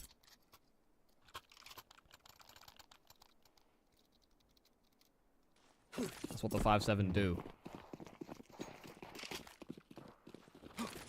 Weird, wacky, and wonderful. All in one. What have we got then? Heavy eco from Falcons. So Pius is a flash. And they're in the right place. Dupree, what's just happened? Dupree announces himself. Of all the rounds, this was the weakest buy. This is near on full eco. And somehow it's Maka against 4. The bomb is down in towards the cave. It's impossible. How he can't win this. Yeah. I don't know what to make of this round. I mean, Snappy bought as well. Everyone else had effectively committed to the full save. So Pius does get cleared out. No one was peeking on the Falcon side, and that leaves Maka suspicious. Why on earth are they playing so defensive? They must have been trying to line up for some kind of backstab. Maka will try and clear it, but he didn't go far enough, and so that's a free one for Snappy. AK to be recovered as well, and they will reap the rewards of a miraculous Dupree double on that 5-7.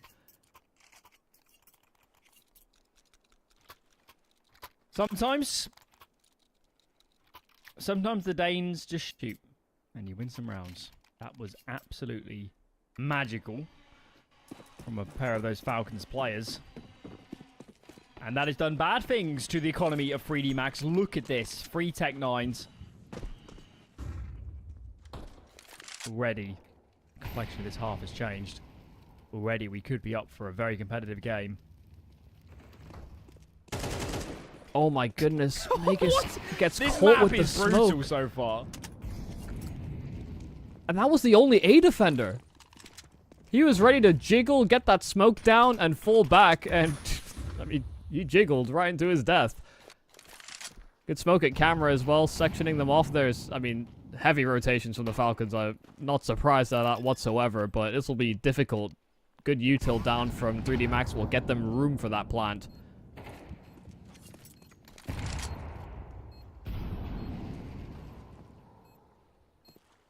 Left on the lurk. Lucky was there to try and backstab, but it's back into 4-on-4, and there's enough util to still go in for this retake here for the Falcons.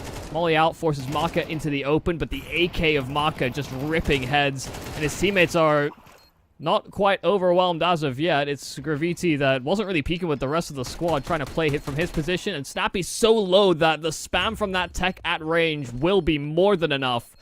That was a desperate attempt to get that defused. Dupree was already kind of calling it quits. But by the scruff of their neck, 3D Max have found a third round. I don't know what is happening. I love this. This is... It's so wrong, yet so right, this map so far. The rounds are just chaos. And 3D Max played Nuke with such speed and intensity. They go into Vertigo, they default every round and get ripped to shreds on A. And now we're just back to absolute reign of terror, utter madness, Hot Wheels speed onto all of these sites. Oh my.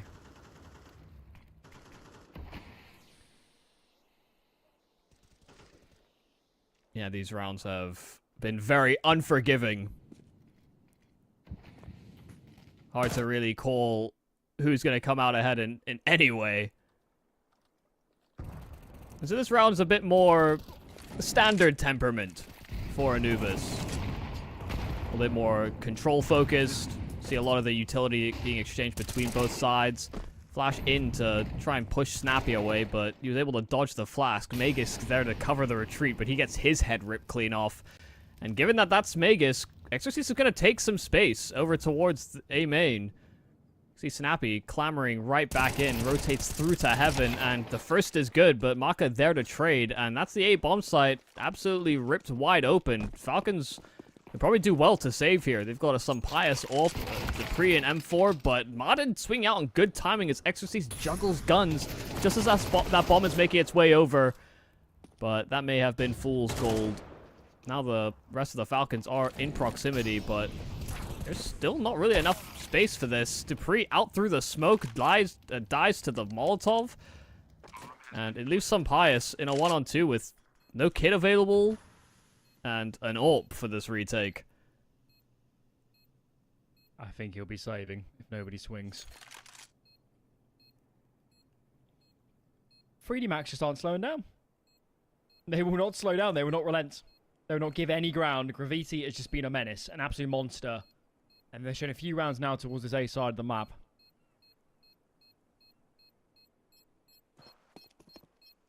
What does Falcons do? I mean, surely it's got to be an eco to follow this round. Or some pious will save this AWP at the rate we're going. I thought they would call the work with. I just thought they would call the save after Snappy died. You know, Magus died, and Exorcist took A main, and then Snappy gets there, he goes 1 for 1, and no one else is really close enough by. And then Modern swung with the MP9, and then suddenly all the guns were going for the retake, so I thought Falcons would have ceded the round. Instead, they tried to fight for it, and now they come into this round with 4 MP9s and an AWP. I won't doubt it. I did last time, and I learned my lesson. Something's changed with Falcons. Before the player break, they were not buying this aggressively. Also losing a lot more games. So maybe it's just, let's try something new. To give them credit, they've had a very good week. Yeah. I think they're on a 5 best-of-3 win streak. Yeah, and even the games before that, I mean, they lost some series, but they were playing very good teams. It's much closer to where they want to be. Yeah. And surely they were playing this brand of CS in those games. It would have changed since then. So, something's cluing them into this. Certainly have players to make it work. Snappy needs to win this engagement, and he does. That's going to bisect the map for 3D Max. They've now got a much tougher time hitting a site and getting these numbers into one place. Look at the amount of tension they're focusing on to mid. And Snappy crosses, I was going to say. Surely gets picked up in the end.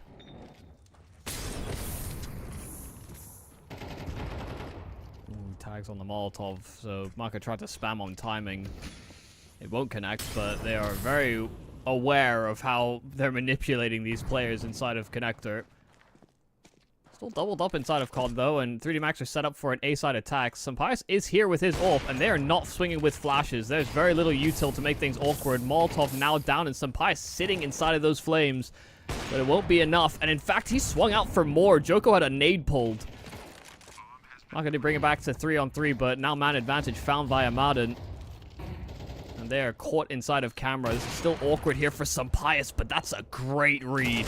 Immediately flicking to that heaven angle, and they will be able to trade coming out of camera. Shoutouts to Sampaius on that saved AWP, getting impact on that 3D Max A-side attack.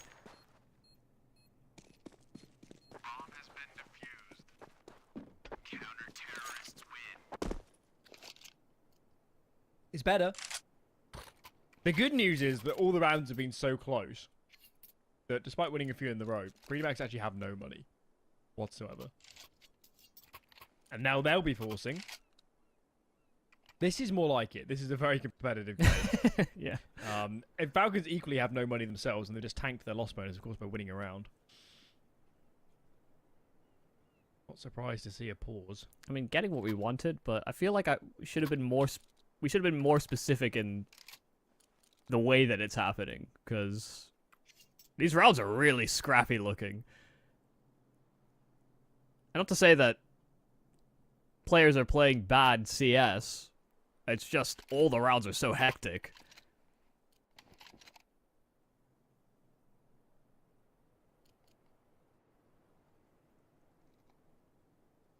I maybe want a little bit more control, but that's not for me to impose.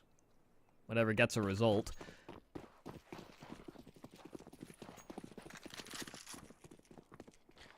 Apparently that's Aurora at the moment. No, sorry, wrong team. I've ruined it. £9. Couldn't have got that more wrong. Oh well. Onwards and upwards. The aggression from Team Falcons. Dupree gets himself traded. Sorry, not Dupree actually. Madden's the one that goes down. So Dupree's on low HP. Where's that? He's pushed A? Magus has pushed A. Yeah, that he has. And he's not stopping. Why would he? Another headshot from Magisk. Yeah, they're going to stay away from this A bomb slide. I mean, Lucky is seeing if Magisk will continue, but after his 2, that's when he'll fall back. I think Magus has been the best player today for Falcons. Oh, yeah. I mean, he's been so good. Martin's had a hell of a day, too, but some of the ways in which Magisk was getting his impact, I mean, was crazy. So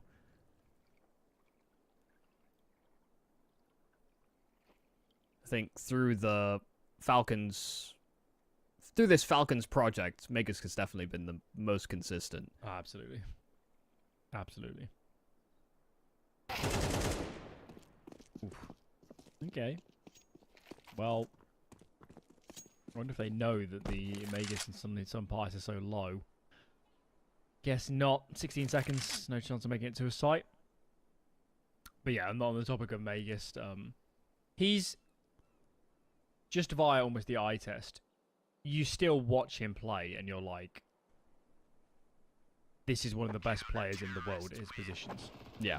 I mean, there's a shred, no doubt whatsoever, that Magus is ready to play He's ready for this team to ascend back to the top. He will hold his own. I mean, you could put him on most rosters, and he's like tournament beater or tournament getting level right now. Yeah. I mean, he was an absolute linchpin behind Vitality's major victory. Sure. No doubt it.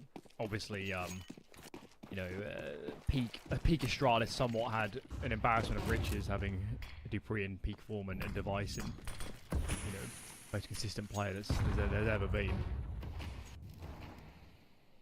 Bit of a different story though here, isn't it? Yeah, it's been a challenging journey. Certainly has. I will say, if this Falcons project works in the end, and people like Snappy and Magus, you know, especially Magus, make that big maybe Zonic behind them. Yeah, make regardless full of the circle rumors turn that around. They actually pull it off, the storyline will be incredible. Because they've had to fight so hard, and against so much scrutiny. yeah, obviously as well, and you know, you see it in traditional sports where just trying to essentially buy your way to victory. And I'm not saying Falcons are doing that now. I mean, they're trying to build a real project here. That's what everyone looks at this team and says. That's what you held up against.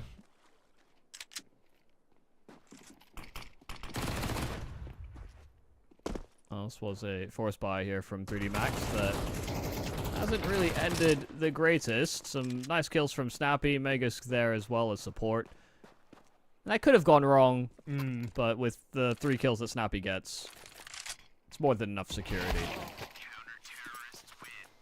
Yeah, I didn't realise they're getting flanked so badly. You saw the mini-map and you're like, wow, they're about to get pinched. I'm not surprised they're fighting towards this tunnel side. That could get a little bit sketch for the defense. Falcons pendulum swinging back in their direction at the moment, isn't it?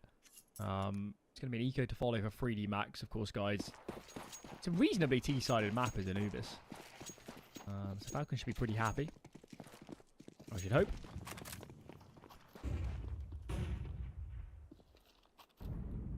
I will hold my breath given the day the Falcons have had against the force buys and, you know, Tech 9s and the sort. I think as well, when you think the game maybe getting out of reach for the other team, rounds like this can sometimes just blow up in your face. Close range angle though from Snappy, and a great spot to have held. Sampais took all the attention, and Snappy, I mean, highly effective on that MP9. No, in this map so far, Snappy's been very effective. 12-6 is the in-game leader of the Falcons.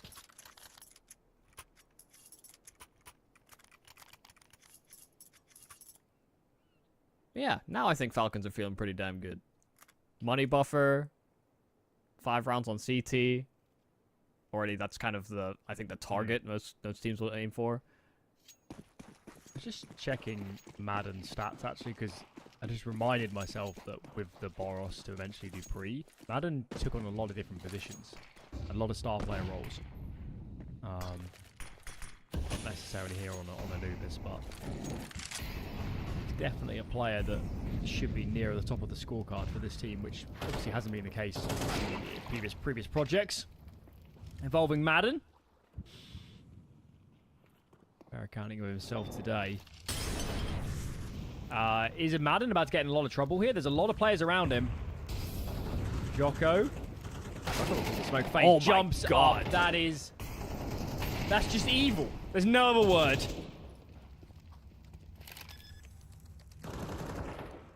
Obscene. He was still in the air. He got the wings on the kill and everything. And the first bullet just goes straight into Madden's face. That's not allowed. Not allowed. Not fair. But that's Counter-Strike. That's why we love it. Yeah. Most people would handle it. Brutality. You can handle getting jumping MP9'd. But an AK? That's probably one of the worst weapons you can have when you're jumping around. Okay. Well, we're getting what we asked for. This is already a more competitive map. even if a team wins, what would it be? 8 in a row to win it from here. Still our closest map. Reminder, guys, where we are in the event. This is it's in the upper bracket. The winner of this series will play the winner of Eternal Fire. Eternal Fire. Somebody, who were they playing? The Cloud9? Eternal Fire brain is going. Cloud9, which has It's already finished, concluded. isn't it? Yeah. Give me a second. Right, yes, okay, yeah, it was 2-0, 60, 13-6, 13-8. So Eternal Fire will play the winner of this series for a spot in Rio. And then the loser of said series will get a second chance. So win this and you've got two goes. 2 goes to make it. Yeah, 2 slots at IEM Rio. It's a big deal as well because that lower bracket is suddenly becoming dangerous. Cloud9, Fnatic, and Heroic are waiting there, plus the loser of this series. You've got a much, much better chance of making it if you win this.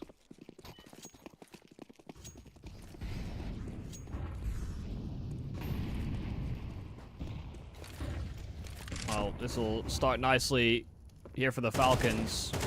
Quick kill from Dupree in from Connector. Vertigo trying to get that fast space into canals, and this is getting kills all over the map here on the side of the Falcons. I mean, the mid play just getting completely shut down as well.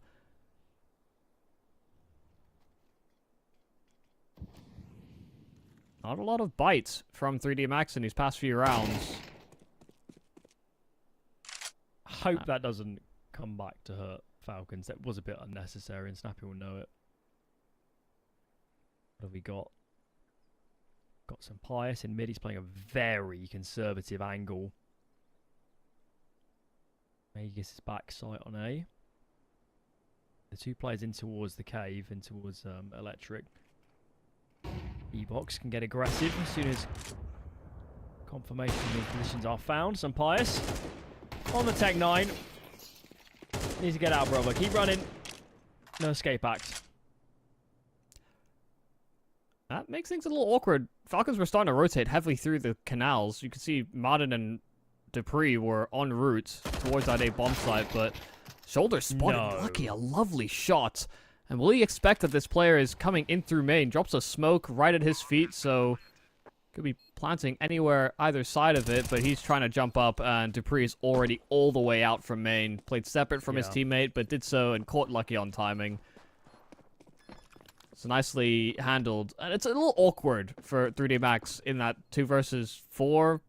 You know, they knew Sampires was around middle, but neither of them wanted to pull a smoke and get caught on timing, and that just makes it easier for the ult to perform. I'm sure Lucky would have benefited greatly from having a teammate in that potential finish on that A-bomb site. Okay. Quick pause. Assume of a technical nature. In the lack of a attack pause graphic up the top. Yeah, usually when there's no timer, I think that's why we think it's I don't tech. think anybody's dropped out. Feel like it, at least. Okay. Yeah.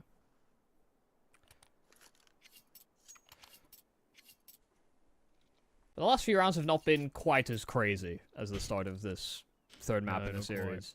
I think Falcons should be quietly content already with this half. CT Anubis, they've lost a few rounds to some very aggressive plays, but it's such a hard map to hold on the sides if you're getting split. You're gonna lose some of them. So I think they should be more than content, I think, with how this is panned out in the end. Whereas I think for 3D Max, I mean, this last round would make them feel better.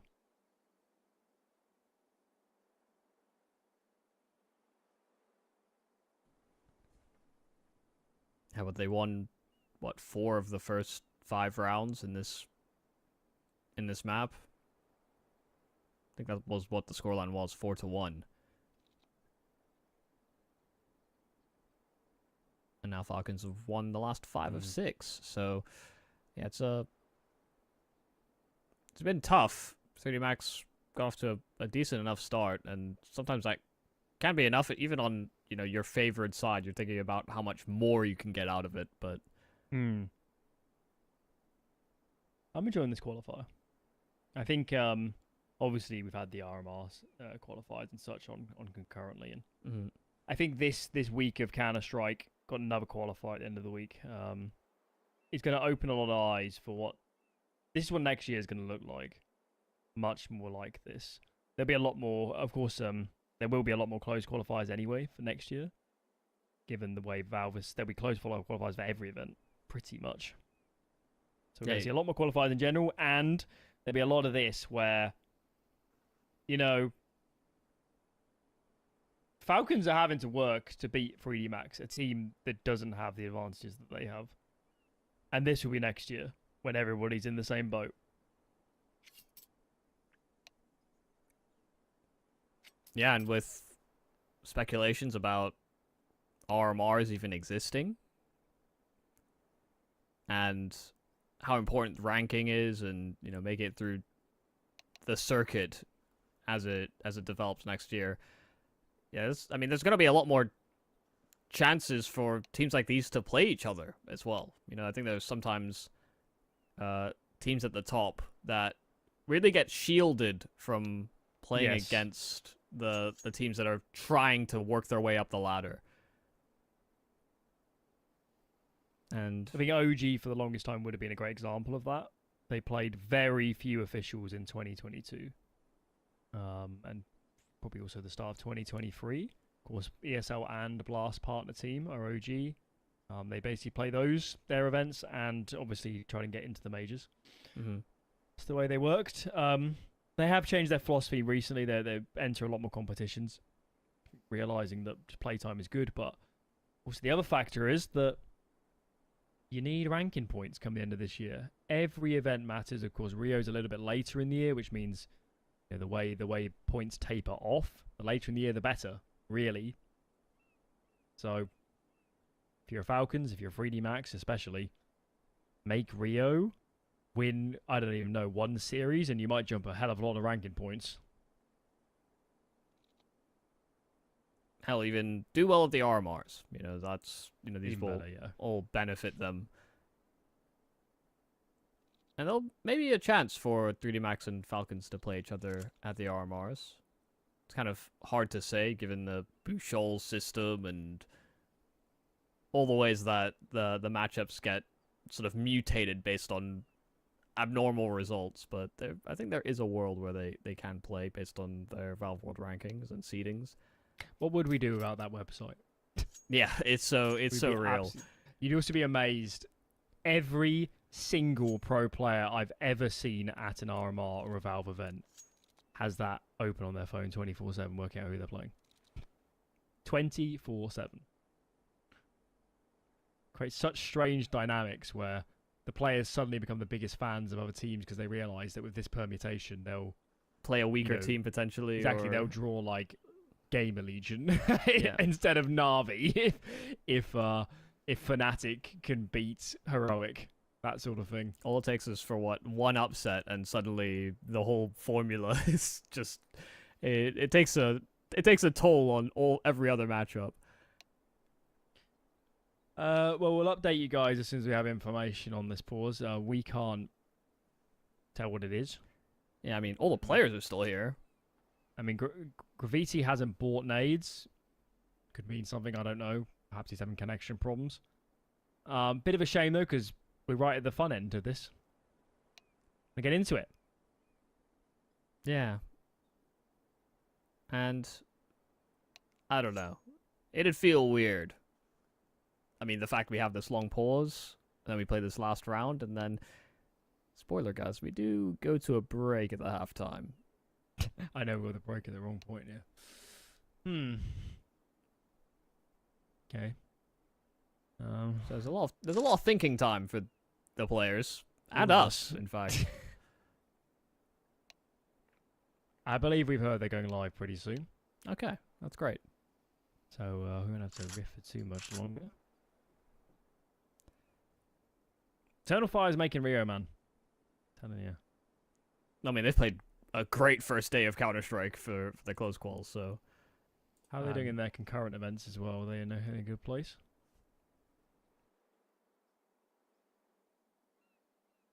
R&D, by the looks of it. I'm telling you, that team is actually good. It's the hill I'm willing to die on. Yeah, I mean, it's just at the end of last season, they didn't look the most in form, so it's good to see them bounce back. Similar to the Falcons, they have been doing a lot of bouncing, especially in the last week, like you sort of pointed out. 5-game winning streak coming into today and into this matchup, but 3D Max have put them through their paces, and it's still yet to be determined who comes out ahead out of this half. 3D Max will have wanted to get more out of this T side, but if they cede to a 7-5 half by the Falcons on their defense, they'll be in a real trying position when we see that half swap. Thank you for bearing with us through the technical pause, but this is a round that 3D Max, I think, desperately need.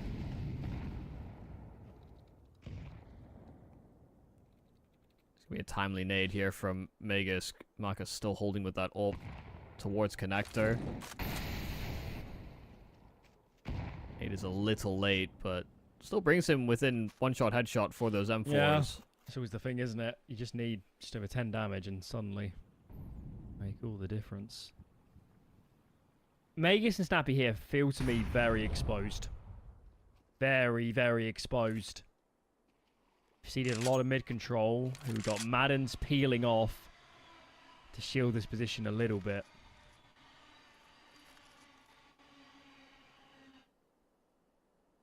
I think 3D Max has done a good job of masking their intentions. The smoke in at Temple, it still keeps these B players somewhat guessing, but that modern support could have come in at a better time. Snappy Molotov, but the smoke down to allow his escape. The flash is great. Magus is caught trying to protect Snappy, and Snappy doesn't fight or even try and flee. Instead, he hides behind that smoke, and he's only good for one. 3D Max crunching in this A bomb site, and all that's left is these two B defenders left to retake. That's all she wrote. Infamously hard to hold as that A bomb site. You can see getting pinched between the offensive lanes. And now 3D Max are primed for 6. It's last round. I mean, I'm not really sure what the plan is here. Clear mid first, I guess, but you're going to need a miracle to retake this bomb site. Debris finds 1 and 2. About 10 seconds remaining, so we can't mess around with that player up on the ledge in Lucky. Surely now has sealed the deal. It's going to be 6 for 3D Max. Lucky with the closer. All square, a competitive affair here on Anubis. We'll be back after the break to see who's going through to that upper bracket final.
One half to go.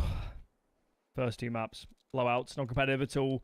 This has been a different affair. Winner of this will play Eternal Fire tomorrow for a flight to Brazil. Here we go.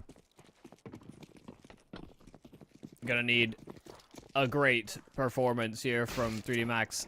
6 losing in that first half wouldn't have felt great. Lucky just fighting and hitting some lovely shots on the USP. And once again, it was this collision course in middle as it was in the first half pistol round. But 3D Max winning both pistols on this map. It's massive. It's absolutely massive, isn't it? Well, that is some real spice thrown into this series now. Just imagine a 3D Max Eternal Fire off bracket final winner, of course, makes it. That'd be wild. That is, yeah, not what you would have expected coming into this Absolutely close not. qualifier. Absolutely not. I mean, 3D Max, let's not forget, guys, they were not favoured to beat Fnatic. Granted, Fnatic, maybe not quite as good as Falcons, but... I mean, I'm just speculating, but if they can take 2 scalps in one day... they're in business. Yeah. That's a little awkward there for the Falcons. They come in on the second round on the force buy, which has been their choice all day. But even on that double swing attempt, they awkwardly kind of lined up with each other as they tried to swing for mid. Kill for Magus, but that's about it. It is now Sampius left alone. And not really a gun to retrieve either. One body of the French side is on that A side. And Joko's angle is very difficult to clear. Alright, no problems in the second round. No, yeah, they look good. This round should be the one to bank up some cash as well. Lucky's had a tremendous map. Of course, it was Jocko who was the absolute hero of Nuke. Nobody could mount anything on. Just a on tank. map two. So don't even think about Vertigo, but on Nuke, Jocko was a beast. Lucky here is doing tremendous work. Marcus had a pretty good shift today as well, but maybe overstaying his welcome inside of middle. I'm surprised Magus is so far down the scoreboard, because it must mean the end of that half they're having real problems on A. He was playing just fine at the start of that first half. Yeah, and Snappy was doing engaged. a lot through mid, right? So Yeah. So a lot of rounds though, at the end where him and Snappy were just getting swarmed. There's nothing they could do. A little bit too static from Falcons. Is this round on? It's on. I'm just not sure how far it'll actually go. I mean, any damage now is still good damage. This is already a win. Well, yeah, they do find some of that extra damage. And so they'll take it. Plant. Keeping the economy of those CTs low enough. And they'll have a gun round with all the bells and whistles. Yes, sir. Okay. Right. First go around here in the second half. These MR12 games go very quickly. Very quickly indeed. So Falcons will not have time to bed themselves into this T side. They need to hit the ground running. See which Snappy chooses to call on this map. Almost bewildering that Snappy leads the way for his team. Don't see that every day. He stepped up on the defense. Can he do the same? The T side, of course, we particularly look towards the calling department. Winning game leader in Snappy. And he'll need to make some good decisions. You're right to highlight Magus having his struggles in that first half. Another person we praised was Marden. And neither had too impressive a performance on Anubis so far. So hoping this T-side can reinvigorate these players that have shown such great ability so far in the qualifier. Let's need to blow open the smoke here by 3D Max. They look to take A main. We'll see that it is It's empty. all well and good, but it's... I'm surprised Falcons aren't speeding up elsewhere. I think you should have been able to read it was free there. But actually, they're going to do the reverse. They go back in for control, knowing that 3D Max would have backed off. But Mac is still here. And actually, the 2 remaining teammates are also in towards cameras, so they could help too. That has not worked for Falcons. And what is the next move? You have no control, really, on this map. They're going to reroute through canals and consider a split on this B bomb side, but 3D Max know exactly what's up there, but all the info. They know it's not mid. They know it's not A. They're going to send all their nades to buy time and make this awkward for 3D Max. Another piece of damaging util hits the deck. Magus braves the shrapnel to try and get in first. And actually, with these 2 kills, this could be game on. An important duel here in Ecstasies. He is 1 bullet from death. Of course, he doesn't meet his end. I mean, huge pressure on Maka in this retake. He's the only one with HP. Yeah, Dupree didn't hang around. He didn't know that that player flanking was as low as he was. And Maka's very hesitant to make a step, make a move. The jiggles out into connector are fantastic, and Maka's calling the save. Yeah, they needed that kill if they wanted to go in for that. That is wild. I don't know what happened on this B-bomb site. It was so fast and hectic, but the trades didn't go nearly as well as I expected for 3D Max. They had so many players, and Falcons were dispersed because of all the util being heaved towards them. I think it was Dupree and Dupree and some bias that just got some massive kills from out of nowhere. Yeah, it was like a 3-on-3 from the back of the B bomb site straight to connector. You know, it just felt like that site was split in half, and that was the only fights that truly mattered, and it was just a back and forth lining of trades. I was right there with you. I thought 3D Max had done enough. They had the info they needed, but... Such a hard map, though, on the defense, isn't it? There's no... If you got a man advantage on an Inferno, a bomb site, and you just play double pit one site, you're going to win the round. You can't do that on Anubis. It doesn't gear itself in that direction. There's always going to be chances, always opportunities presented. And Falcons go for contact plays. Look at this. A very different look. A couple trades with Jocko's in a formidable position, but he can't hold on. He can't hold on. They brave the util yet again. This is crazy Counter-Strike. We're getting towards the end. Falcons just need to cross this bomb and get it down. Could be able to throw it over to Sampaius, yeah, and he'll be the one that plants instead, but he's going to be open to con this whole while, and Exorcist is going to take that timing. He'll see the head of Sampaius, and that's a free one. Bomb doesn't even get planted. Leaves Modern with that smoke that's up that allows him to cross, but he'll have to deal with Exorcist first. He's still healthy. Great off angle to take as well, and sure, they'll trade on their damage, but Exorcist getting the double kill they need to get to double digits.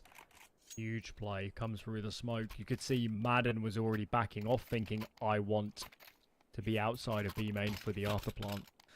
Of course, never got that far. Never got that far. It's a brave... Another pause comes in, which makes me a bit nervous. I just think in a 2v2, when you've got that left side smoke, if you can't control connector, Sampaius' plant position is very brave. I think they felt that smoke down the bottom was a brick wall when it wasn't. Yeah.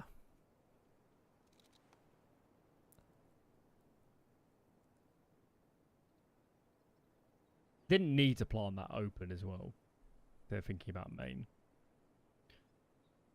It's a little bit perplexing. Yeah, it's just a gamble decision, I imagine, and it was the wrong choice. Played a lot of CS, though, today. Both of these teams. And we're dragging it on here. Yeah. Another pause. Well, the Falcons are on LAN, aren't they? They're playing the I guess that's right. Dacha event.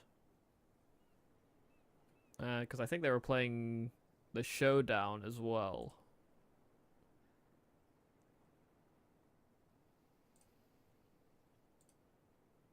Yeah.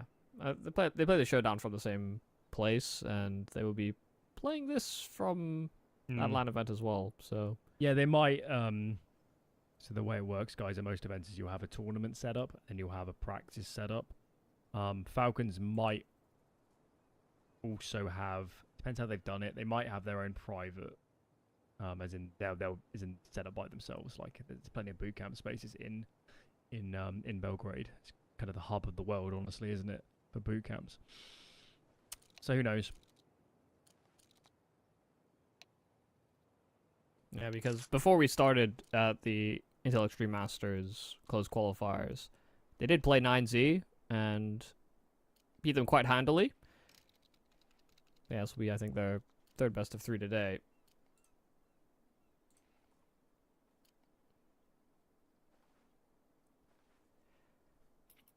Well, small technical pause, but we're right back into the swing of things. 10-7. Nice job from Exorcist in that previous round.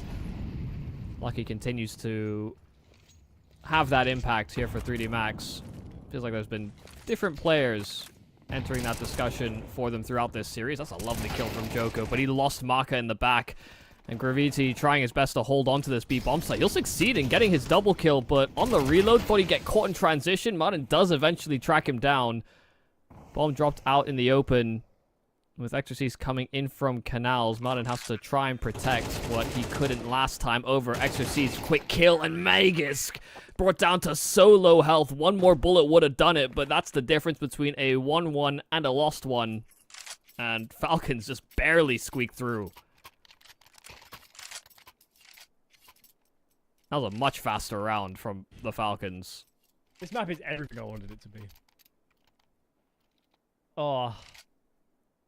You just have to fear, though, don't you? Of course, 3D Max, they win 2 rounds ago, the one that preceded the last, but not with many players alive. And look what it's done to their loss bonus.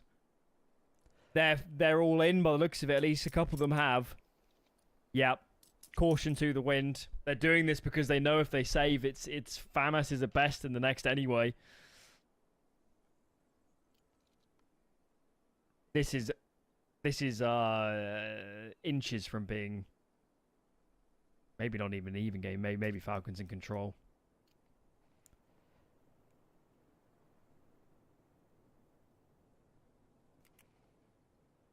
Yeah, this could be quite disappointing.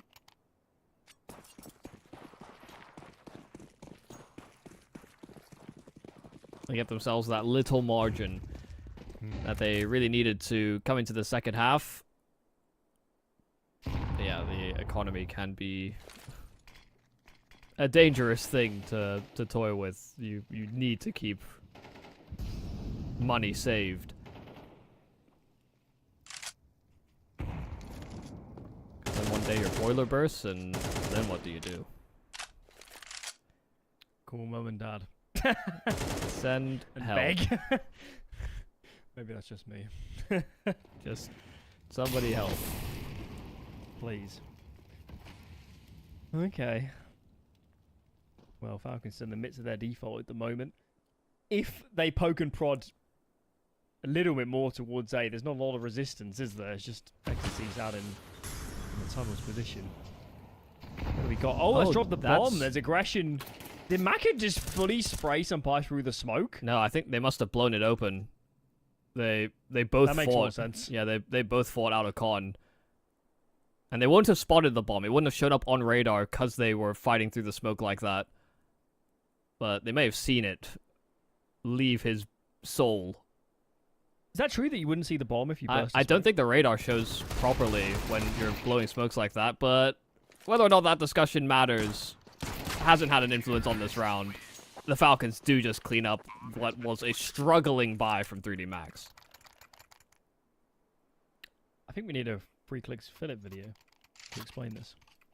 Yeah, there's I would assume that you could see it on the map, but you might be right that the game doesn't register. The radar doesn't register that there's nothing in your eye line. It might. The radar probably still thinks there's a smoke between you and the bomb.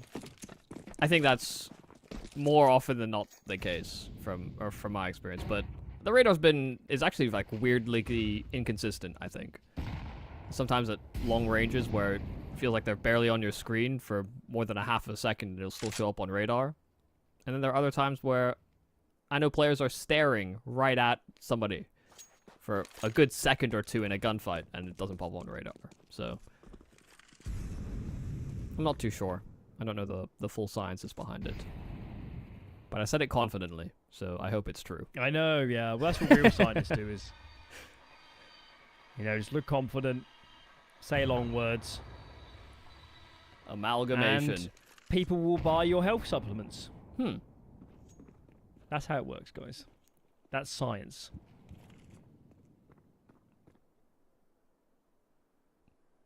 I don't know enough Did I about... ever tell you about the botanist that I visited in Cyprus? I feel like this is a whole story.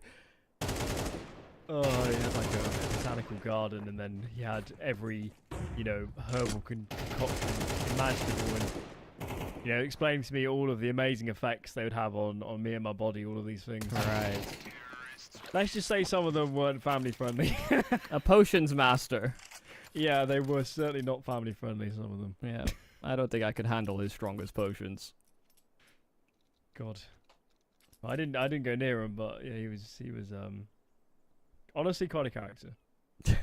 I think you'd have to be. Right. 10 to 10. Yeah, I don't know how I got onto that, but sorry. No, you're fine. I could maybe use a concoction or two, and maybe these teams could use some help in that regard. I'm not too sure, but you need to get a scoreline up to 13, and neither team looks like they can really strive for much consistency. Falcons have found some success as of late, and they try and just journey past the util again. They run through the Molotov after it's thrown at their feet, and they break B. They've done it too many times now for it not to be a protocol. In a way that I don't think you'd see on every other site. I think a lot of sites you might respect it, but maybe Anubis is just a map, but when you have that chance, you need to take it. You need to take it before the rotators come in, because you're in such a favourable position to crunch the CTs. Yeah. It's working. As it has done all half. I'm very intently watching these saves, because these guns need to survive. Yeah, the call was made immediately. The angle for Maka is very advantageous. Snappy was not even considering it. It's one of those angles where you're like, there's an angle there? Yeah. Like, there's a box there? Who knew that? Yeah, the umbrella covering most of Maka there. There's a DM angle, that is. Use that one at home. But these faster plays towards this B bomb site, whether it's been quick canals control into the B hit or the contact plays that Falcons have tried, they are catching 3D Max out. Aggressive control this time, though, set up by the French. They throw deep stairs smoke. They want to crunch with the help of these A players, but Exorcist gets gunned down, and Lucky does double up inside of main. The trade is there for the Falcons, but Maka's still fighting in from the canals, and Modern cannot approach, cannot even link up with Magisk. His aggressive call from 3D Max working wonders, and the util drawn for Magisk will make him ill-prepared for the gravity swing. 11-11. Once again, we're tied up, and the money is now really hanging in the balance for both these teams. We're going to see every round in regulation here at a minimum. Getting what we asked for. You just simply won't be able to buy at full strength for the Falcons should you lose this round. And 3D Max will have a little bit more kind of saved over. But they'll have to make more than a couple of compromises. Final timeout in from 3D Max. These rounds matter. As mentioned, winner plays Eternal Fire. That will be tomorrow afternoon. Tomorrow evening. 7:30 PM Central Europe. Loser plays Heroic for elimination in the morning. This morning for in gamer times, it's 2:30.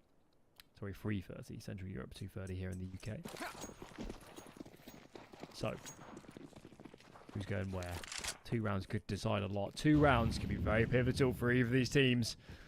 Booking their flights to Brazil.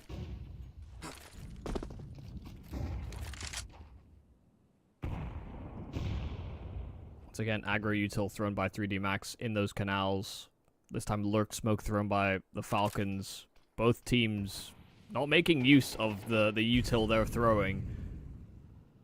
Just trying to bait some kind of response. And the Falcons do have control of A main. Got a smoke of the entrance that Magus will actually venture through. Michael is holding the other edge of it, but he misses his shot. And Magus doesn't stick around to find out whether he'll miss another.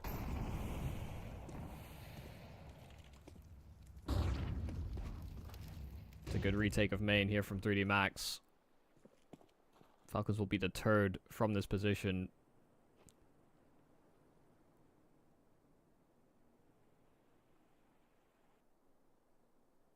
But I don't think they have great util to actually siege this site. They can't really section it off the way that they have been when they've gone for these B hits. But they only have to deal with 2 players.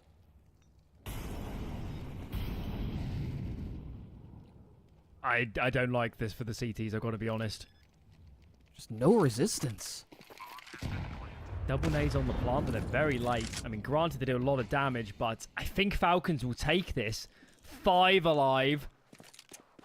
They've got connector, they've got main. There's no smokes. Some players poaches Jocko before they can even get engaged. Another leg onto Graviti. We're running out of time too. Really? Wow. Yeah, they've no smokes.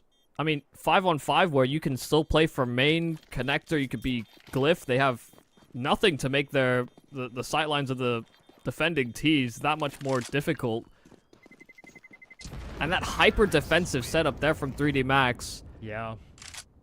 That really costs them what could have ended up being a 12th round. I mean, I wonder if they've just been conditioned that way, because they have lost a lot of rounds playing up close, haven't they? Yeah.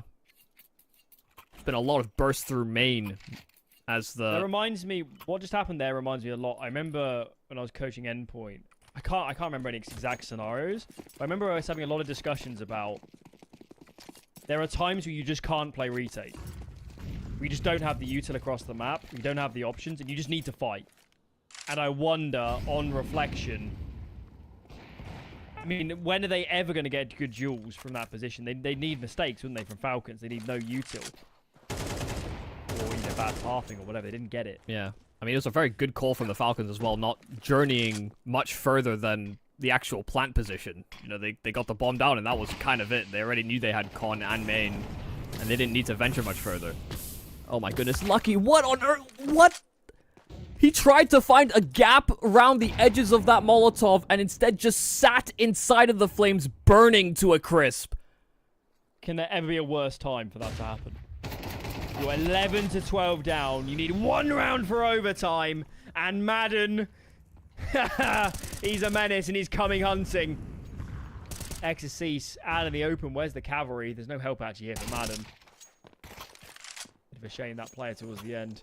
Some intent elsewhere, but the bomb is going down. There's good after plant with a lurker and mid as well in Dupree. Doesn't even get spotted. Didn't even show himself. This round is done. Falcons will play Eternal Fire tomorrow. It would take something miraculous.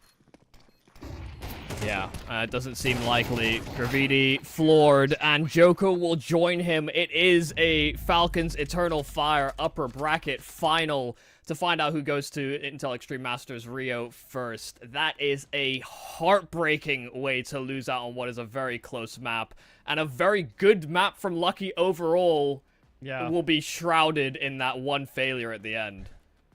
Yeah, it's a shame. I somewhat feel, though, a little bit like we did with OG earlier, where 3D Max have still played a very good day of Counter-Strike. I don't think they... I'm sure they'll be disappointed. They'll know how close they came, but they still played a lot of good CS. Falcons, what the heck is going on with their nuke? They just need to... Every other map looks perfectly good. I mean, obviously this one went close, but Anubis can be like that sometimes. So, a bit of a funky day. I'm not sure if we have a bracket graphic. Yeah, sure about that. Not sure if it's been updated, yeah. We can run through it manually, can't we? The upper bracket tomorrow evening. That is Eternal Fire Falcons. And in the lower bracket, 2 games live tomorrow, A and B stream. Cloud9 Fnatic and Heroic up against now 3D Max. In that lower bracket game, they'll both be on at 3:30 tomorrow. Exciting stuff.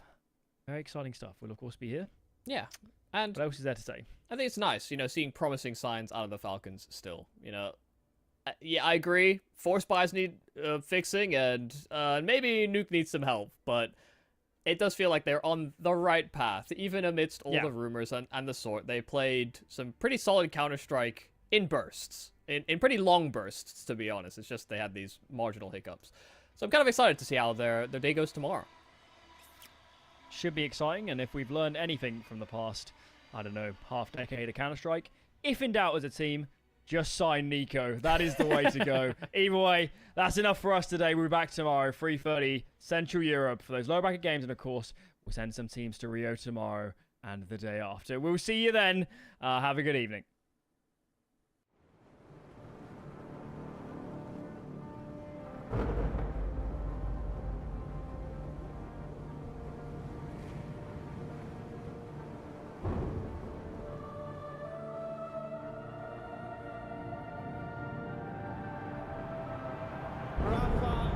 Making history. Absolutely phenomenal. And Ace is the champion of the Intel Extreme Masters World Finals. Storm's still not quite done. MC is going to take this fight, though. 3 seconds left. Last 2 rounds of passion's got to start it well for ESC. And this is a massive move for Zest, but he's not content with just a Nexus kill. He wants to win.